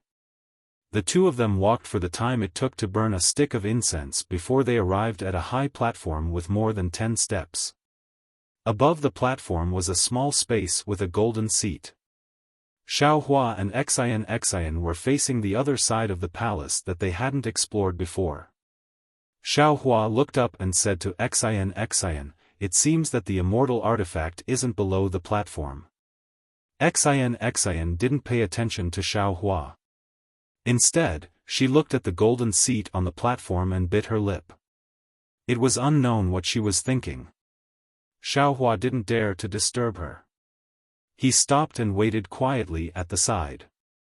After the time it took to brew a cup of tea, Xian spoke, young master, if I'm not mistaken, the immortal artifact should be beside the golden seat. Or perhaps, this golden seat is the immortal artifact itself. It can't be.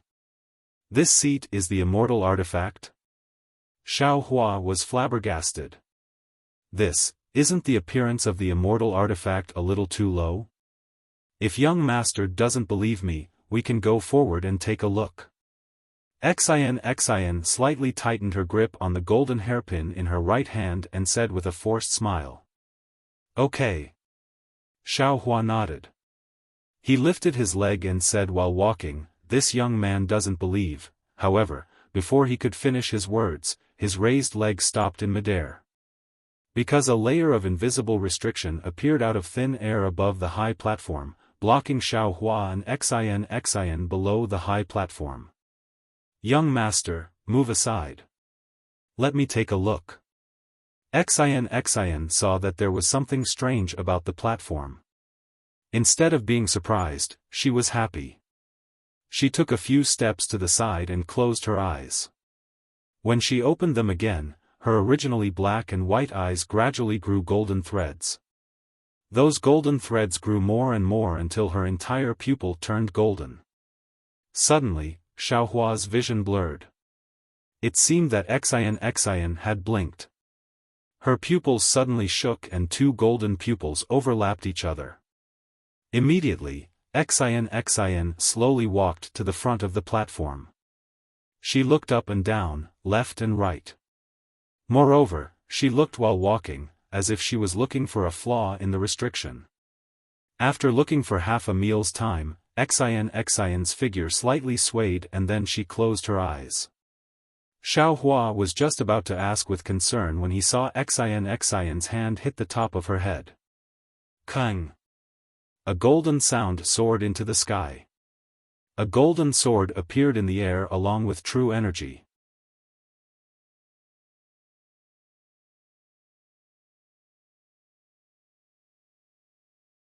Chapter 3460.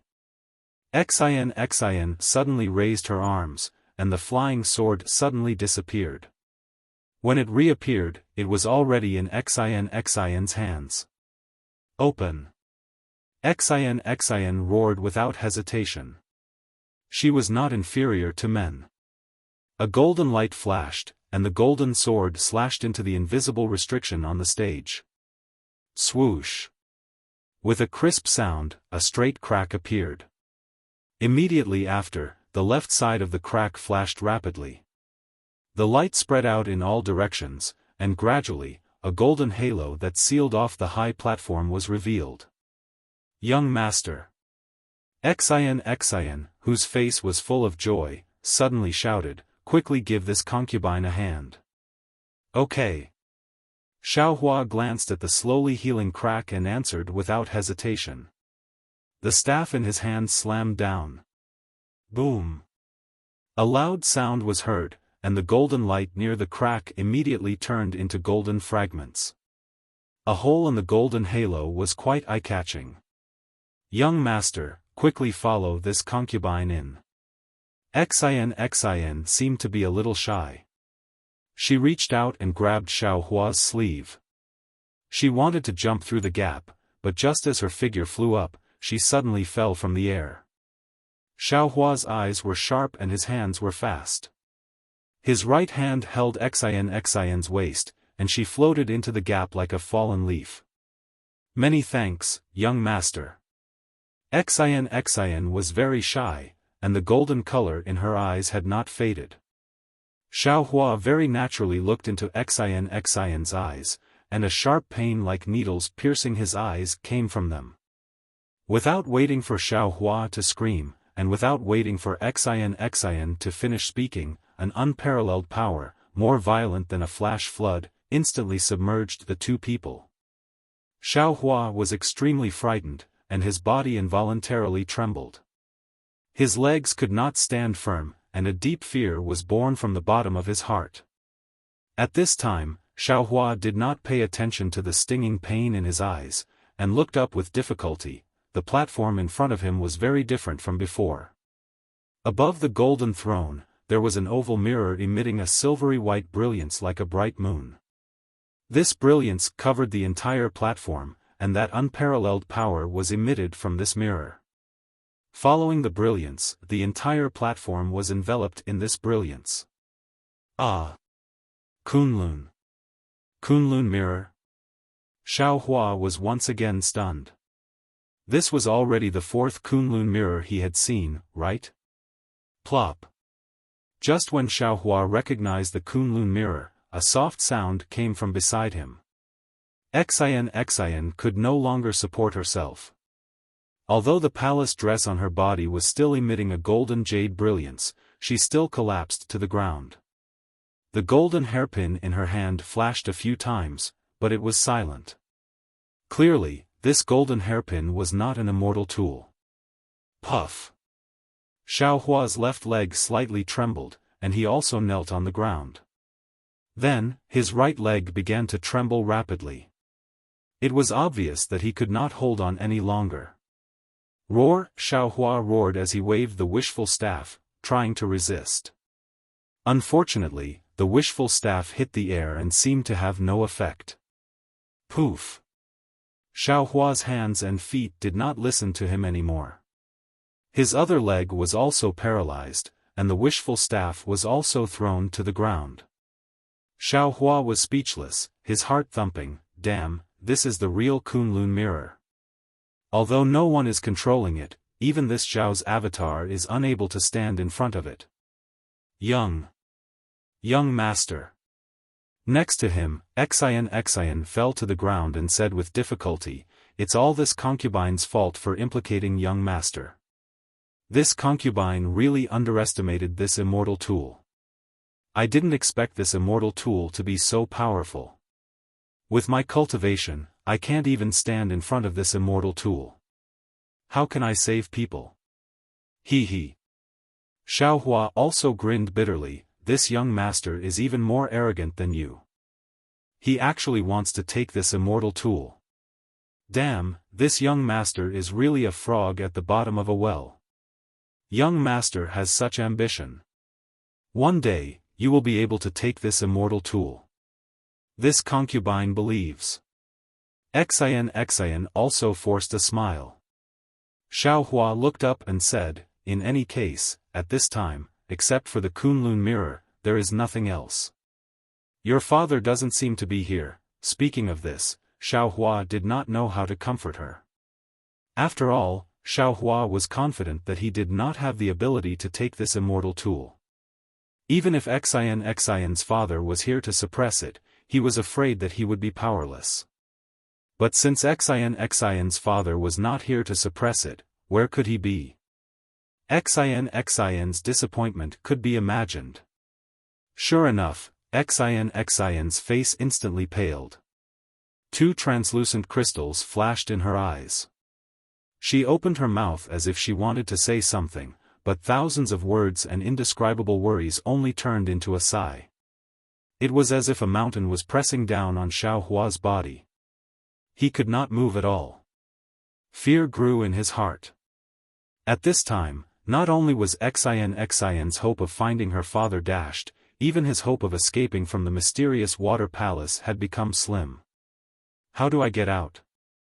Xiaohua turned his head and swept his gaze over the entire platform. He thought to himself, this Blackwater Palace is a complete palace. It only has one entrance, and this platform is the end of the palace. If there are any exits, they'll all be on this platform. But there is only one golden chair on the platform. Perhaps, like the Misty Cloud sect, that chair is a transportation array? Thinking of this, Xiaohua came to a realization. At this time, Xian whispered again, "Young master, this concubine still has a secret method to activate the golden hairpin. Perhaps it can send you to the golden chair." This concubine has pondered for a long time. Perhaps this golden chair is the secret passage to leave the mysterious water palace. If this young master leaves, what will you do? Can you leave with this young master? Xiaohua did not answer, but asked directly. Xian's face became distressed. It's all this concubine's fault. This concubine doesn't know whether Ci Hui and Great Master Gu Zhen are dead or alive, but this concubine is willing to send you out. No need. Xiaohua sneered. He clenched his fists and shouted, "This young master has his own methods. Let this young master see how powerful this unmanned immortal weapon is." Young master. Xian turned pale with fright. She hurriedly said, "Young master, don't force yourself." However, Xian's words were too late.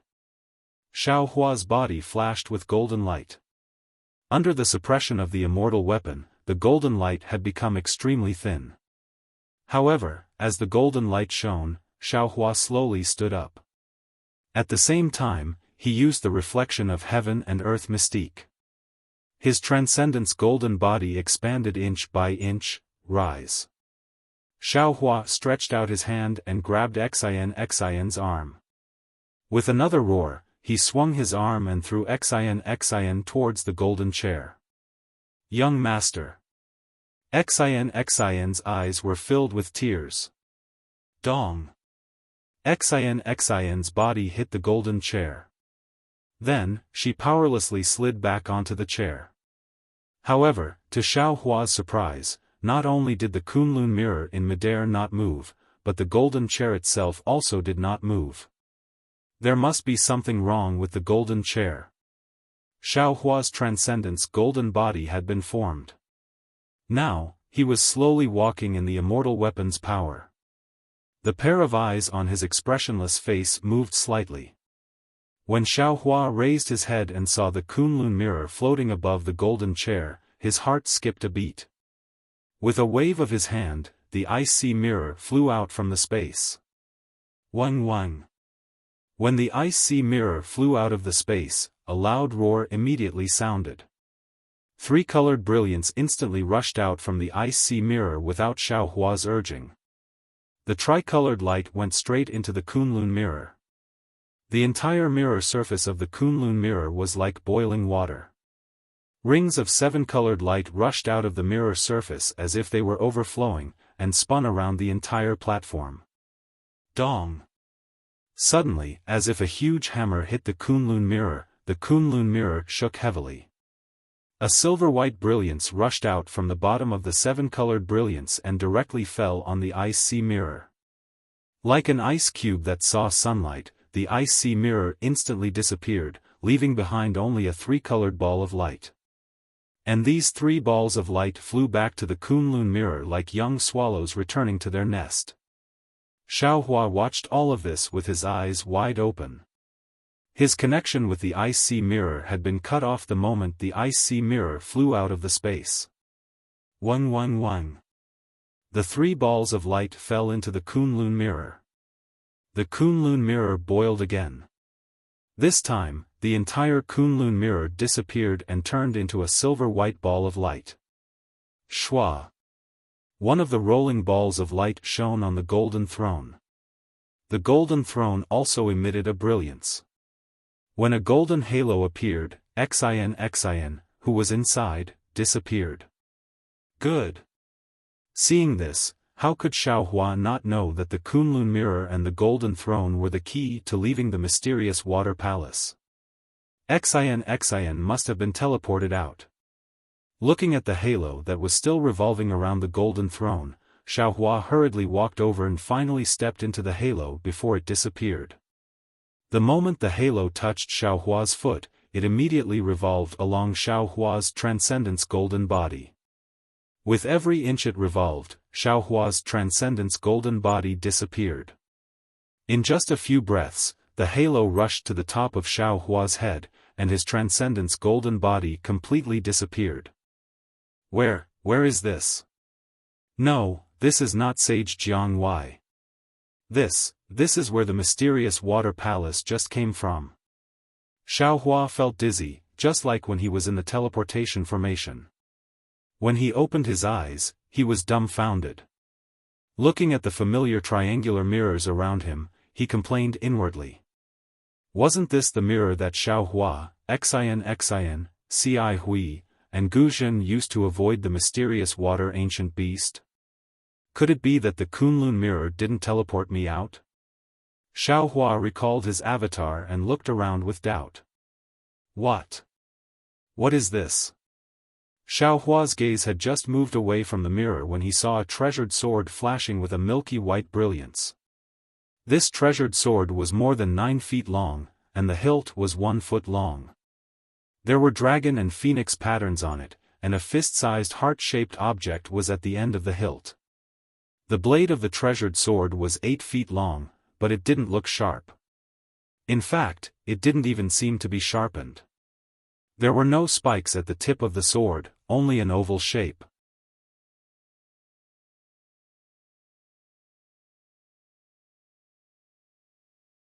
Chapter 34:61. The Son of Heaven's Sword. Although this treasured sword didn't show that it was the Son of Heaven's sword, Xiaohua's eyes saw the long sword's great craftsmanship.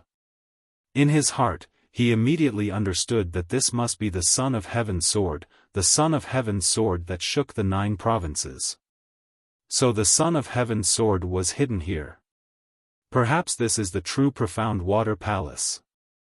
Xiaohua pondered as he spoke, his gaze once again moving downwards. The Son of Heaven's sword light was very quiet, but it also had a kind of absolute dominance. A sword light as thick as a thumb pierced through space and rushed down. Far below the Son of Heaven's sword, where it had almost left the surface of the mirror, there was no light. It was like an abyss. There, the Son of Heaven's sword light transformed into a faint sword of light. Below the sword of light was an extremely dim golden sword of light. The tip of the sword was pointed upwards, resisting the sword of light with all its might. Although Xiaohua didn't know what the golden sword of light was, he understood when he saw Xian's faint figure beside it. This was where Xian's father was suppressed by the immortal artifact. The immortal artifact suppressed was none other than the Son of Heaven's sword. Not only was there an immortal artifact in the mysterious water palace, but there were 2 of them. Io, what's going on? Why isn't the Son of Heaven's sword as powerful as the Kunlun mirror? Xiaohua suddenly realized. Also, I can use my divine will. Thinking of this, Xiaohua didn't have time to think anymore. He hurriedly used the wind escape technique to fly down, which was the place he had just flown a few hundred feet. Kacha. A series of crisp sounds came from above his head, all around him, and under his feet. The triangular mirror surface flashed with silver-white brilliance one after another. In the end, the entire space turned into an extremely smooth mirror surface. The Kunlun mirror. Xiaohua looked at the incomparably huge mirror surface and a familiar feeling arose from the bottom of his heart. This is inside the Kunlun mirror. I understand now. There is indeed only one immortal artifact in the mysterious water palace, and that is the Kunlun mirror. The Son of Heaven's sword is inside the Kunlun mirror. Xiaohua suddenly realized. Young master. At this moment, Xian transmitted her voice filled with surprise and excitement. Xian. Xiaohua also responded and sped down. When he saw the situation of the golden sword, he couldn't help but suck in a breath of cold air. It was a huge sword that was hundreds of feet tall. The huge sword looked very simple and unadorned. The huge sword constantly emitted a golden sword light. The sword light was like tiny flying swords, but when these flying swords rushed out of the huge sword, they were immediately pierced by the Son of Heaven's sword and completely disappeared. Looking into the giant sword, there was an extremely dim and huge figure hidden within. This figure was an old man with golden hair and beard. The old man's hair and beard fluttered in the wind, and his eyes were tightly shut. Although the expression in his eyes could not be seen clearly, his tightly shut lips, his slightly clenched teeth, and the Sichuan character between his eyebrows showed the old man's unyielding and fighting spirit. Sword transformation realm. Xiaohua's eyes narrowed as he scanned the giant sword with his divine sense. Young master. Xian bit her lips, her face flushed with surprise. She looked at Xiaohua and said in a low voice, "This is my father. I didn't expect that he would be suppressed by the Son of Heaven's sword. Do you have a way?" Xiaohua asked straightforwardly. Xian's eyes were filled with deep sorrow, and she almost choked with sobs as she said, "Young master, you don't know, but my Xian family's ancestral gold qi unification technique is restrained by the Son of Heaven's sword. From my father's situation, he couldn't resist the Son of Heaven's sword qi and was forced to transform into a sword. There's a saying in the sect, once you transform into a sword, you will be immortal for all eternity. Without the Gung Earth, 10,000 years will become nothing. Only my father can protect himself now. Without the help of the Gung Earth, I'm afraid, he will forever be a sword. Whether it's the Gung Earth or not, I don't know. Xiaohua was a little anxious. I only know that if I don't save your father from the suppression of the Son of Heaven's sword, even if you find the Gung Earth, I'm afraid it won't be of any use. Xian hurriedly shouted, "Young master, you don't know, but my greatest reliance is the golden hairpin, and the golden hairpin isn't of the earth attribute." Before young master came over, I had already thought about it. Unless there's a great master who can refine true qi to the earth qi unification realm and use the Gung Earth to awaken my father, then I will activate this golden hairpin. Only then can we help my father escape, otherwise. I'm afraid I can only rely on the Son of Heaven's sword.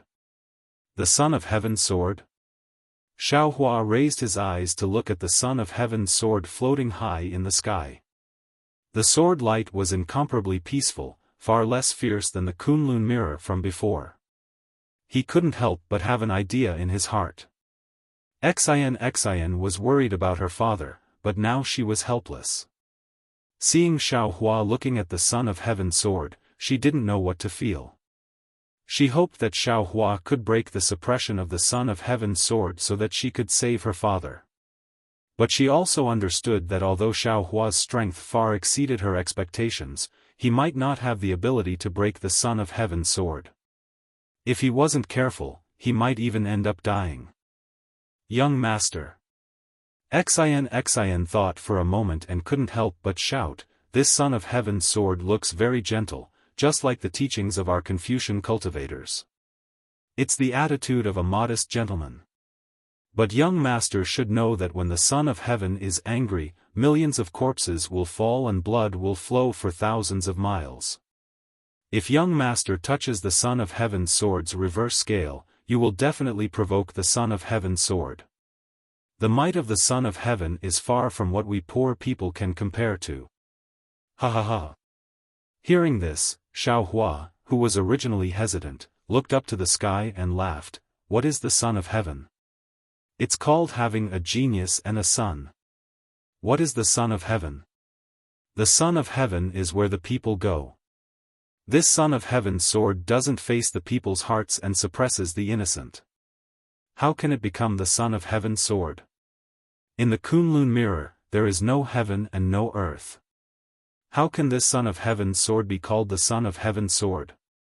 Now, I am not talented, but I will hold up the sky for you.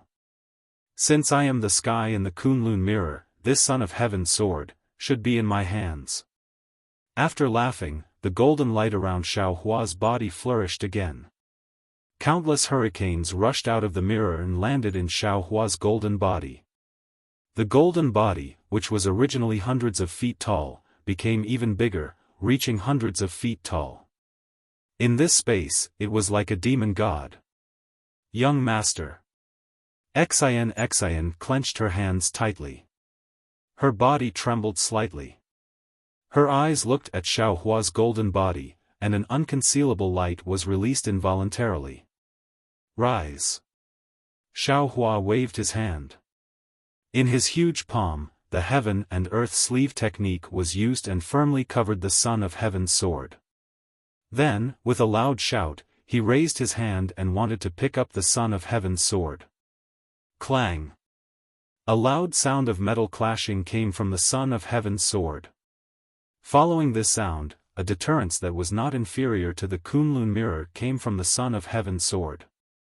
Moreover, following this deterrence, thousands of sword lights rushed toward Xiaohua more ferociously than thousands of soldiers and horses. Hiss! It is indeed the wrath of the Son of Heaven. Xiaohua sucked in a breath of cold air and slapped his forehead. His vast divine sense was released like the pressure of the sun shrouding art. Although it could not compare to the majesty of the Son of Heaven's sword, it was like a howling wind that rushed straight over. Boom! Tens of thousands of tiny whirlwinds appeared out of thin air, and the entire space shook. The smooth surface of the mirror in the surroundings emitted a creaking sound, and rays of clear light swayed in a very disorderly manner within the space. Pfft! Xiaohua's golden body deflated, and he spat out a mouthful of golden blood. Before the blood could dissipate, Xiaohua gritted his teeth and opened his mouth. The spiritual fire flew out and landed in the blood. Ga. Like a fire bird that had been reborn from blood, the edges of the spiritual fire flashed with traces of blood. It expanded rapidly in midair and instantly turned into several acres, covering the Son of Heaven's sword. The moment the Son of Heaven's sword, which was like thousands of soldiers and horses, touched the spiritual fire, it immediately melted and disappeared. Even the unparalleled power of the Son of Heaven's sword was greatly weakened by the spiritual fire. Xiaohua was overjoyed when he saw this. He stretched out his hand, and his entire right arm turned into flames. The flames were not only spiritual fire, but there were also bits of black flames between the threads of fire.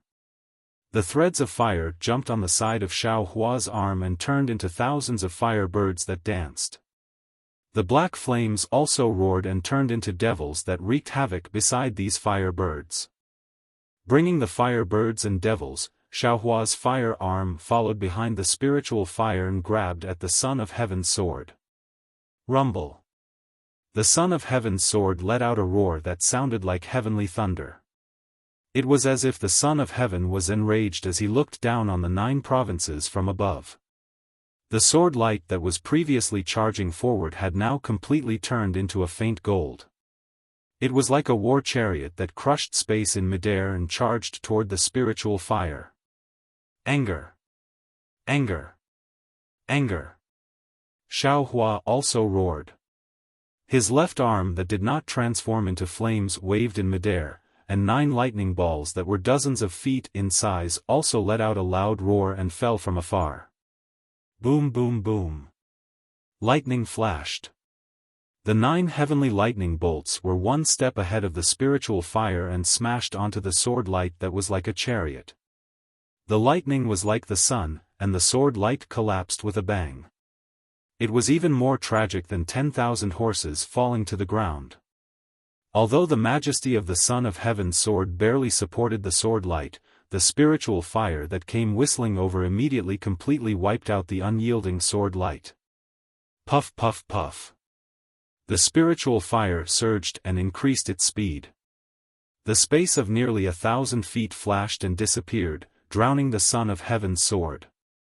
Strange sounds of destruction were heard. The previous brilliance of the Son of Heaven's sword was quickly swallowed by the spiritual fire. Even the light pillar that suppressed the sword trembled slightly in the flames. Roar! It seemed to be the roar of a dragon, but it was also the fury of heaven and earth. Billions of sharp thorns suddenly appeared in the red and yellow spiritual fire.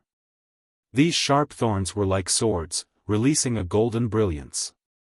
As soon as they appeared, they immediately covered the entire spiritual fire. Xiaohua's spiritual fire, which had always been invincible, was instantly pierced by these light thorns. However, although the spiritual fire was divided into extremely small threads, each wisp of spiritual fire was equally powerful. Puff puff puff. Fine sounds like bubbles bursting were heard from his sword light, like the washing of rain. In a few breaths, the spiritual fire and the light thorns disappeared, revealing the appearance of the Son of Heaven's sword inside. At this moment, the Son of Heaven's sword was trembling rapidly, and its brilliance was clearly much dimmer.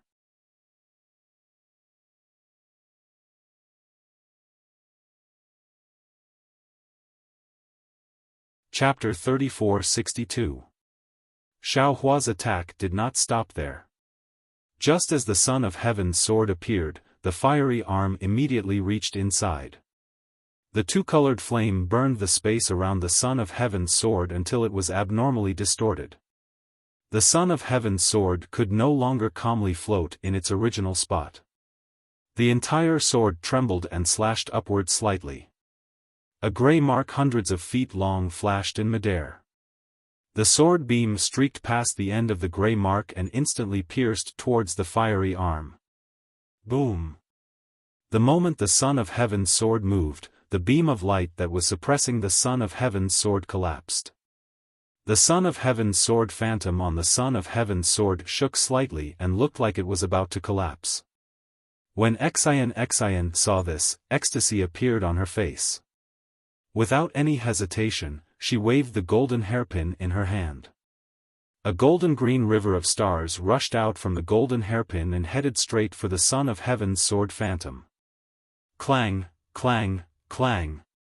The sound of horses and spears clashing could be heard from the phantom and the river of stars.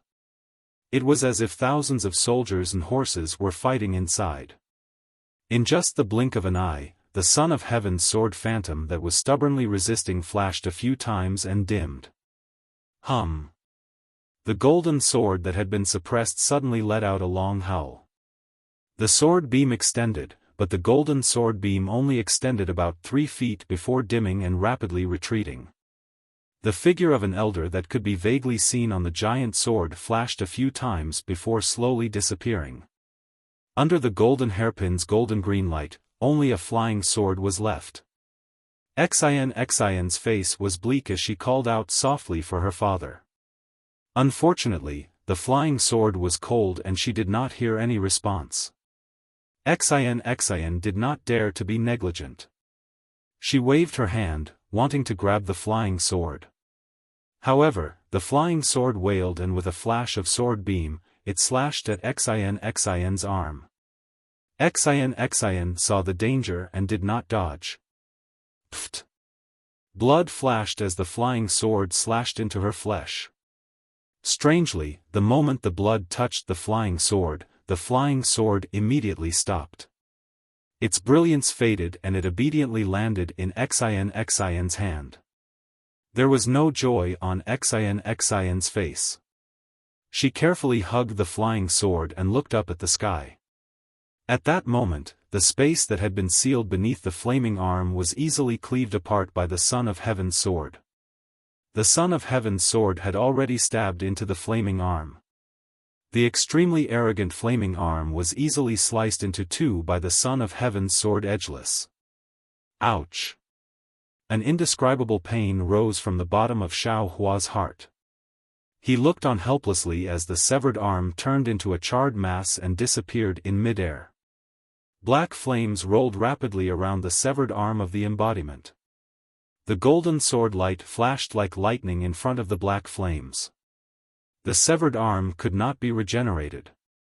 Shua! The Son of Heaven's sword was raised again, and another gray sword mark appeared. This time, the Son of Heaven's sword's target was Xiaohua's head. Young lord! In the distance, Xian turned pale with fright and hurriedly called out. Unfortunately, she was too far away and not only could her voice not reach him, even her worries would be for naught. Xian raised her hand and looked at the golden hairpin in her hand. She clenched her teeth and stabbed the golden hairpin into her heart. Woo! The golden hairpin immediately turned blood-red and flew out of Xian's hand. It was faster than a shooting star. It drew a bloody mark in midair and charged straight at the Son of Heaven's sword. The Son of Heaven's sword slashed out and all 9 provinces submitted. This sword even caused the space in front of Xiaohua to collapse. In the blink of an eye, it reached the space between Xiaohua's eyebrows. Go! Xiaohua's figure flashed and hurriedly waved his hand. The seal of ocean overturning seal roared and rushed out to meet the Son of Heaven's sword. Shua! There was no suspense at all. The seal of ocean overturning seal merely blocked the Son of Heaven's sword and was immediately split into 2. The roaring coiling dragon was also split into 2 from head to tail. At this moment, Xiaohua saw that there was no way to dodge. Just as the Son of Heaven's sword was about to slash down on his forehead, Wu. A blood-red light flashed and the golden hairpin appeared at the end of the Son of Heaven's sword. Boom! Another loud sound. The golden hairpin hit the Son of Heaven's sword. Unfortunately, although the golden hairpin was powerful, it was still a mantis blocking a chariot. The Son of Heaven's sword only shook a little and the golden hairpin was sent flying. The Son of Heaven's sword that could split heaven and earth continued to slash down, young master. Xian's heart was in pain. She had not even tasted the joy of saving her father and she immediately had to pick another bitter fruit. Just as Xian was crying blood, suddenly, a brilliant light appeared above her head. That formless nascent soul had appeared from the top of Xiaohua's head. The nascent soul's two small hands formed hand seals and pieces of mirror light appeared. Pieces of mirror surfaces blocked the Son of Heaven's sword at the same time. Ka ka ka ka. Countless crisp sounds rang out in the air. These mirror surfaces continuously appeared in front of the Son of Heaven's sword. However, these mirror surfaces were continuously shattered by the Son of Heaven's sword. Seeing that the nascent soul's spell to control the ice sea mirror was effective, Xiaohua felt a joy of escaping death. He took advantage of this opportunity to quickly dodge. Then, the nascent soul waved its hand again. Shua. Several beams of light appeared from the surrounding mirror surfaces and shone in front of Xiaohua. A huge Kunlun mirror appeared. Boom! The Son of Heaven's sword struck again. The entire Kunlun mirror shattered with a bang, turning into millions of fragments. However, all of these fragments flashed with residual light. When these lights shone in front of the Son of Heaven's sword, the entire space was filled with a grayish-white color. Cracks appeared in the space. Come out, there was another soft shout. The nascent soul was very calm. It rubbed its hand again and dozens of beams of light appeared again. Around the spatial cracks, 4 Kunlun mirrors appeared at the same time. The flashing mirror light sealed the area around the Son of Heaven's sword. The Son of Heaven's sword was like a galloping horse. It finally had no way out here. After blocking left and right in the space, it gradually calmed down. At this moment, 4 huge fire arms stretched out from the 4 Kunlun mirrors at the same time. Just like the Son of Heaven's sword that had broken them, they grabbed at the Son of Heaven's sword from 4 directions. The Son of Heaven's sword slashed and one of the fire arms in front of its head shook slightly. It was as if it was a mirror-like shadow and did not break. Then, the Son of Heaven's sword pounced towards the fire arm beside it. However, the strange thing was that when the Son of Heaven's sword slashed 4 fire arms in a row, these 4 fire arms were actually nothingness. None of them were broken. Furthermore, just as the Son of Heaven's sword's blade flashed past the last fire arm, the first fire arm quickly grabbed the hilt of the Son of Heaven's sword in a flash. Roar! The Son of Heaven's sword roared angrily again. The sword body trembled rapidly, as if it was about to break free from the fire arm. Hum! Countless flames and black flames surged out from the fire arm, completely covering the hilt of the Son of Heaven's sword. The fist-sized heart was also injected with black flames and flames at the same time, turning red, yellow, and black. Swoosh! The fire arm trembled slightly. The 4 Kunlun mirrors once again emitted a powerful light, imprisoning the Son of Heaven's sword. After a full meal, the Son of Heaven finally calmed down. Ha ha ha! Xiaohua laughed loudly. His voice shook the sky. The 4 Kunlun mirrors instantly turned into fireflies. As Xiaohua raised his hand, the Son of Heaven's sword flashed and pointed at the sky. He chanted, "I hold the Son of Heaven's sword. The world is in my chest. Congratulations, young master, congratulations, young master." Xian, who was hugging the flying sword, flew up weakly with a flushed face. She congratulated the incomparably tall Xiaohua's Dharma body. Xiaohua smiled slightly. His body slowly shrunk until it was the size of an ordinary person. He said with a smile, "Congratulations to you too. You have obtained the flying sword, I have obtained the treasured sword. We have both fulfilled our wishes. Young master's remarkable abilities are far from what I can compare to." Xian's eyes were filled with admiration. She hurriedly replied, "If it wasn't for young master accompanying me this time, not to mention being able to save Jiayan, even my crippled body would have to stay in Saint River." Speaking up to here, Xiaohua glanced at the flying sword in Xian's arms again. He asked with concern, Xian, how do you save your father? I don't know if I can help." Speaking of her father, a trace of worry appeared on Xian's face. She said faintly, "Although young master's methods are heaven-defying, father has already used my Xian family's secret technique under the suppression of the Emperor's sword. Like I said before, he needs the help of a rustic grandmaster. Only then can he be awakened with my assistance from the side, but—" Xiaohua said anxiously, "Your father and Xian family's patriarch are not on good terms. Now that he has brought the flying sword back, wouldn't he be walking into a trap?" Seeing Xiaohua's concern for her, Xian pursed her lips and smiled, "Young master, don't worry. This is Elysium, far from hidden immortal continent. I have made many friends in Elysium. Finding one or two rustic grandmasters is not difficult." That's good, that's good." Xiaohua rubbed his hands and smiled happily, "I am also relieved." Speaking up to here, Xian looked at the mirror on the left and asked tentatively, "Young master has already subdued the Emperor's sword. But how do we get out of here? How do I and young master return to the Sage River?" That's easy."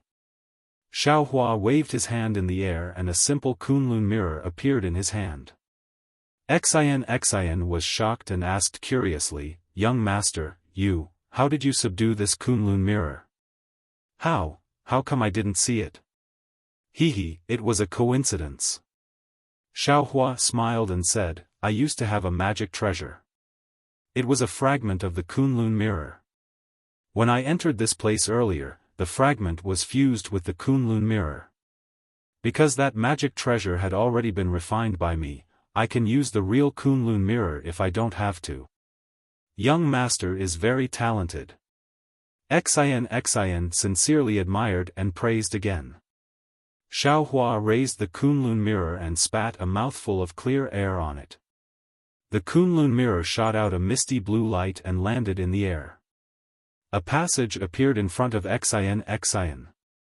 Xiaohua put away the Kunlun mirror and stretched out his hand with a smile, "Let's go, I will send you out." "Yes, thank you for your trouble, young master." Xian replied. Her face blushed. She slightly hesitated and sent her soft hand over. Holding Xiaohua's hand, she stepped into the passage with Xiaohua. The passage was actually very short. Before the warmth of Xian's soft hand could warm Xiaohua's heart, a cool breeze blew in front of his eyes and a mist of water hit his face. The two of them had already reached the Sage River.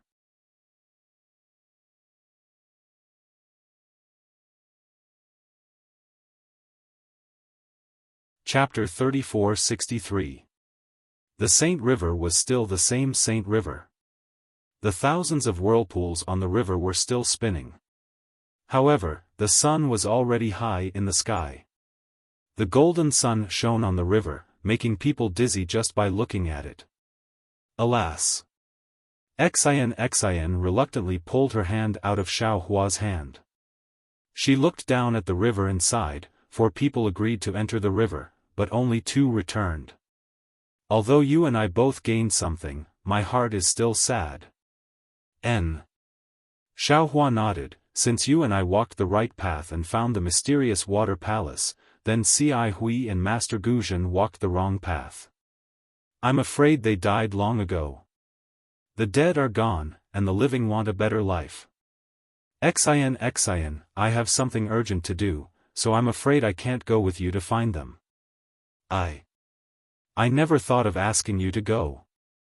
Xian was a little angry and threw her hand out of Xiao Hua's hand. Now that we're here, I still don't know your name. How can I dare to let you go with me? This.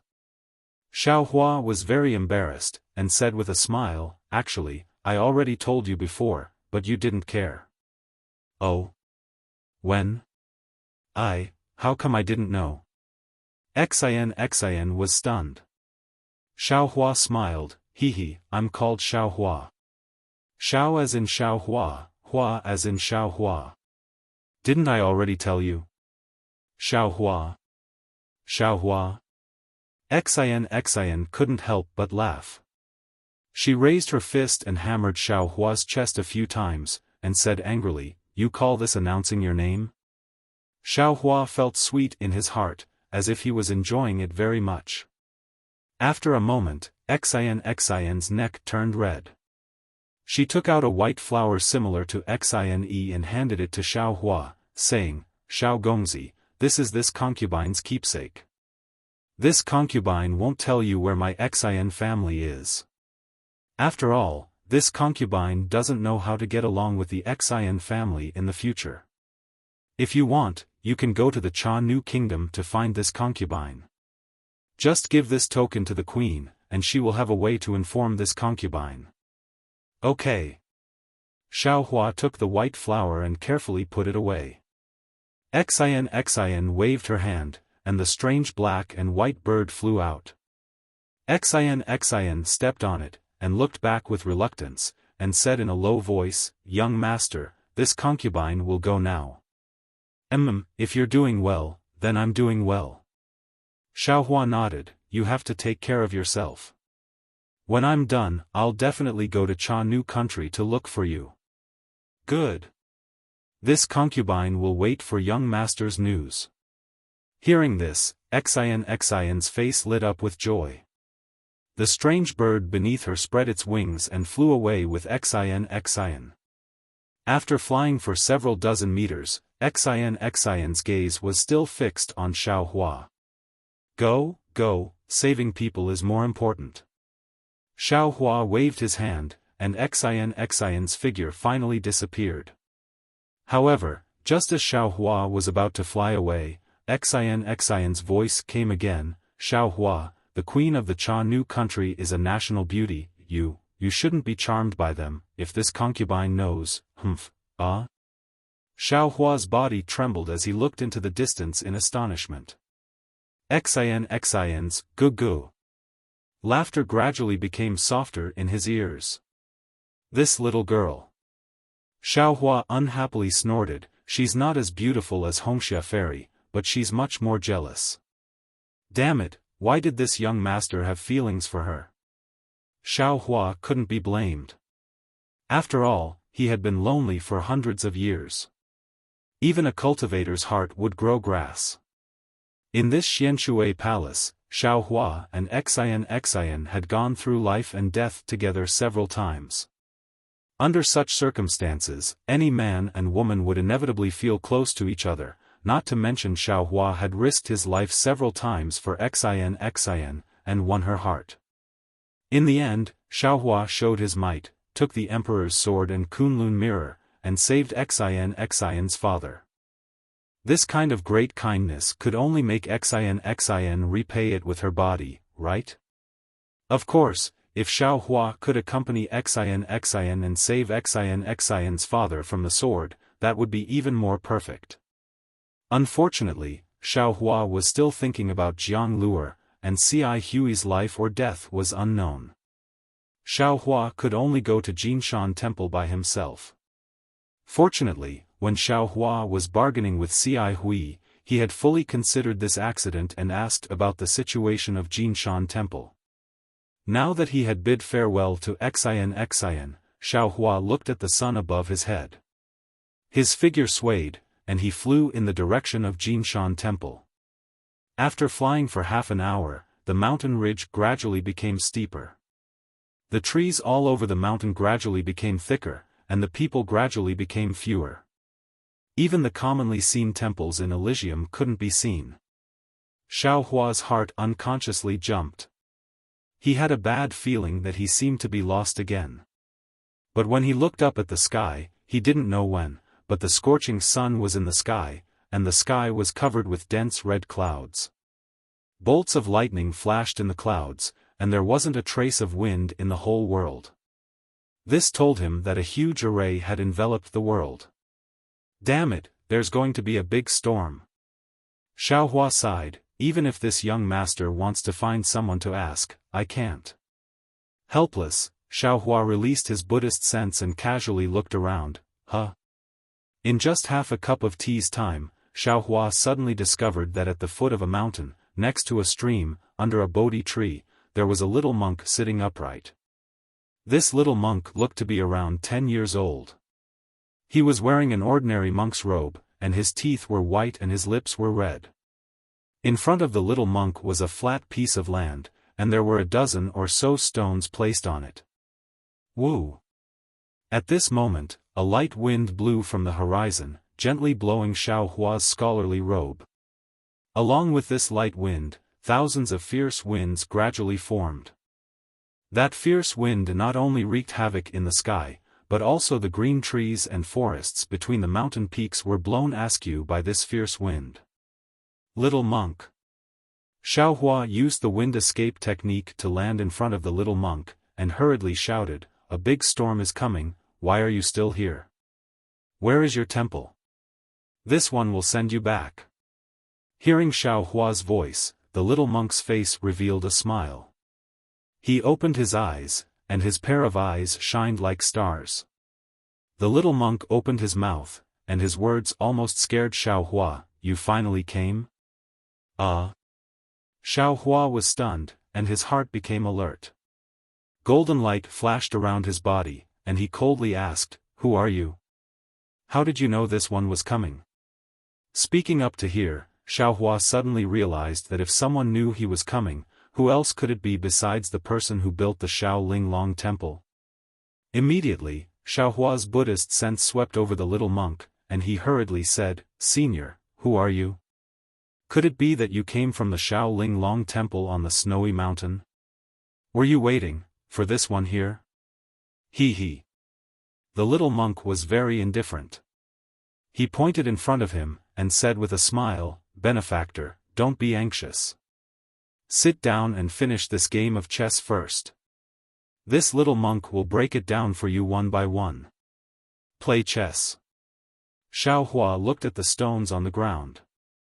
Sure enough, these stones were divided into two halves, and there were also some lines drawn under the stones. Senior is in a good mood. Xiao Hua didn't dare to relax. He cupped his hands and said, However, at this time, a storm is coming.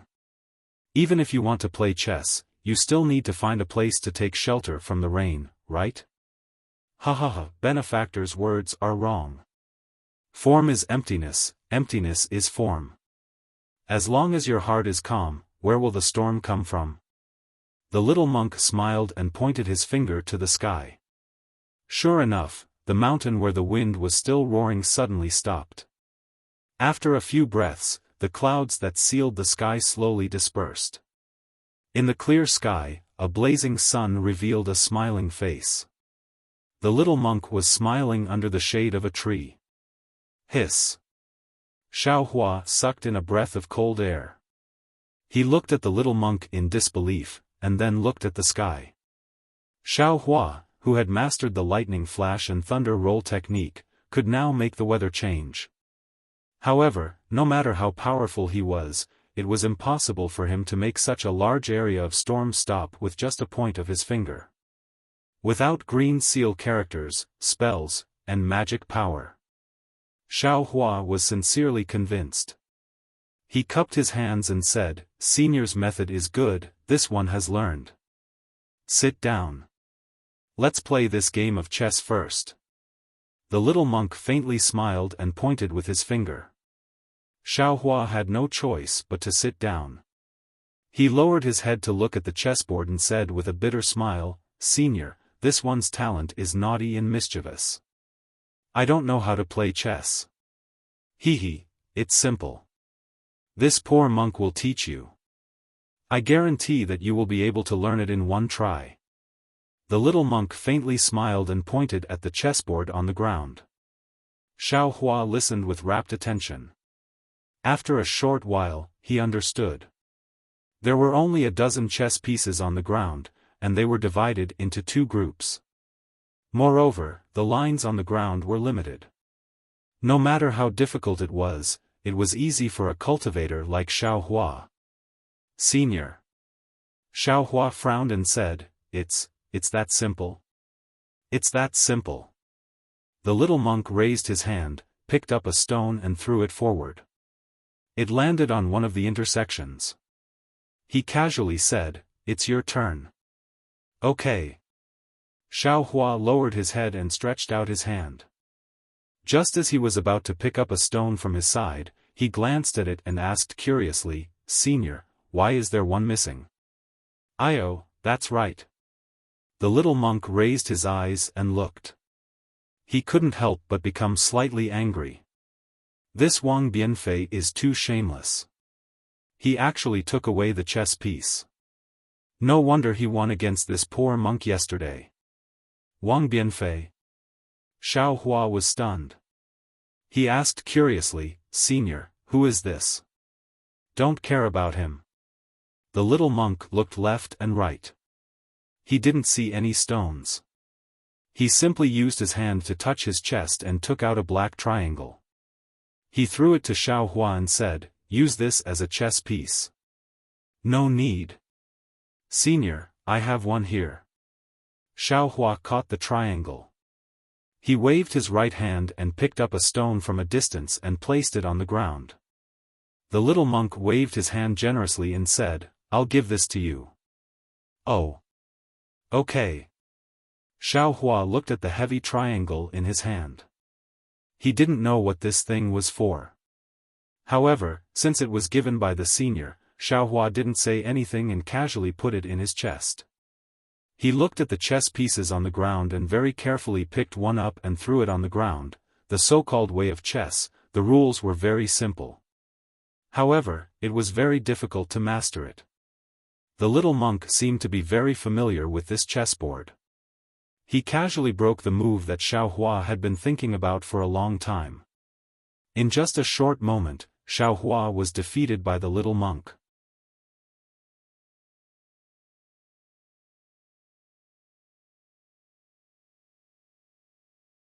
Chapter 34-64.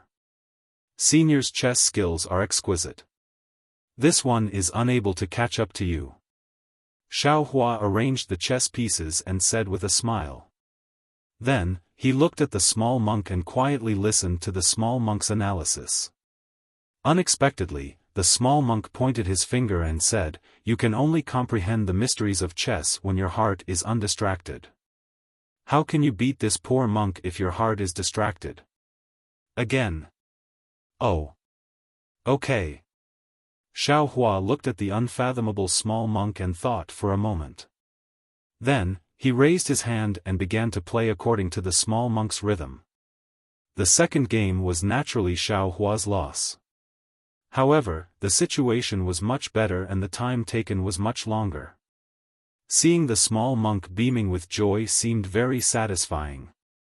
Without saying anything, Xiao Hua arranged the chess pieces again and began the third game with the small monk. The sun seemed to be hanging above their heads, motionless. However, Xiao Hua and the small monk had already played nearly 30 games. In the beginning, Xiao Hua was not the small monk's opponent. After 5 games, Xiao Hua gradually caught up.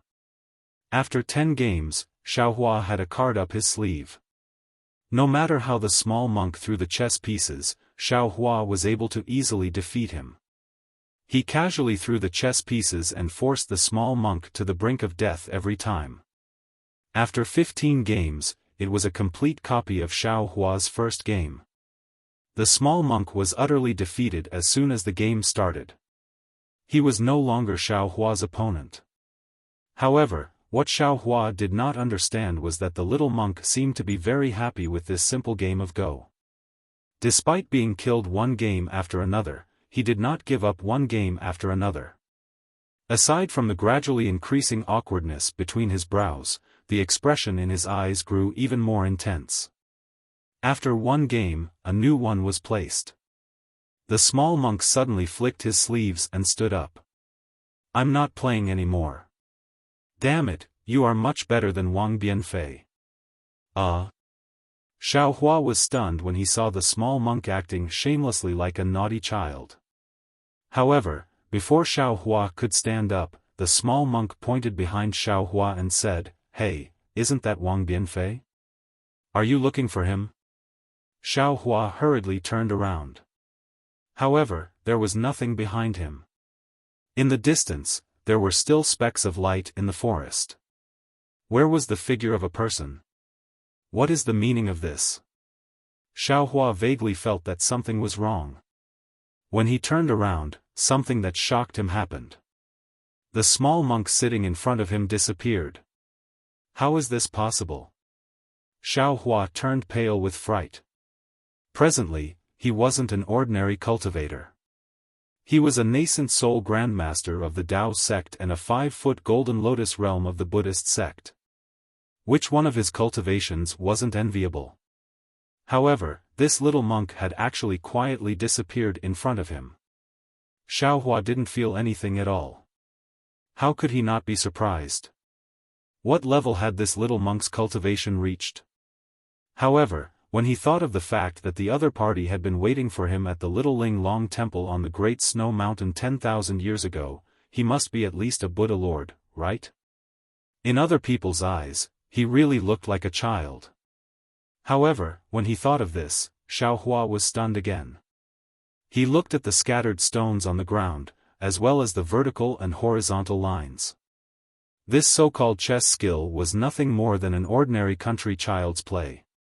Why did this senior expert care so much about it? Could it be? Xiao Hua suddenly thought of a possibility and hurriedly reached out to take out the black triangle from his bosom. Sweeping it with his divine sense, he unexpectedly discovered that this object was not ordinary. This is a Buddhist treasure. Xiao Hua immediately understood. This little monk was probably waiting here for this object. Immediately after, Xiao Hua used his Buddhist sense to take a look. However, he still couldn't see anything. In the end, he used his Dharma eyes to see that this black triangle hid a thumb-sized chess piece. It really is a chess piece. This senior is unfathomable. Xiao Hua closed his Dharma eyes. He was truly convinced.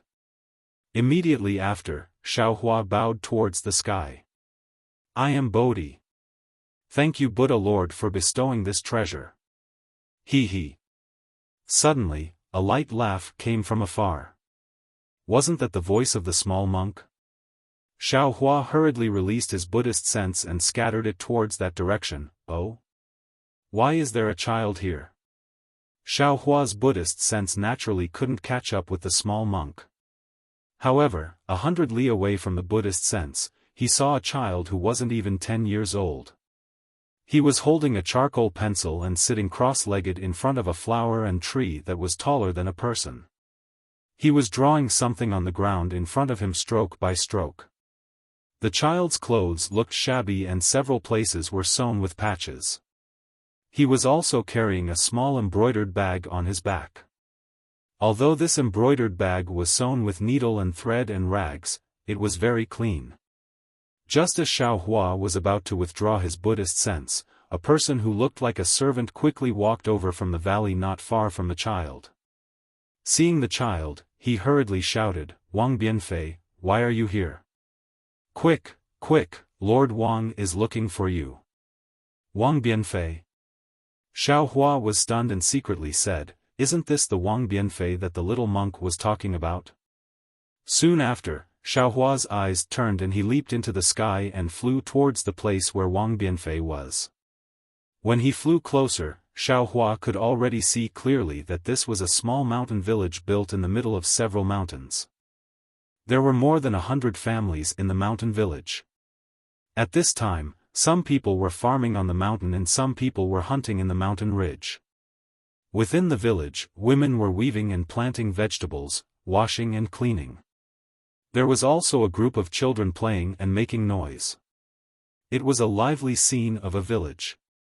At this time, Wang Bianfei was standing in the courtyard of the largest family in the mountain village. A middle-aged man with a protruding mouth and monkey-like cheeks was saying something to him in a sharp voice. Another middle-aged man with a fat head and big ears was arrogantly sitting on a recliner not far away. He was holding a palm leaf fan in one hand and a wine pot in the other. The fat man fanned himself a few times and snorted a few times. He then stuffed the wine pot into his mouth and took a few sips. He looked very free and unfettered. Xiaohua's body was hidden in the air and he could already hear clearly. He heard the middle-aged man say, "Wang Bianfei, Lord Wang called you over today because he took a fancy to your painting skills. I heard that everything you paint is vivid and lifelike. Today, I want to let you show off your skills." As he spoke, he took out a silver ingot from his bosom and said with a smile, "If your painting can satisfy Lord Wang, then this silver ingot is yours." Wang Bianfei glanced at the silver ingot. His expression did not change and he did not accept the silver ingot. He only slightly nodded and said, "Head butler, please tell this lowly one what to paint today." If this lowly one's painting can't satisfy Lord Wang, how can this lowly one dare to accept this silver ingot? To others, it is extremely difficult, but to you, it is very simple. The skinny butler slightly smiled and put the silver ingot back into his bosom. Wang Bianfei slightly frowned. He looked at Lord Wang who was not far away and then looked at the butler. He bit his lips and said in a low voice, "Head butler, this lowly one has a question. I don't know if I should ask." "There is no harm in speaking." The head butler very generously waved his hand. Although this lowly one knows how to paint, this lowly one is still small and clumsy. It is impossible for this lowly one to satisfy Lord Wang. Wang Bianfei opened his mouth and his words were mature again. "If Lord Wang has any important matters, please feel free to invite the great painters in Pingxi City to do it. This lowly one knows that his painting is not worth a silver ingot. He, since Lord Wang asked you to come, he naturally has his own plans." The butler looked at Wang Bianfei with some astonishment. He really did not expect Wang Bianfei, a child who was not even 10 years old, to be able to think so much. He smiled and said, "You don't have to ask so many questions. Just focus on painting." Wang Bianfei nodded and said, "This lowly one understands." Immediately after, the butler walked to the fatty's side and whispered a few words. The fatty waved his hand to indicate that he understood. The butler then brought Wang Bianfei into the backyard. The backyard was a place that was similar to a garden. A lady dressed in gorgeous clothes was sitting on a swing. The butler brought Wang Bianfei forward and pulled Wang Bianfei, saying, "Aren't you going to greet young lady?" "Yes, this lowly one greets young lady." As if he understood something, Wang Bianfei calmly bowed and greeted. Get up." The young lady seemed to have something on her mind. She absent-mindedly waved the circular fan in her hand a few times and said. Seeing that the young lady did not pay attention to Wang Bianfei, the butler hurriedly pulled Wang Bianfei to the side and said in a low voice, "Lord asked you to come here today because he wants you to paint a portrait of the young lady. This is very important. You must paint it well. As long as Lord and young lady are satisfied, that silver ingot just now will be yours." "Yes, this lowly one understands." Wang Bianfei nodded vigorously. "This lowly one will do his best to paint it well." "Good." The butler clapped his hands and said, "It's up to you." After saying that, the butler waved his hand and a few servants who were already at the side immediately brought over a desk, rice paper, brush, ink and other items. After the servants had arranged the items properly, a few servant girls quickly walked over and opened up the rice paper and other items and put them away. There was even a little girl who walked to the side of the desk and prepared to grind an ink stick. Wang Bianfei hurriedly waved his hand and signaled for everyone to stop. He walked to the side of the inkstone and carefully took out the ink stick. He poured some clear water into the inkstone and slowly ground it. At the same time, he frowned and stared at the young lady who was also frowning while sitting on the swing. After the time it took to drink a cup of tea, the entire back garden was silent except for the sound of the wind. A few servants and servant girls were puzzled, but they did not dare to make a sound. They stole glances at Wang Bianfei and then at the butler. The butler patiently waited for a while, but when he saw Wang Bianfei's reaction, he looked left and right and waved his hand to signal everyone to leave. He quietly retreated to the entrance of the garden and looked at the Lord and Wang Bianfei in the distance. That's strange, what is this? Even if he wants to paint a portrait for this young lady, he should find an adult painter. There may not be any in this village, but there are plenty in Pingxi City. There's no reason to find this child. Xiaofan, who was invisible in the air, felt a little strange and secretly said, moreover, there are only 100 or so families in this village, how can there be such a rich Lord Wang? He is 10 times or even 100 times richer than a local rich man. He looked at Wang Bianfei again. He stared straight at the young lady for more than enough time to eat a meal. Then, he slightly closed his eyes and composed himself. He then turned around and walked to the front of the desk. He lifted his foot and stepped on a small stool that had been prepared earlier. He reached out and picked up a slightly thick brush from the brush washer. He dipped the brush in the thick ink of the inkstone and waved his hand to draw on the rice paper.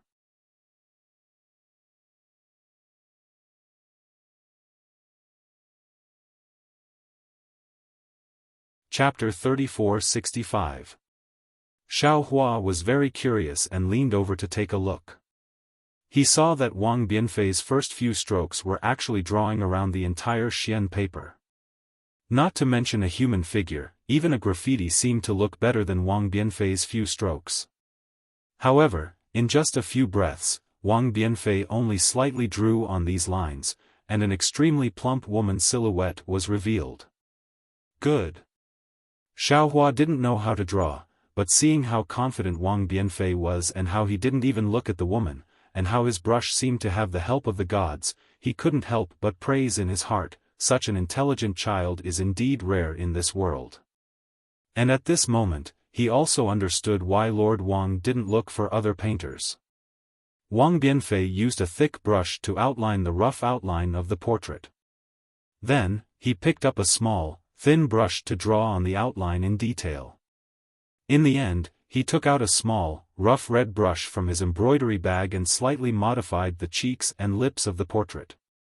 Finally, he took a deep breath and took out the thickest brush from the brush washer.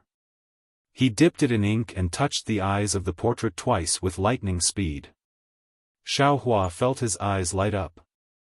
The person on the xian paper seemed to have come alive. That kind of bashfulness, that kind of blurred mental journey, all of a sudden revealed the thoughts of the young lady on the swing. Good. Xiaofan forgot that he was hiding at the side and almost called out. Fortunately, Wang Bianfei was concentrating on brewing and didn't notice. When he put away the brush, he raised his head and called out, "Housekeeper, I'm done drawing." After finishing the portrait, Wang Bianfei's high spirits immediately disappeared. He carefully put down the brush and respectfully said while standing at the side, "Master, master." The housekeeper didn't come over and instead called out, "So fast?" Lord Wang quickly ran over. The fat on his body trembled and beads of sweat dripped down. The two were originally happy, but when they walked to the front of the desk and saw the portrait Wang Bianfei drew, their faces immediately froze. "Master." Seeing this, Wang Bianfei's face also slightly changed.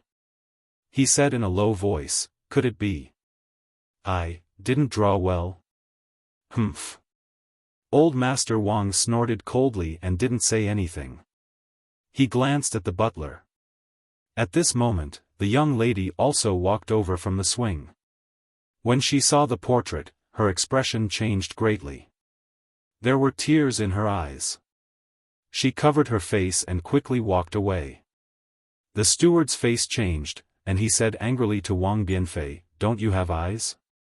My family's young miss is as beautiful as a flower, how could you paint her like this?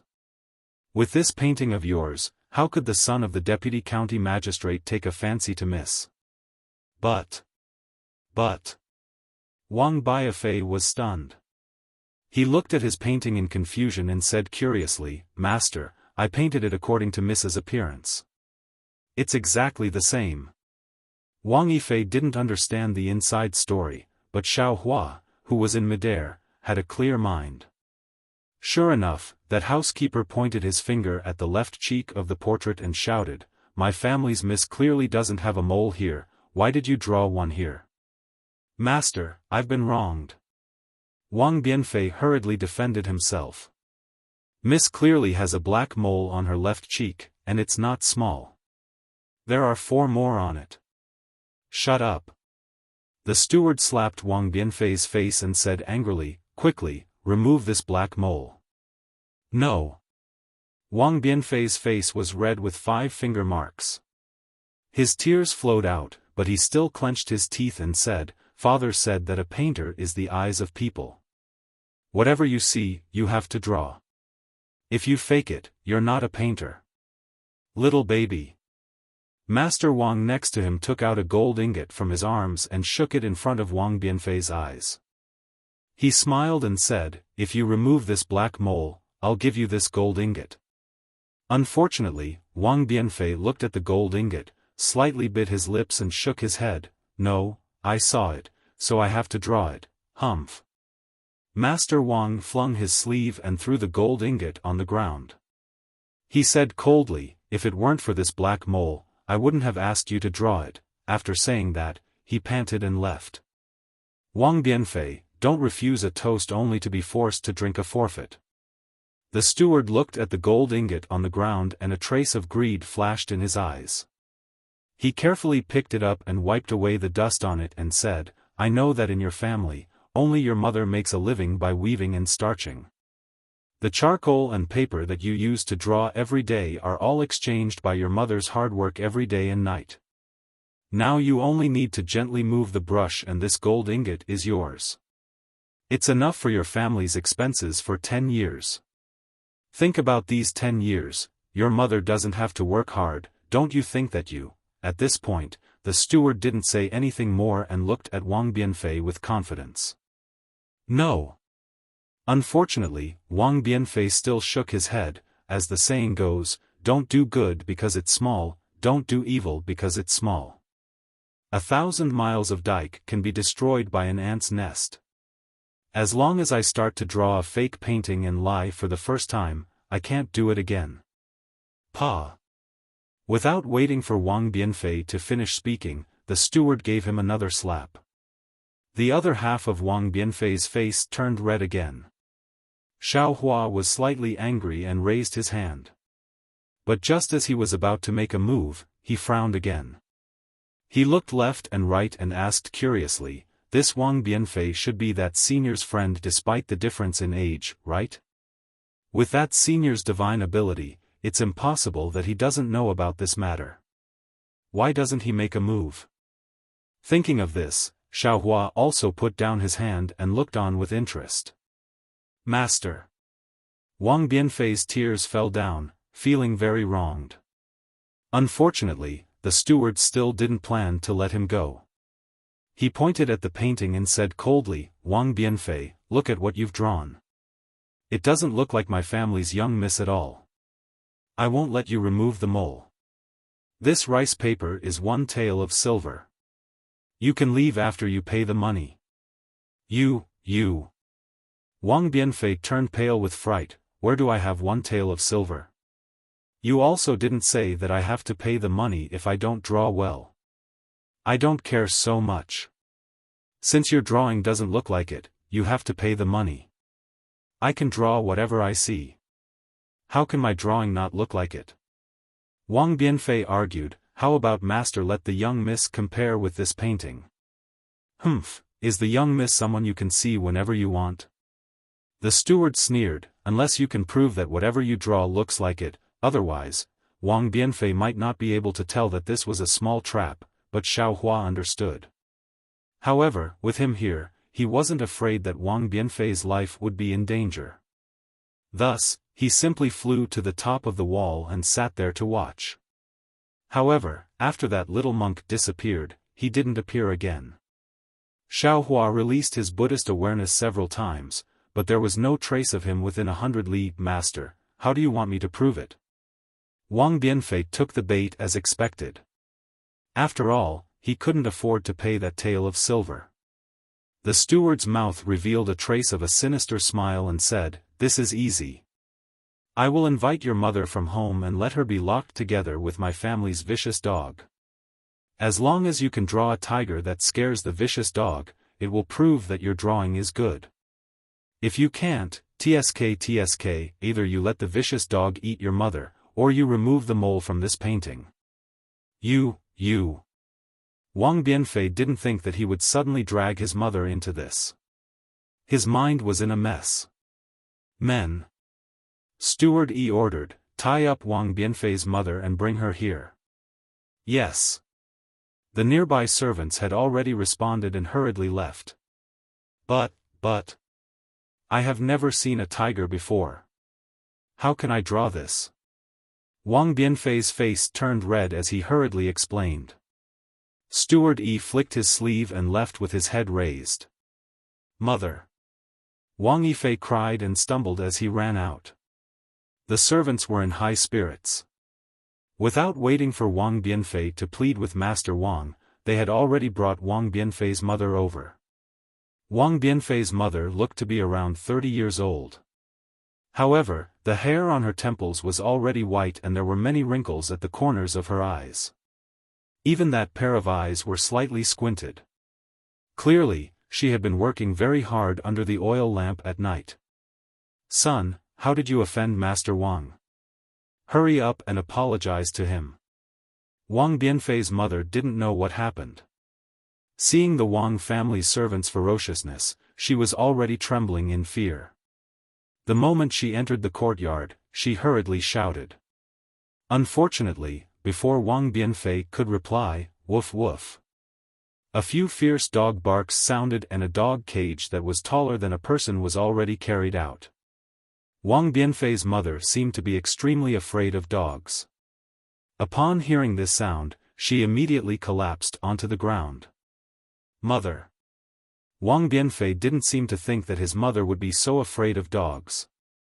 Because in the past, whenever he encountered dogs, it was always his mother who stood in front of him. However, at this moment, he had already forgotten that he was afraid of dogs and bravely rushed over. However, evil people were fiercer than dogs. Without waiting for him to run over, a servant blocked him. The other two servants even lifted up his mother and threw her into the dog cage. Although the vicious dog had already been chained to a corner of the dog cage, the vicious dog still pounced on Wang Bianfei's mother. The dog's barks blew up Wang Bianfei's mother's hair and the vicious dog's saliva even splashed onto her body. Wang Bianfei's mother's 4 limbs trembled. She couldn't stand at all. She used all her strength to hold onto the wooden stick on the dog cage. The fingernails on her hands were all turning blue. Son, how did you offend Master Wang? Hearing his mother's voice that was close to a moan coming from her throat, Wang Bianfei bit his lips so hard that blood trickled out. His hands clenched tightly and the tears that flowed out stopped at this moment. He glanced at the triumphant housekeeper and shouted, "Bring the brush, ink, paper and inkstone over." "Alrighty." The housekeeper laughed and waved his hand. "You should have known better. Why did you have to do this?" However, when the servants brought the writing table over, to the housekeeper's surprise, Wang Bianfei didn't remove the mole on the drawing nor did he redraw it. Instead, he focused on drawing the tiger stroke by stroke.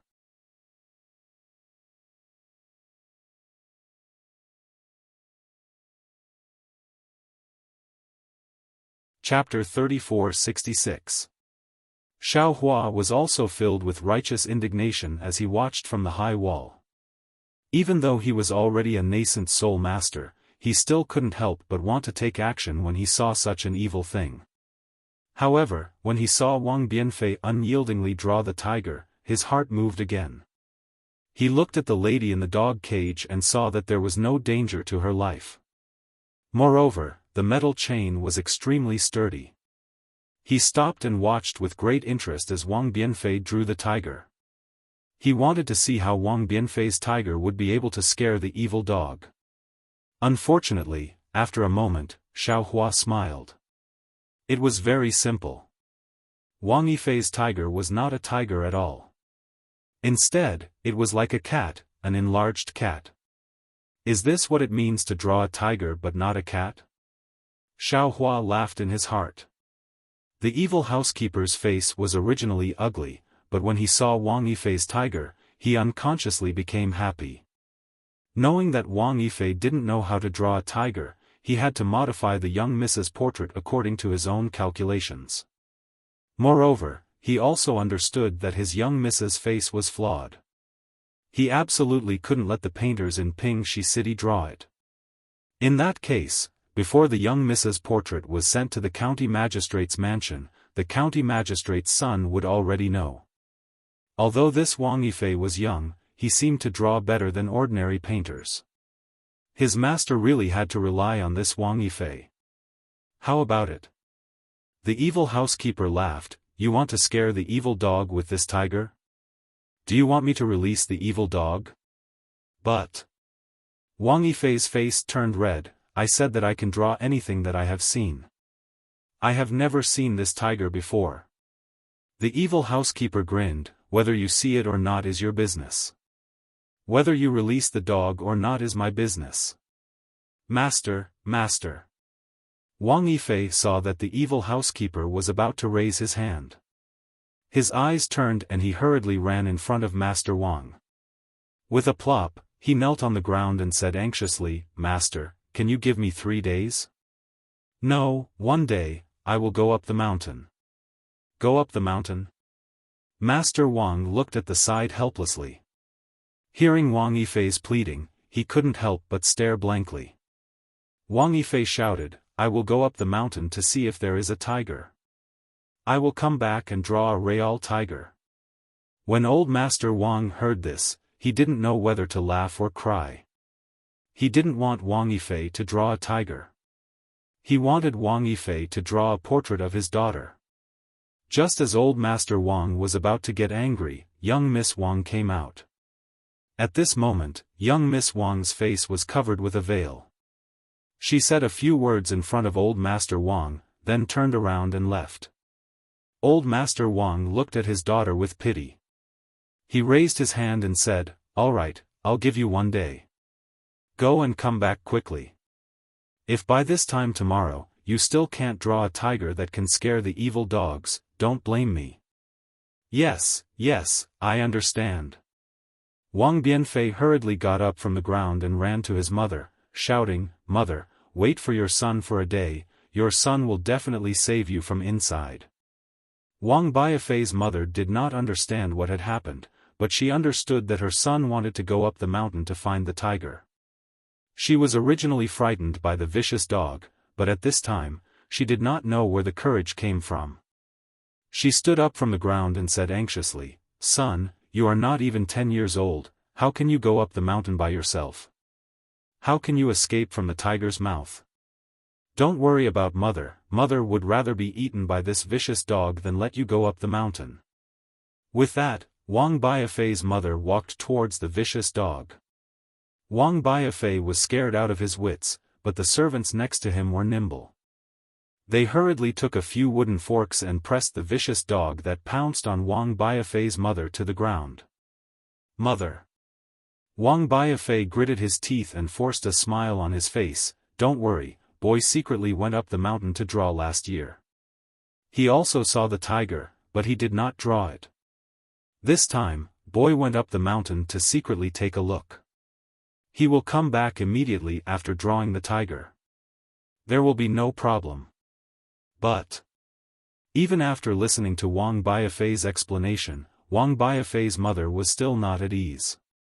Just as she was about to say something, Wang Biafei waved his hand and hurriedly ran out of the Wang family. He said while running, "Mother, boy will be back soon, it will be very fast." After Wang Biafei left, only a few dog barks could be heard in the Wang family's courtyard. The servants were all silent. That evil housekeeper did not expect things to develop like this. "What are you waiting for?" Lord Wang raised his head and shouted at the housekeeper, "Why are you still not following Wang Biafei? If he really went up the mountain, how can a child like him be the tiger's opponent?" "Lord, don't worry." The housekeeper hurriedly smiled. Wang Biafei was just saying. "This lowly one has never gone up the mountain to see the tiger. Where can he find the tiger?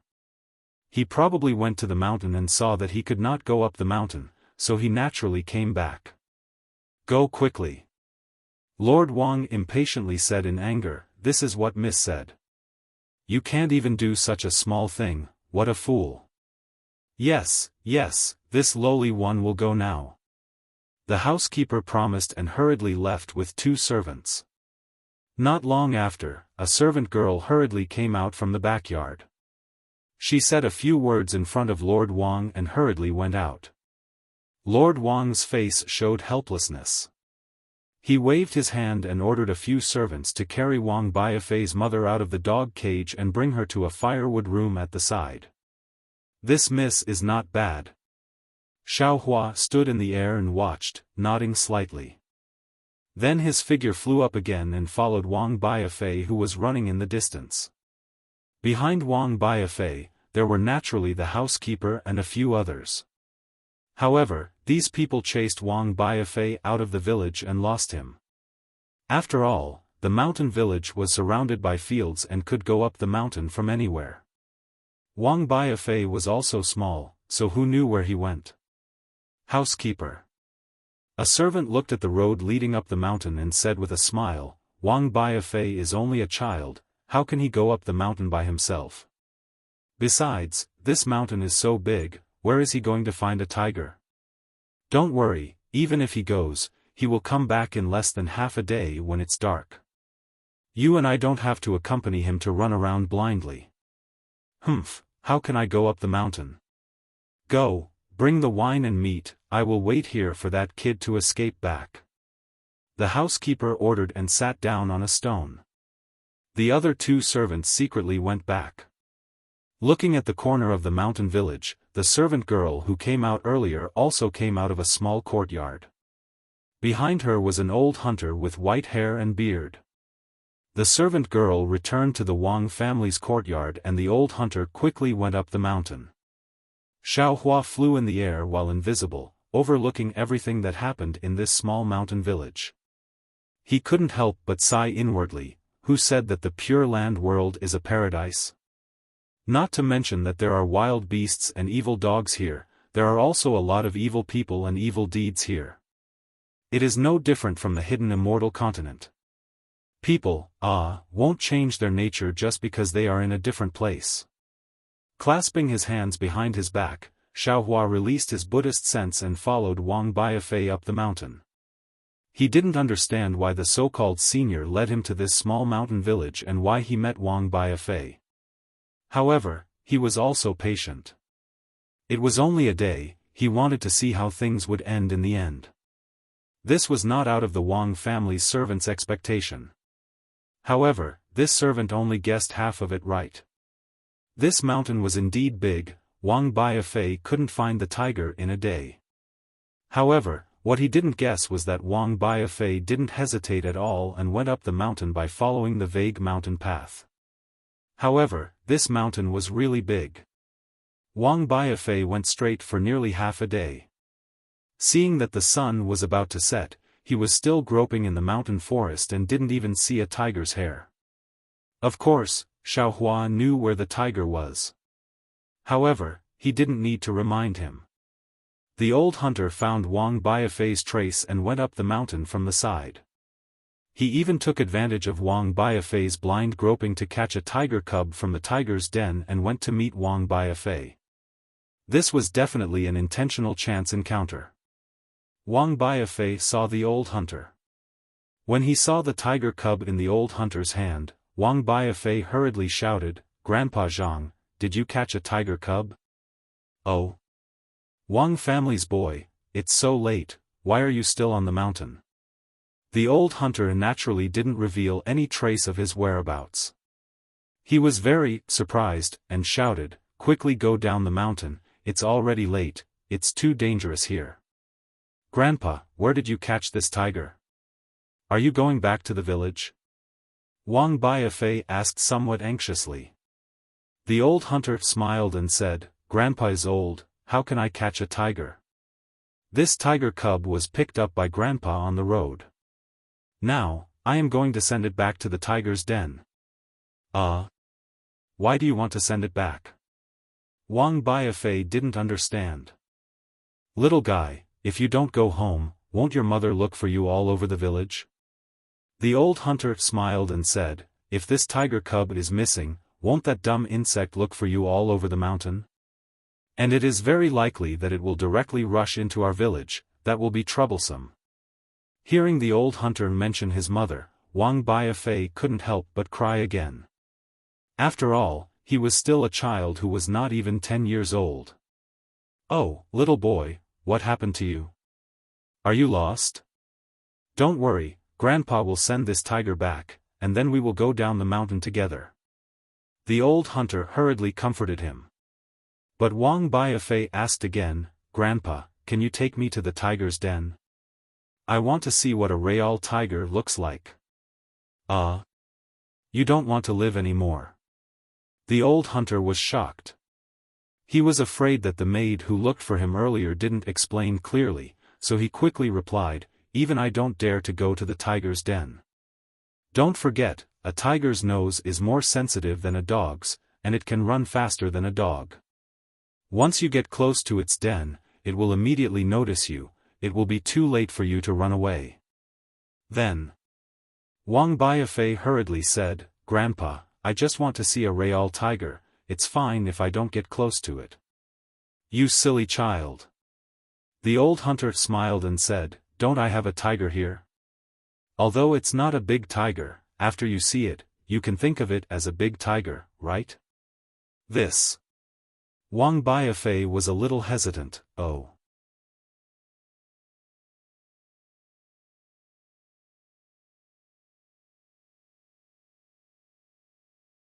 Chapter 3467.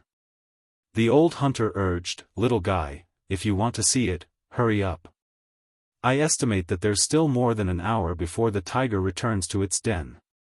By then, I'll have to send this little tiger back to its den." "Okay, Grandpa, put the tiger down and let me have a good look." Wang Wanfei made up his mind, "I want to draw a picture of a tiger." Not bad, child, you will definitely become a great painter in our Pingxi city." Hearing this, the old hunter finally relaxed. He put the little tiger down and sat at the side to smoke his pipe. The little tiger was much bigger than a cat, but smaller than a dog. It was furry and cute. Wang Wanfei played with the little tiger for a while, then took out a charcoal pencil and started to draw. The little tiger circled around Wang Wanfei while the old hunter watched with a smile. Wang Wanfei's drawing skills were really good. He finished drawing in a moment. However, on the rough paper, the little tiger's charmingly naive look was vivid on the paper. Where was the imposing manner of an adult tiger? Wang Wanfei looked at the tiger drawing and felt like crying. "Child, didn't you draw very well?" The old hunter didn't know the whole story and asked with a smile, "Why are you unhappy?" Wang Wanfei bit his lips, his little face was gloomy like the shadow of dusk. He then asked the old hunter tentatively, "Grandpa, can you tell me where the tiger's den is? I really just want to see." Without waiting for Wang Wanfei to finish, the old hunter's face changed slightly and stood up. He knocked the pipe on the rock a few times and said unhappily, "Child, why do you have to go to the tiger's den? Even I don't dare to go to the tiger's den. Today, if it wasn't for Miss Wang." At this point, the old hunter realized that he had misspoken and hurriedly shut his mouth. Wang Wanfei was also stunned and asked, "Grandpa, did you say Miss Wang?" It was also at this moment that a gust of wind suddenly blew, and an unpleasant stench came from the foot of the mountain. "Oh no!" The old hunter saw the strong wind and immediately woke up. He jumped down from the rock and shouted, "Child, run, the tiger is coming." Ouch! The old hunter did not expect the big tiger to come so early and follow its scent to this place. He knew better than Wang Bianfei how powerful the tigers in the mountains were. How could he not panic now? As the saying goes, when one is in a hurry, one makes a mistake. The old hunter stepped on the edge of a rock and fell to the ground. "Grandpa!" Wang Bianfei turned pale with fright and hurried over to support him. Although the old hunter was old, he was quite agile and immediately jumped up from the ground. However, when he stood on the ground, the old hunter's face was ghastly pale because he had sprained his ankle and it looked very serious. His ankle was visibly swollen. "Run!" The old hunter pushed Wang Yifei and said, "I'm here, dumb insect won't chase you." "No!" Wang Bianfei panicked at first, but now he calmed down and said seriously, "Grandpa came for me, so how can I abandon Grandpa and run away? Even if I die, I want to die in front of my grandfather." Roar! An angry tiger's roar shook the forest in the twilight. The birds were startled and flew away. The fierce wind rose again. The originally cheerful little tiger also raised its head and roared in a low voice. "Run!" The old hunter saw that the situation was very urgent, so he immediately pulled Wang Bianfei and ran down the mountain. The old hunter was running with a limp, and Wang Bianfei's legs were short, so the two of them couldn't run fast at all. When a huge tiger showed up from the hill, the two of them had only run a distance of several hundred feet. Seeing the big tiger, the little tiger, who was chasing after the two of them, turned around and ran towards the big tiger. The old hunter's face was pale. He grabbed Wang Bianfei's collar and ran even faster without caring about his injured leg. He hoped that the big tiger would see its child and stop chasing them. Unfortunately, the old hunter miscalculated. The big tiger roared and jumped down from the hill. It ran towards the little tiger and caught it with its mouth. Then it continued to chase after the two of them. "We're going to die," that was the only thought in the old hunter's mind. However, at that moment, the old hunter's eyes lit up. There was a crack in the mountain wall that was as tall as a person. He grabbed Wang Bianfei and ran towards it without hesitation. Fortunately, the crack was just big enough for one person to enter. The inside of the crack was not too shallow either. It was about 4 feet wide. After the old hunter threw Wang Bianfei in, he squeezed in with his body sideways. Just as the old hunter entered, the tiger pounced on the crack. It slammed its claws on the crack, and the sound of rocks breaking could be heard. It was as if the entire mountain wall was shaking. The old hunter had never been so close to a tiger before. He was so scared that he sat on the ground and crawled into the crack. However, before the old hunter could take more than a few steps, he hit the rock wall and Wang Bianfei. He could not take another step forward. Roar! The tiger pounced on the crack and let out a loud roar. The stench from its bloody mouth really hit them in the face. Then, the tiger stretched out its claws from the crack and tried to grab Wang Bianfei and the old hunter. The tiger's shining claws swayed in front of Wang Bianfei's eyes. Different from the old hunter's panic, although Wang Bianfei's little face was also pale, his eyes were filled with surprise. He clenched his little hands tightly and stared at the angry tiger without blinking. Seeing that someone actually dared to look at it, the tiger became even angrier. It crazily attacked the crack, leaving deep marks on the hard rock wall. Fortunately, the tiger was not a demon and did not think of using its tail. Otherwise, the two of them would not have survived. Xiaofan naturally hid himself not far away. Wang Bianfei and the old hunter were not in any danger, so he did not have to do anything. He just watched quietly. The big tiger roared for a whole meal. Seeing that it had no effect, it simply lay on the ground and guarded. The little tiger was also leisurely strolling by the side. At that moment, the sky was completely dark.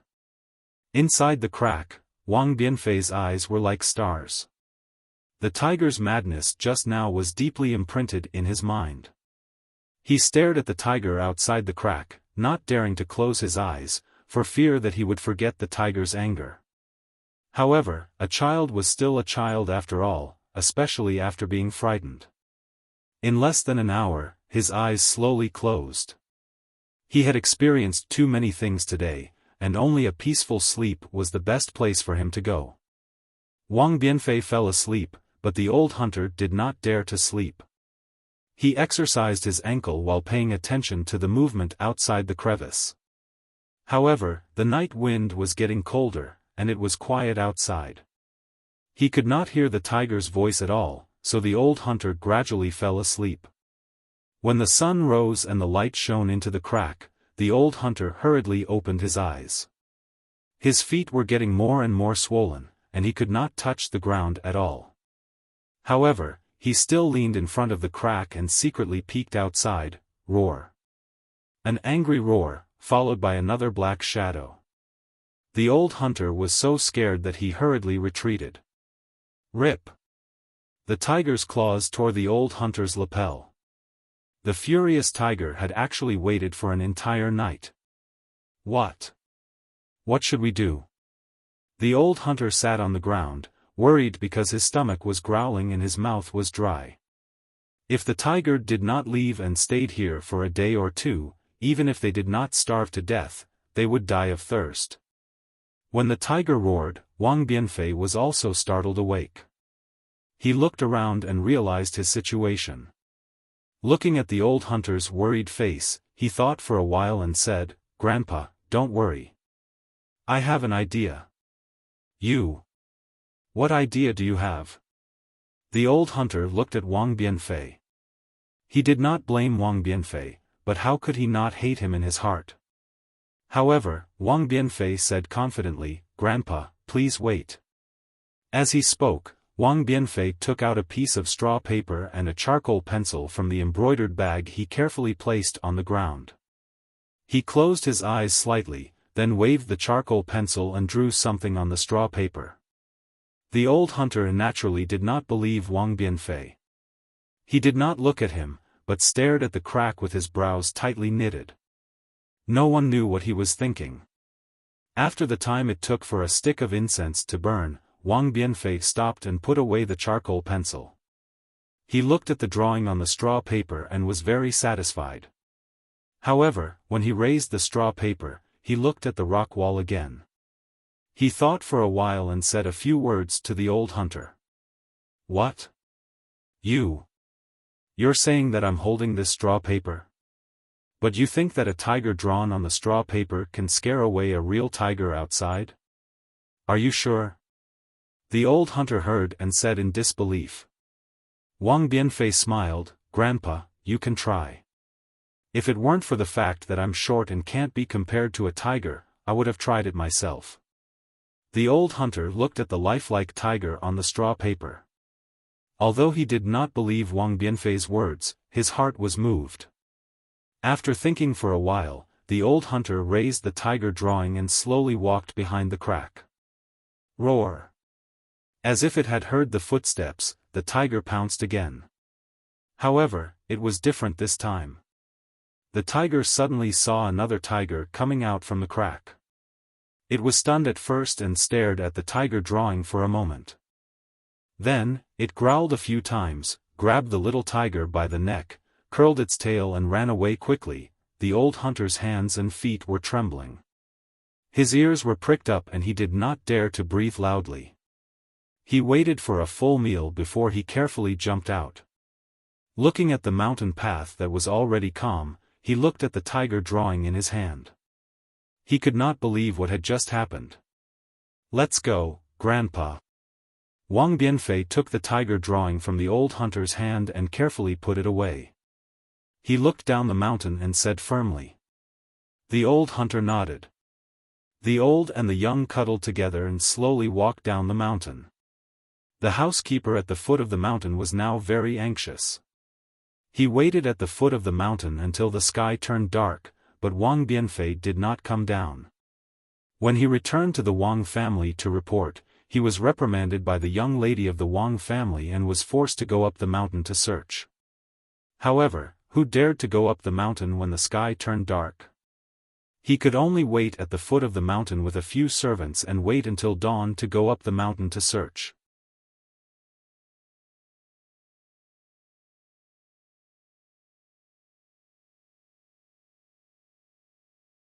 Chapter 3468.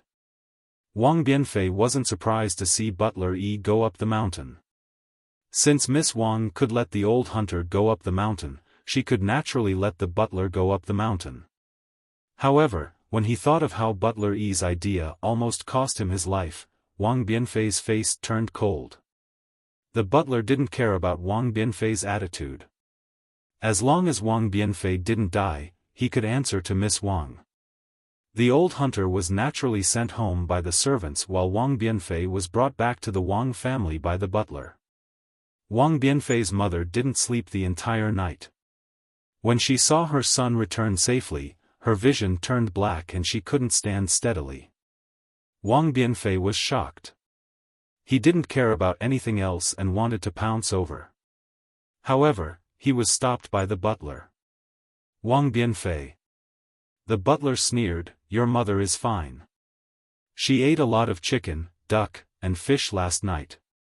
Today, you came back. Originally, I wanted to send her back to the dog cage. However, since her body is weak, there's no need to send her back. Our agreement is still in place. If you're not confident, there's still half a day left." Wang Bianfei looked at his unconscious mother with heartache and interrupted the butler, "No need. Let's do it now." "Okay." The butler waved his hand and said, "Bring everything over." Woof woof. The vicious dog barked and was brought into the dog cage. A few servants brought over the desk and the portrait from before. When Wang Yifei's mother heard the dogs barking, she actually slowly woke up. At this moment, Master Wang also walked over slowly and sat on the armchair at the side.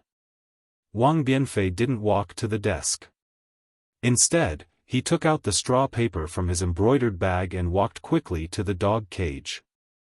The vicious dog in the dog cage saw someone coming and barked even louder. It was unknown whether it was intentional or accidental, but the vicious dog broke free from the chains. The door of the dog cage wasn't closed and the vicious dog pounced out of the dog cage towards Wang Bianfei. "Son!" Wang Bianfei's mother suddenly jumped up from the ground. She no longer cared about her fear of the vicious dog and ran towards Wang Bianfei, wanting to block in front of Wang Bianfei. Looking back at Wang Bianfei, he was calm and collected. Seeing the vicious dog pouncing towards him, he suddenly raised the piece of paper. With a shake of his hand, the picture of a roaring tiger opened. "Awoo!" The grass paper fluttered in the wind. Although the tiger on the paper was silent, its demeanor was clear, as if it was about to break free from the paper. When the vicious dog saw it, it was so scared that it crawled on the ground and howled. For a moment, it even peed and defecated. Seeing this scene, not only Wang Bianfei's mother, but even the housekeeper and old Master Wang were stunned. "Father!" A clear and melodious voice sounded from behind the crowd. "Please let Wang Bianfei go. I was born with a short life, and my face is slightly blemished. Even if Wang Bianfei painted me as a fairy, wouldn't people ignore me when they see me? If he doesn't mind his daughter's flaws, so what if Wang Bianfei paints his daughter's true face? Alas, my daughter! You don't understand." Lord Wang sighed and said, "The first sight is the most important. If the son of the deputy county magistrate saw your true face at first sight, he would definitely not take a second look. But if he didn't see it, he would naturally have a good impression. Even if he saw it again, he might not care. But Miss Wang hesitated and didn't know how to continue. At this moment, Wang Bianfei bit her lips, looked at Miss Wang and whispered a few words. Oh. Miss Wang was stunned and immediately understood. She sighed and said, perhaps, this is the only way. As she spoke, Miss Wang walked to the door of the backyard. She raised her hand and a round fan was raised, covering her left cheek. The morning light was bright and beautiful, and the red plum blossoms were in full bloom. Outside the moon, there was a girl holding a round fan. Her beautiful face was half exposed, and it was really moving. Good, good, good. Seeing Wang Bianfei's painting of a beauty, old Master Wang clapped his hands excitedly. He took out a large ingot of gold and threw it into Wang Bianfei's hand. He shouted, "This is my real daughter. Wang Bianfei, if you had done this earlier, why would you do this?" Wang Bianfei lowered her head slightly. Her eyes were filled with bitterness. She reached out to receive the golden words and raised her head again. "It's all this little one's fault. I don't know the ways of the world and have caused trouble for old master. Go, go." Old Master Wang was in a good mood. He waved his hand and said, "If this marriage is successful, I'll invite you to drink wine." "Yes, this little one knows. Many thanks for old master's generous gift." Wang Bianfei finished speaking and turned around to support his mother and left the Wang family. When they returned home, Wang Bianfei respectfully helped his mother to sit on a chair. He then knelt down on the ground with a plop sound and kowtowed. Tears flowed down his face as he sobbed, "This boy is unfilial. I've let mother suffer. Son." Wang Bianfei's mother looked at her sweetheart. She didn't know what to say. Her heart was filled with mixed feelings. She touched Wang Bianfei's head and said after a long time, "Get up." "Yes, mother." Wang Bianfei obediently got up and stood beside his mother. Wang Bianfei's mother looked at her son who was half a head taller than her. Her eyes were filled with kindness. She smiled and said, "Mother didn't suffer. You don't have to worry. You can paint according to your own wishes and not be moved by old Master Wang's threats. Mother also won't say anything. Even if you know how to be flexible in the end and use the spring and autumn art to fulfill young Miss Wang's wish, you can also escape. Mother also won't say anything. As for mother being pulled into the dog cage, don't even think about it. Mother is the child's sky. Even if you want mother to die immediately, mother is willing.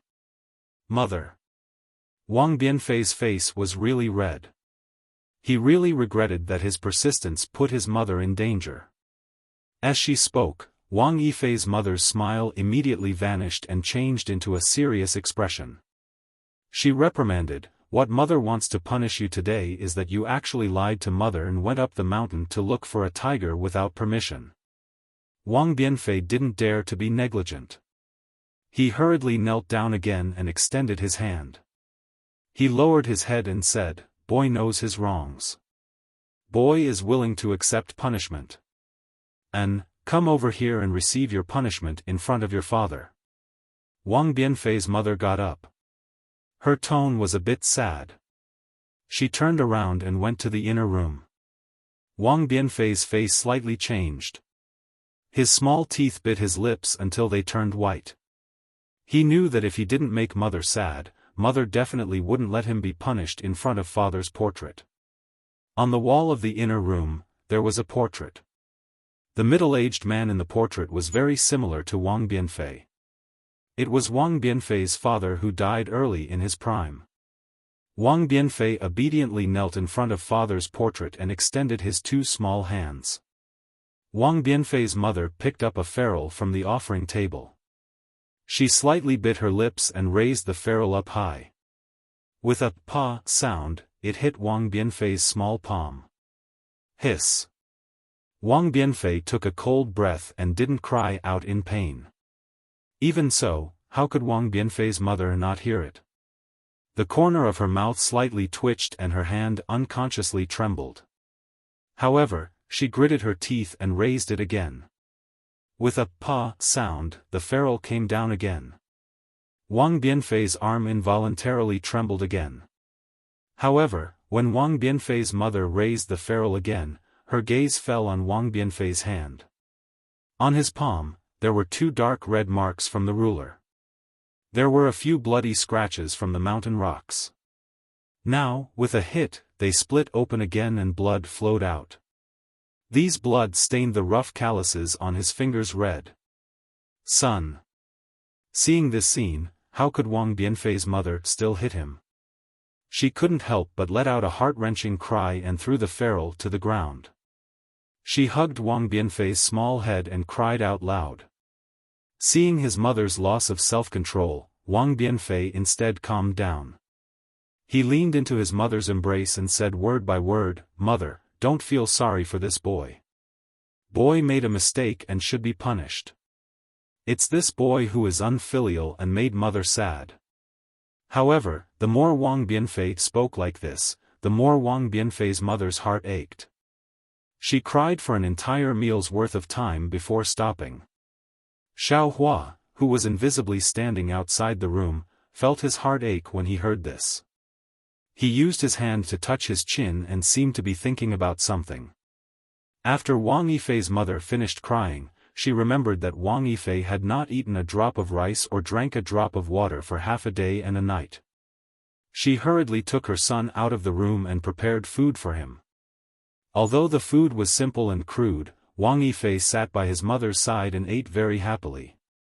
Wang Bianfei's mother then took out Wang Bianfei's clothes from the basket at the side and began to sew. Son, looking at Wang Bianfei eating in big mouthfuls, Wang Bianfei's mother said as usual, "You also saw it. It's not easy for us orphans and widows to live in this world.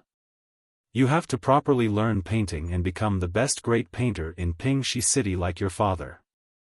Only then can you stand out among your peers, only then can you." Speaking to this point, Wang Bianfei didn't raise his head like before and obediently agreed. Instead, he lowered his head and only ate, not replying. Wang Bianfei's mother glanced at her son and didn't pay him any attention. She only thought that her child was starving and continued, "There's mother to take care of the family. You don't have to care too much. You can only properly learn painting. When your father was still alive, he told mother that your talent far surpassed yours. You can definitely become the most famous great painter in Pingxi City, even, mother." Wang Bianfei, who had been burying his head in eating, suddenly raised his head. He looked at his mother and said word by word, "Boy, doesn't want to learn painting anymore." "What?" Wang Bianfei's mother was stunned. The sewing needle suddenly pierced her finger and a bean-sized drop of blood instantly flowed out of her finger. However, she didn't seem to see it as she stared at Wang Bianfei. Wang Bianfei saw that his mother's gaze was so sharp. His eyes unconsciously flickered and he wanted to lower his head. "You." Wang Bianfei's mother was about to get angry. However, she took a deep breath and placed her bleeding finger in her mouth to suck it. She suppressed her emotions and said indifferently, "Why don't you want to learn painting?" "Mother." Wang Bianfei was a little scared. However, looking at the broken porcelain bowl in front of him, he bit his lips and said, "Boy said it." "Mother, don't be angry."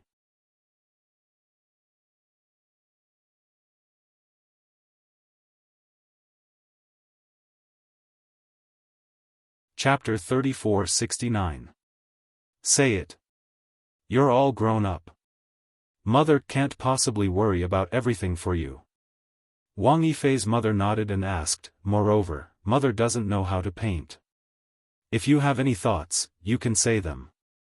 Mother will listen first. Could it be that you don't like to paint anymore?" "Mother." Wang Yifei said as he pushed the bowl to one side. He stood up and said, "Boy naturally likes to paint. However, after yesterday's incident at old Master Wang's house, boy feels that painting alone is of no use. Even if boy becomes a great painter in Pingxi City, like father, won't he still be unable to control his own fate?" Speaking till here, Wang Yifei stole a glance at the inner room. Although his mother had never told him how his father passed away, he more or less knew some of the things that happened in the past from the villagers. His father was probably as straightforward as him, and because of some things he had offended the influential people, right? Wang Yifei's mother was silent. How could she not know these things? But what could she do? Wang Yifei didn't know what his mother was thinking.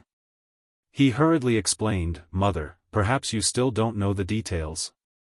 After waiting for Wang Bianfei to clearly explain the cause of the matter, he then said, "Mother, take a look."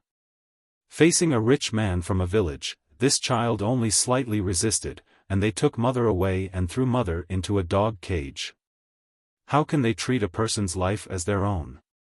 In the end, even if the boy risked his life and won the bet, the boy still had no choice but to give in. If the boy didn't give in, even if they didn't say anything about today's matter, it would be inevitable that they would make things difficult for us in the future. We are fish on the chopping block. Also, yesterday's matter, if it wasn't for the kind Miss Wang, not only would the matter of the painting not be left at that, even the boy's life would be in danger. It doesn't feel good to have my life in the hands of others. Wang Bianfei said very seriously, from this matter, the boy has already seen that even if the boy becomes the best painter in Pingxi City, even if the boy becomes the most famous painter in the entire Buddhist kingdom, he will still be someone else's plaything. Whatever the others ask the boy to draw, the boy has to draw. Whatever the others don't ask the boy to draw, the boy can't draw. What's the point of having such a great painter? Just like today, when the boy drew well, the Wang family rewarded him with an ingot of gold and praised him, saying that the boy was talented and was a useful person. In the future, others would give him more gold and praise. Even if they said that the boy was the best painter in history, what was the use? Fate is not in one's own hands. In the end, it is all for naught. Son. Wang Bianfei's mother was somewhat stunned. She really couldn't think of a 10-year-old child who could think so much. This, who told you all this? Wang Bianfei hesitated for a moment and said, less than half of it was the little monk who told me. Most of it was the boy himself. Little monk? Wang Bianfei's mother's expression changed greatly. She hurriedly asked, then, if you don't want to learn painting, what do you want to do? Don't tell me you want to become a monk? Mother, in this world, other than monks who have great magical powers, there are many people like monks. Wang Bianfei smiled. He knew that his mother was worried that if he became a monk, he wouldn't be able to get married, thus cutting off the Wang family's bloodline. Wang Bianfei's mother was puzzled and asked, in this world, other than the masters in the temples, what is better than being a great painter? Cultivator. Wang Bianfei said without hesitation, Mother, in this world, there is a kind of person called cultivator. Monks seem to be a kind of cultivator. Other than monks, there are also scholars and Taoists. Scholar mother has heard of them. Wang Bianfei's mother frowned, but Taoist mother has never heard of them. But mother knows that scholars are all people without the strength to truss up a chicken. Boy also doesn't know. Wang Bianfei smiled bitterly, these were all told by the little monk to the boy. Son, these are all indiscernible things. Then you, what are you going to do now? Wang Bianfei's mother wasn't moved. She still talked about the reality in front of Wang Bianfei. Wang Bianfei's gaze was firm as he replied, since there are cultivators in this world, then the boy will definitely be able to find them. Wang Bianfei's mother smiled and said, that's good. Mother will pack up. Let's go find them together. Mother. Wang Bianfei immediately woke up. There were only 2 people in this family. If he left, what would his mother do? Not to mention how he would survive if he left the mountain village. If his mother was alone at home, how would she live without her son? Alas, an ideal is always an ideal. In front of reality, there is always an illusory side. A village child who is not even 10 years old wants to leave the home of an orphan and a widow to cultivate. This is simply dreaming. When he heard up to here, Xiaohua came to a sudden understanding. He finally understood why that senior from the Buddhist sect had led him here. However, he was still somewhat puzzled. Since that senior is a master from the Tantric sect, he had already attained the Buddha fruit 10,000 years ago. Then, enlightening Wang Bianfei and leading him into the Buddhist sect was simply a piece of cake. Even if Wang Bianfei reckoned that for the sake of the Wang family, he would have to marry and have children in the future. After all, the Tantric sect didn't care about this. Why did they want him to come here? Thinking like this, Xiaohua felt a chill run down his spine. This was because he had already realized that the senior from the Buddhist sect must have already known that he possessed the Taoist sect's techniques. That senior from the Buddhist sect respected Wang Bianfei's choice and hoped that Xiaohua would pass on the Taoist sect's mantle to Wang Bianfei. Since Xiaohua had witnessed this matter from beginning to end, he also liked the exceptionally intelligent Wang Bianfei. His filial piety towards his mother especially moved his heart. Of course, Xiaohua also seemed to see a familiar shadow on Wang Bianfei. On this continent, or perhaps on other continents, in a village called the Guozhuang House, 100 years ago, or perhaps even longer ago, an ignorant child was like him. He saw the hardships of life from oppression, thought of resistance, and thought of his own future. Just based on this feeling of the future, Xiaohua was also willing to lend a hand. Thinking here, Xiaohua slowly flew into the house. His figure appeared out of thin air, and he said with a smile, "Boundless Taoist Master, I greet you." You, who are you?" Wang Bianfei's mother was very surprised. She pulled Wang Bianfei behind her and protected Wang Bianfei with both hands as she said anxiously. Looking at Wang Bianfei who was protected by his mother, there was no surprise on his face. His pair of curious eyes looked up and down at Xiaohua. Without waiting for his mother to speak, he laughed softly, "Mother, don't be afraid. This is just a ghost, a wild ghost can't hurt mother." Finished speaking, Wang Bianfei actually waved his hand disdainfully and said, "You go back first. Tell the little monk that I'm afraid I don't have time to play chess with him today. Let him think of a few moves, don't let me kill him all of a sudden." He. Xiaohua laughed and extended his hand. Wang Bianfei's figure involuntarily flew out from behind his mother and landed in midair. Wang Bianfei's mother couldn't move her body at all. At this time, Wang Bianfei was stupefied. He looked at himself in disbelief, then looked at Xiaohua and said in shock, You're not a ghost?" "I naturally am not." Xiaohua still had a smile on his face. Dao. I'm master." Wang Bianfei's mother was very anxious. She had already forgotten the word Taoist that Wang Bianfei had just said. She shouted, "If you have anything to say, you can tell this servant. As long as this servant can agree, I will agree. You must not hurt my son. Boundless Taoist master." Xiaohua chanted a Taoist name and waved his hand. Wang Bianfei landed on the ground and Wang Bianfei's mother could also move freely. "Taoist master? Strange, how can you touch me?" Wang Bianfei landed on the ground and didn't panic. His eyes were like stars as he looked at Xiaohua strangely, "Right, why are you looking for me?" Seeing that Wang Bianfei was actually disrespectful to Xiaohua, Wang Bianfei's mother was extremely scared.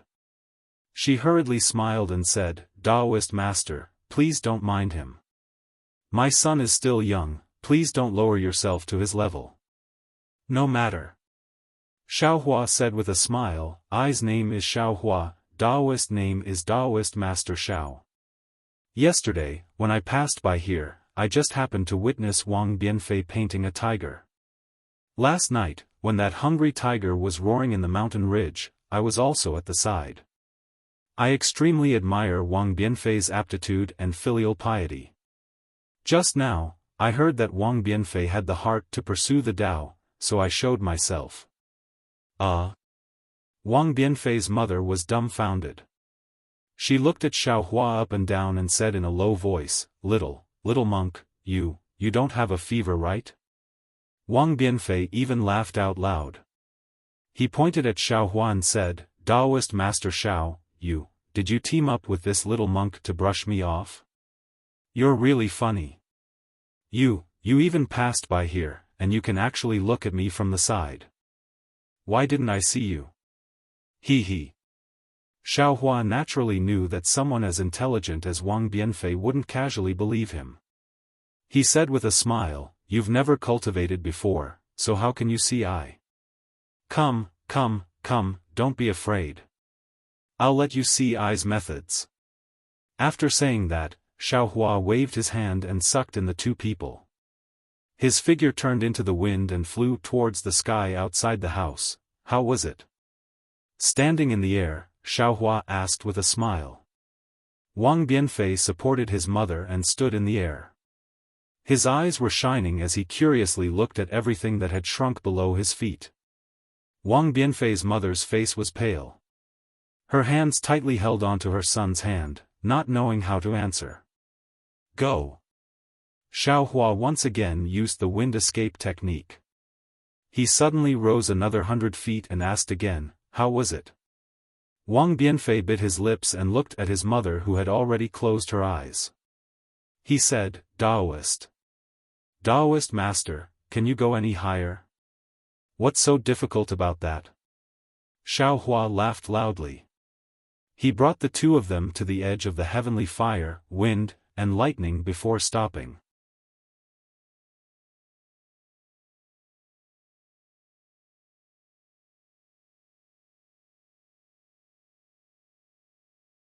Chapter 3470. Looking at the endless thunder, fire, and wind, Wang Bianfei's face flushed with excitement. He shouted, Fun! The little monk has never brought me here before. You're so awesome. Xiaohua sweated. This is called fun. Son, hurry back. When has Wang Bianfei's mother ever experienced this kind of situation? Her bones were already weak and her muscles were already numb. She shouted weakly. But the strange thing is, she wasn't talking to Xiaohua, but to Wang Bianfei. Wang Bianfei hurriedly replied, Yes, mother, let's go back now. Saying this, Wang Bianfei was about to fly down. Looking at Wang Bianfei's appearance, Xiaohua smiled and watched with folded arms. Why can't I go back? Wang Bianfei turned pale with fright. Nonsense, if I don't bring you down, how can you go down? Xiaohua scolded. But Wang Bianfei opened his mouth, as if he suddenly understood something. He asked curiously, could it be? I'm not dreaming. Son, hurry back. Hurry back. Wang Bianfei's mother urged again. Wang Bianfei said respectfully to Xiaohua, Taoist priest, this lowly one already knows Taoist priest's divine ability, please send this lowly one back. Okay, look at the changes in the surroundings, can you comprehend something? Xiaohua's heart moved. He thought of some of his comprehension from a long time ago. He nodded and said, even if there isn't, you can see if you're dreaming or not. Yes, this lowly one understands. Wang Bianfei didn't dare to be negligent. Hearing Xiaohua's words, he looked around. The earth came closer from afar, the village grew bigger from small. When Wang Bianfei returned to his house, his face was still filled with confusion. He still didn't dare to believe whether he was dreaming or not. Wang Bianfei's mother also sat there blankly, looking like she didn't dare to believe. Wang Bianfei, I heard what you said outside the house earlier. What you said was very good, your own fate must be controlled by your own hands. Xiaohua said indifferently, even if you don't have the ability to control it now, you must have an unyielding heart. How big the heart is, how big the world is. I was born in the Tao sect and was similar to you from a young age. We were both born in a small village. I may not be able to move mountains and create seas, but I am still capable of causing storms and clouds.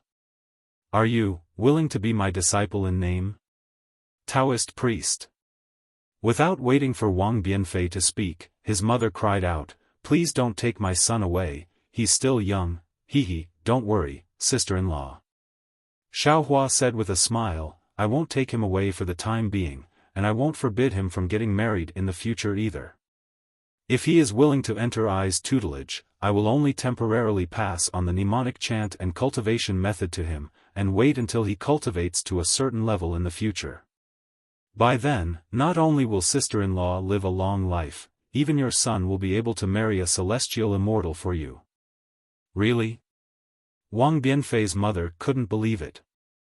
Out. Xiaohua almost said, "Monks don't lie." When Wang Bianfei heard that he could prolong his mother's lifespan, his eyes lit up. He nodded his head firmly and said, "Since Taoist priest says so, then I am willing to be your disciple." It's just, what is a disciple in name? A disciple in name is to first remember your name, and wait until you have succeeded in your cultivation, only then can I truly accept you as my disciple. Xiaohua explained, "If your cultivation isn't good, I won't accept you as my disciple." Then, how many disciples does Taoist priest have? This. Xiaohua shook his head slightly, "I currently have a few disciples in name like you, but I don't have any true disciples." Then, what are the rules for becoming Taoist priest's disciple? Wang Bianfei looked somewhat disappointed and asked again. Xiaohua slightly scratched his head, thought for a moment and said, "For the time being, there are no rules. Since you are just a disciple in name, I will first give you some cultivation method to cultivate. I can't stay here for long, so I will first pass on some cultivation method to you and give you some pointers. Everything can wait until later." Can't stay for long? Wang Bianfei was somewhat puzzled by Xiaohua's words, but he didn't dare to ask more, and very cleverly claimed to be a disciple and asked, "Then, can disciples still paint?" Why can't you?" Xiaohua said with a smile, "Actually, Master also knows Confucian cultivation methods. In the future, if you are willing, you can also cultivate. According to Master's knowledge, the 6 arts of Confucian cultivation are etiquette, music, archery, imperial, calligraphy, and mathematics. Calligraphy includes painting." Disciple Wang Bianfei pays respect to Master. Wang Bianfei no longer dared to neglect, kneeling on the ground and kowtowing. On the side, Wang Bianfei's mother was somewhat surprised. She didn't expect Wang Bianfei to be so decisive, and suddenly felt somewhat at a loss. Xiaohua raised his hand and helped Wang Bianfei up, and said with a smile, "Since you have entered my sect, you are my disciple. With me here, I will definitely not let you be bullied." Saying this, Xiaohua smiled at Wang Bianfei's mother and said, "Sister-in-law, I will borrow your child for 3 days, after 3 days, I will bring him back. These are some of my Taoist priest's spiritual dates, taste them first. Remember, you have to eat them bit by bit, don't swallow them all in one bite." Taoist priest. Wang Bianfei's mother seemed to still want to say something, but Xiaohua had already turned into a cool breeze and fled far away.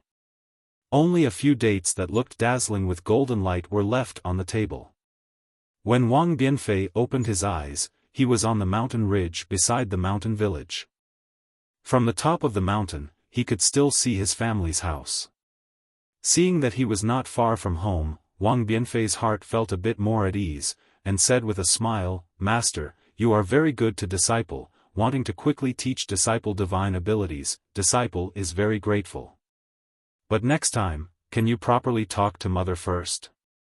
If his disciple is on the mountain, he won't be too worried in his heart." "Okay."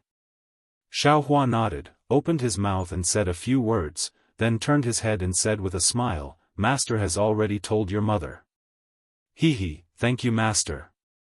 Wang Bianfei was very happy, Master is much better than that little monk. That little monk only knows how to play chess with disciple. Shu. Xiaohua hurriedly stopped, that is a senior of the Buddhist sect, don't treat him lightly. Senior? Him? Wang Bianfei almost laughed out. Playing chess every day, he still has to play chess. What senior? Forget it, let's not talk about others. Xiaohua waved his hand and said, Master's time is limited, I have to leave this place soon. How about I teach you a simple cultivation technique first? Master can leave this place? Wang Bianfei asked very inexplicably. Xiaohua looked up and down, also puzzled. Why can't I leave? What do you mean by that? However, Xiaohua did not take Wang Bianfei's words seriously. How could a country child know the divine abilities of a nascent soul master? Immediately, Xiaohua took out a Dao sect entry cultivation technique and taught it to Wang Bianfei. What made Xiaohua surprised was that this Wang Bianfei was smarter than Lu Yi. After only listening to it a few times, he already understood it, and after asking a few difficult questions, he could already practice. Damn it! This aptitude, isn't it too monstrous? Xiaohua was really speechless. He originally wanted to use 3 days to teach. Who knew that it would be finished in just half an hour? How could he not be depressed? Disciple, you practice, see if you can detect the spiritual energy of heaven and earth. Xiaohua weakly instructed. Wang Bianfei was very surprised. He smiled and said, Master, you didn't make a mistake, right? How can there be spiritual energy of heaven and earth here? I told you to try, just try, Xiaohua said unhappily. Of course, Wang Bianfei did not understand. He could only do as he was told, but after a full 2 hours, he replied with a crying face, Master, disciple can't sense it. Xiaohua slightly nodded. He thought for a moment and said, Disciple, close your eyes. If there is any abnormal movement, don't use your eyes to resist, let Master take a look for you. Finished speaking, Xiaohua waved his hand. That white bone soul bridge appeared in his hand. Wang Bianfei looked at this bone ball carved out of white bone very strangely. He obediently closed his eyes. Xiaohua waved his hand, the soul bridge floated in the air. Then the space between Xiaohua's eyebrows flashed with a dark green brilliance, but just as this dark green seal text appeared, with the space between Xiaohua's eyebrows as the center point, strands of space cracks covered the entire space faster than lightning. Whether it was Wang Bianfei, the mountain peak, or even the entire Pure Land world turned into fragments in these cracks. What's going on? Seeing these countless fragments disappear along with countless memories, Xiaohua was dumbfounded, and then Xiaohua's eyes became dizzy, but before he could wake up from the dizziness, a fragrance came from his mouth, a very natural reaction, a very familiar feeling. Xiaohua did not even need to open his eyes. He whispered in his heart, Red Dawn. However, when Xiaohua called out Fairy Hongxia's name in his heart, he immediately woke up. He was in the Pure Land world. It was 8 poles away from the Dawn Rain continent. Even if Fairy Hongxia's cultivation was 10 times stronger, she would not be able to chase him here. Then, other than Fairy Hongxia, who else could be beside Xiaohua? Xiaohua opened his eyes as if he was in a dream. In front of him was Xian's flushed face. Moreover, on those thin eyelids, faint red lines were clearly visible. Without waiting for Xiaohua to think about what happened, he suddenly came here from the small mountain village in the Pure Land world. The slightly trembling eyelids in front of him suddenly opened. In those close eyes, first there was a kind of sweetness, then there was astonishment, and after a few breaths, it turned into shyness and anger. In the end, all the eyes turned into a mass of golden light. Then, Xian urged her body to escape from Xiaohua's embrace, but at this moment, the two of them finally saw their situation. Xiaohua and Xian were intimately hugging each other, face to face. Xiaohua's forehead was against Xian's forehead, Xian's eyes were against Xiaohua's eyes. Even if the two of them tried their best to tilt their heads back, they were still tightly huddled together.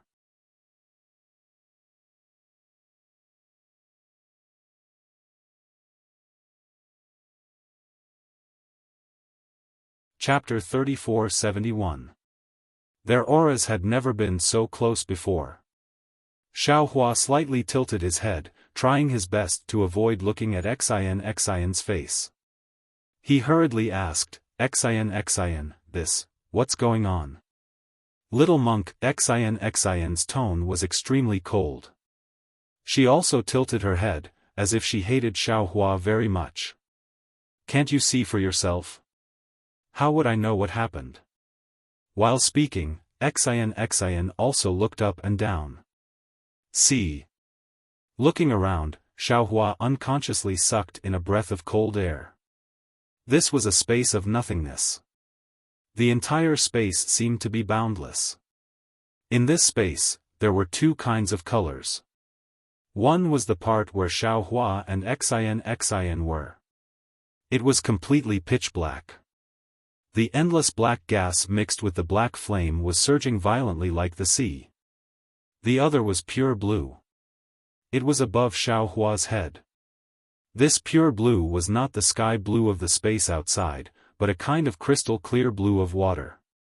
Moreover, this blue water was different from the black gas.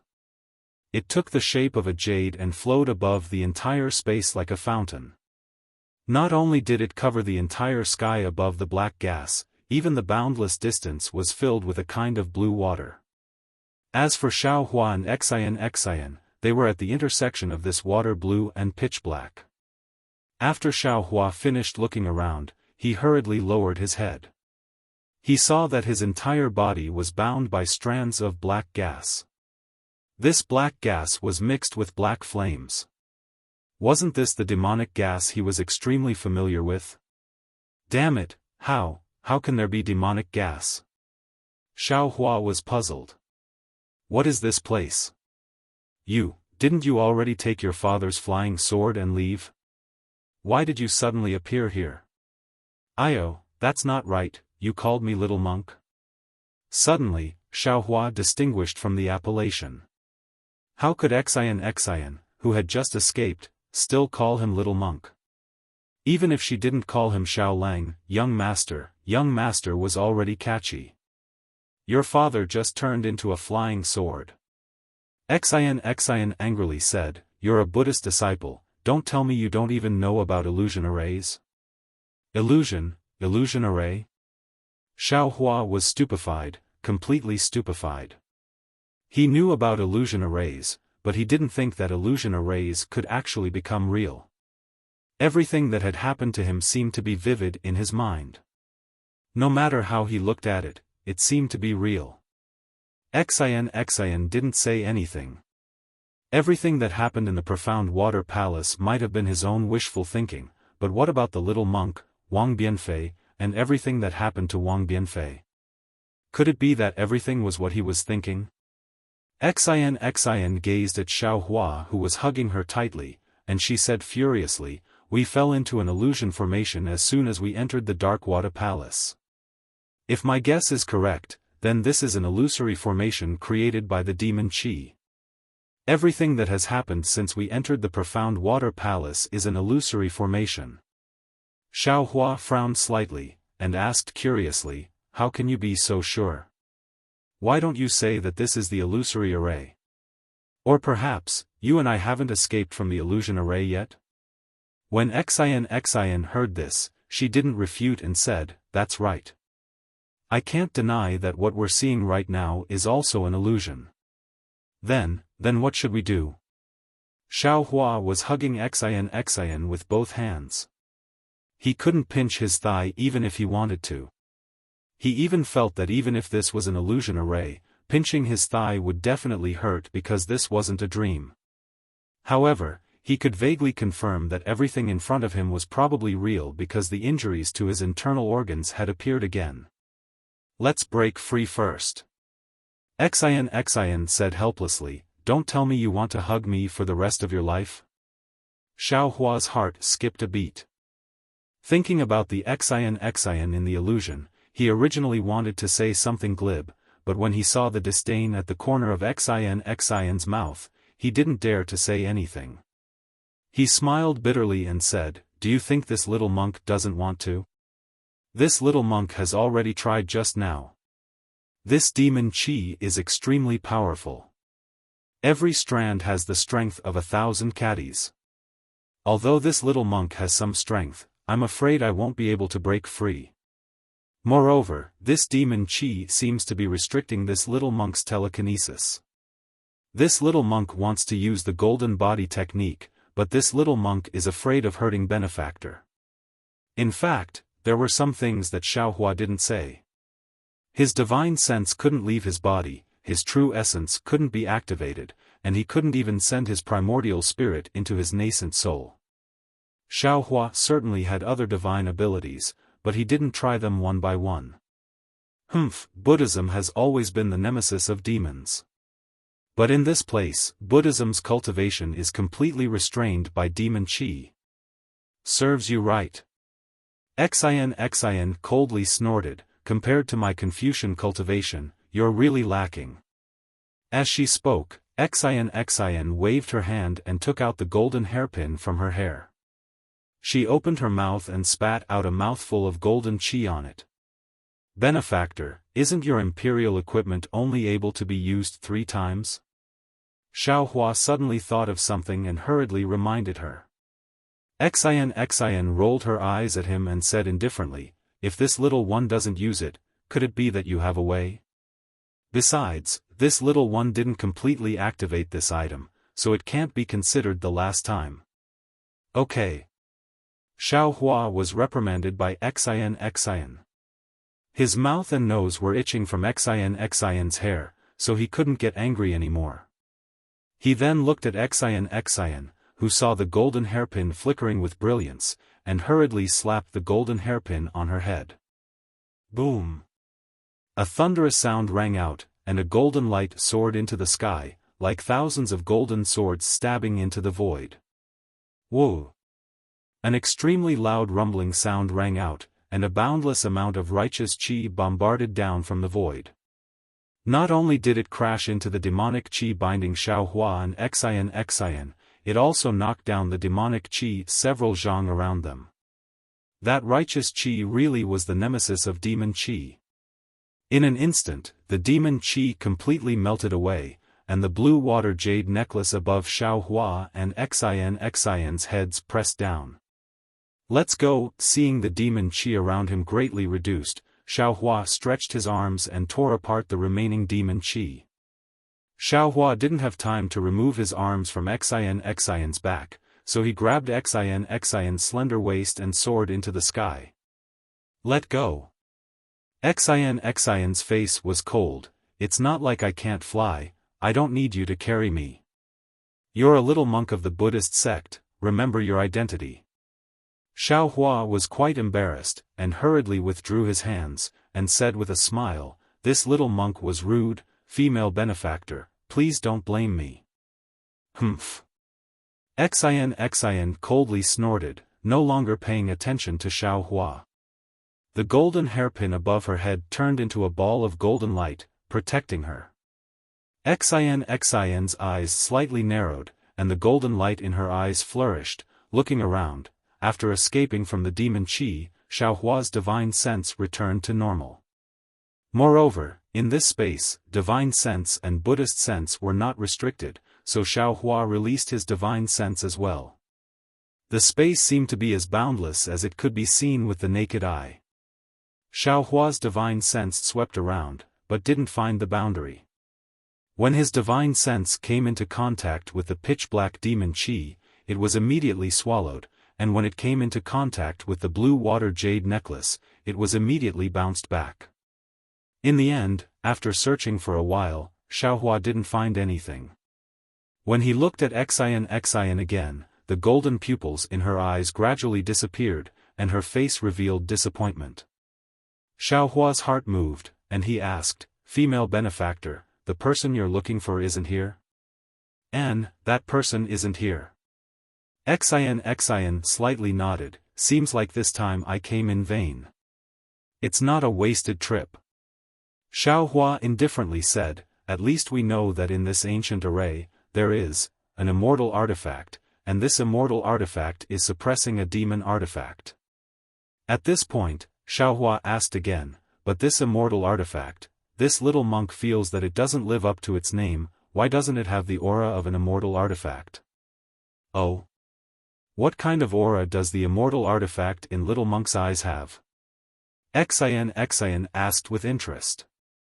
Xiaofan naturally told her about the situation in the Kunlun mirror that he encountered in the illusion. Huh, little monk. Xian laughed, in the eyes of ordinary people, you're an immortal. Don't tell me that you usually release your aura when you have nothing to do. You bully ordinary people for no reason. Perhaps Xiaofan somewhat understood Xian's meaning, but this is an immortal artifact, something that shouldn't exist in the ultimate land of bliss. Xian looked at the blue water above her head, and then looked at the pitch black under her feet, as if taking advantage of this time to rest. She suppressed her temper and explained, since it's not something from the ultimate land of bliss, when it comes to the ultimate land of bliss, it will be suppressed by the ultimate land of bliss. Not to mention an immortal artifact, even if an immortal came, it would also be the same. This immortal artifact has not been activated, so it should be similar to an ordinary imperial artifact. Also, didn't you see? This immortal artifact has been suppressing a demon artifact for who knows how many years. Although the immortal artifact has the ancient array to provide vitality, it must be consumed. Now, whether it's an immortal artifact or a demon artifact, I'm afraid that it has reached the point of exhaustion. At this point, does female benefactor know what this immortal artifact is? Xiaofan reminded, especially, does female benefactor know how to get out of here? If this one knew, would this one still stand here and talk nonsense with you? Xian said with a bitter smile, if we get out, even watching the sunset on the banks of the Sage River would be more interesting than here, right? Xiaohua's face was bitter. He raised his head to look at the blue jade, then lowered his head to look at the vast demon qi. He sighed and said, then what should we do? Rumble. Right at this moment, in a place high up in the sky, where Xiaohua's gaze and divine sense could not reach, a series of rumbling sounds suddenly came. Following that rumbling sound, the jade above the two people's heads rapidly shrank. At the same time, the demon qi under their feet rose like a rising tide. Speaking of Guzhen, his figure easily passed through the blue halo. His eyes were filled with brilliance, and he unconsciously closed them. When he opened his eyes and saw the scene in front of him, he was shocked. Because in front of him was a blue space. In this space, there were tens of thousands of jade, one set on another, one connected to another. The entire jade seemed to be one, but if one looked carefully, each strand of blue was a jade. Guzhen released his Buddhist sense. With his Buddhist sense in the Lotus realm, he could not see the true appearance of the jade. Even when his Buddhist sense reached its limit, he could not see the end of this space. Moreover, when he turned back to look at the arch bridge he came from, there was already no trace of it. He was just standing in the void. You're tuning into the Xiaofan's Wuxia Tales YouTube channel.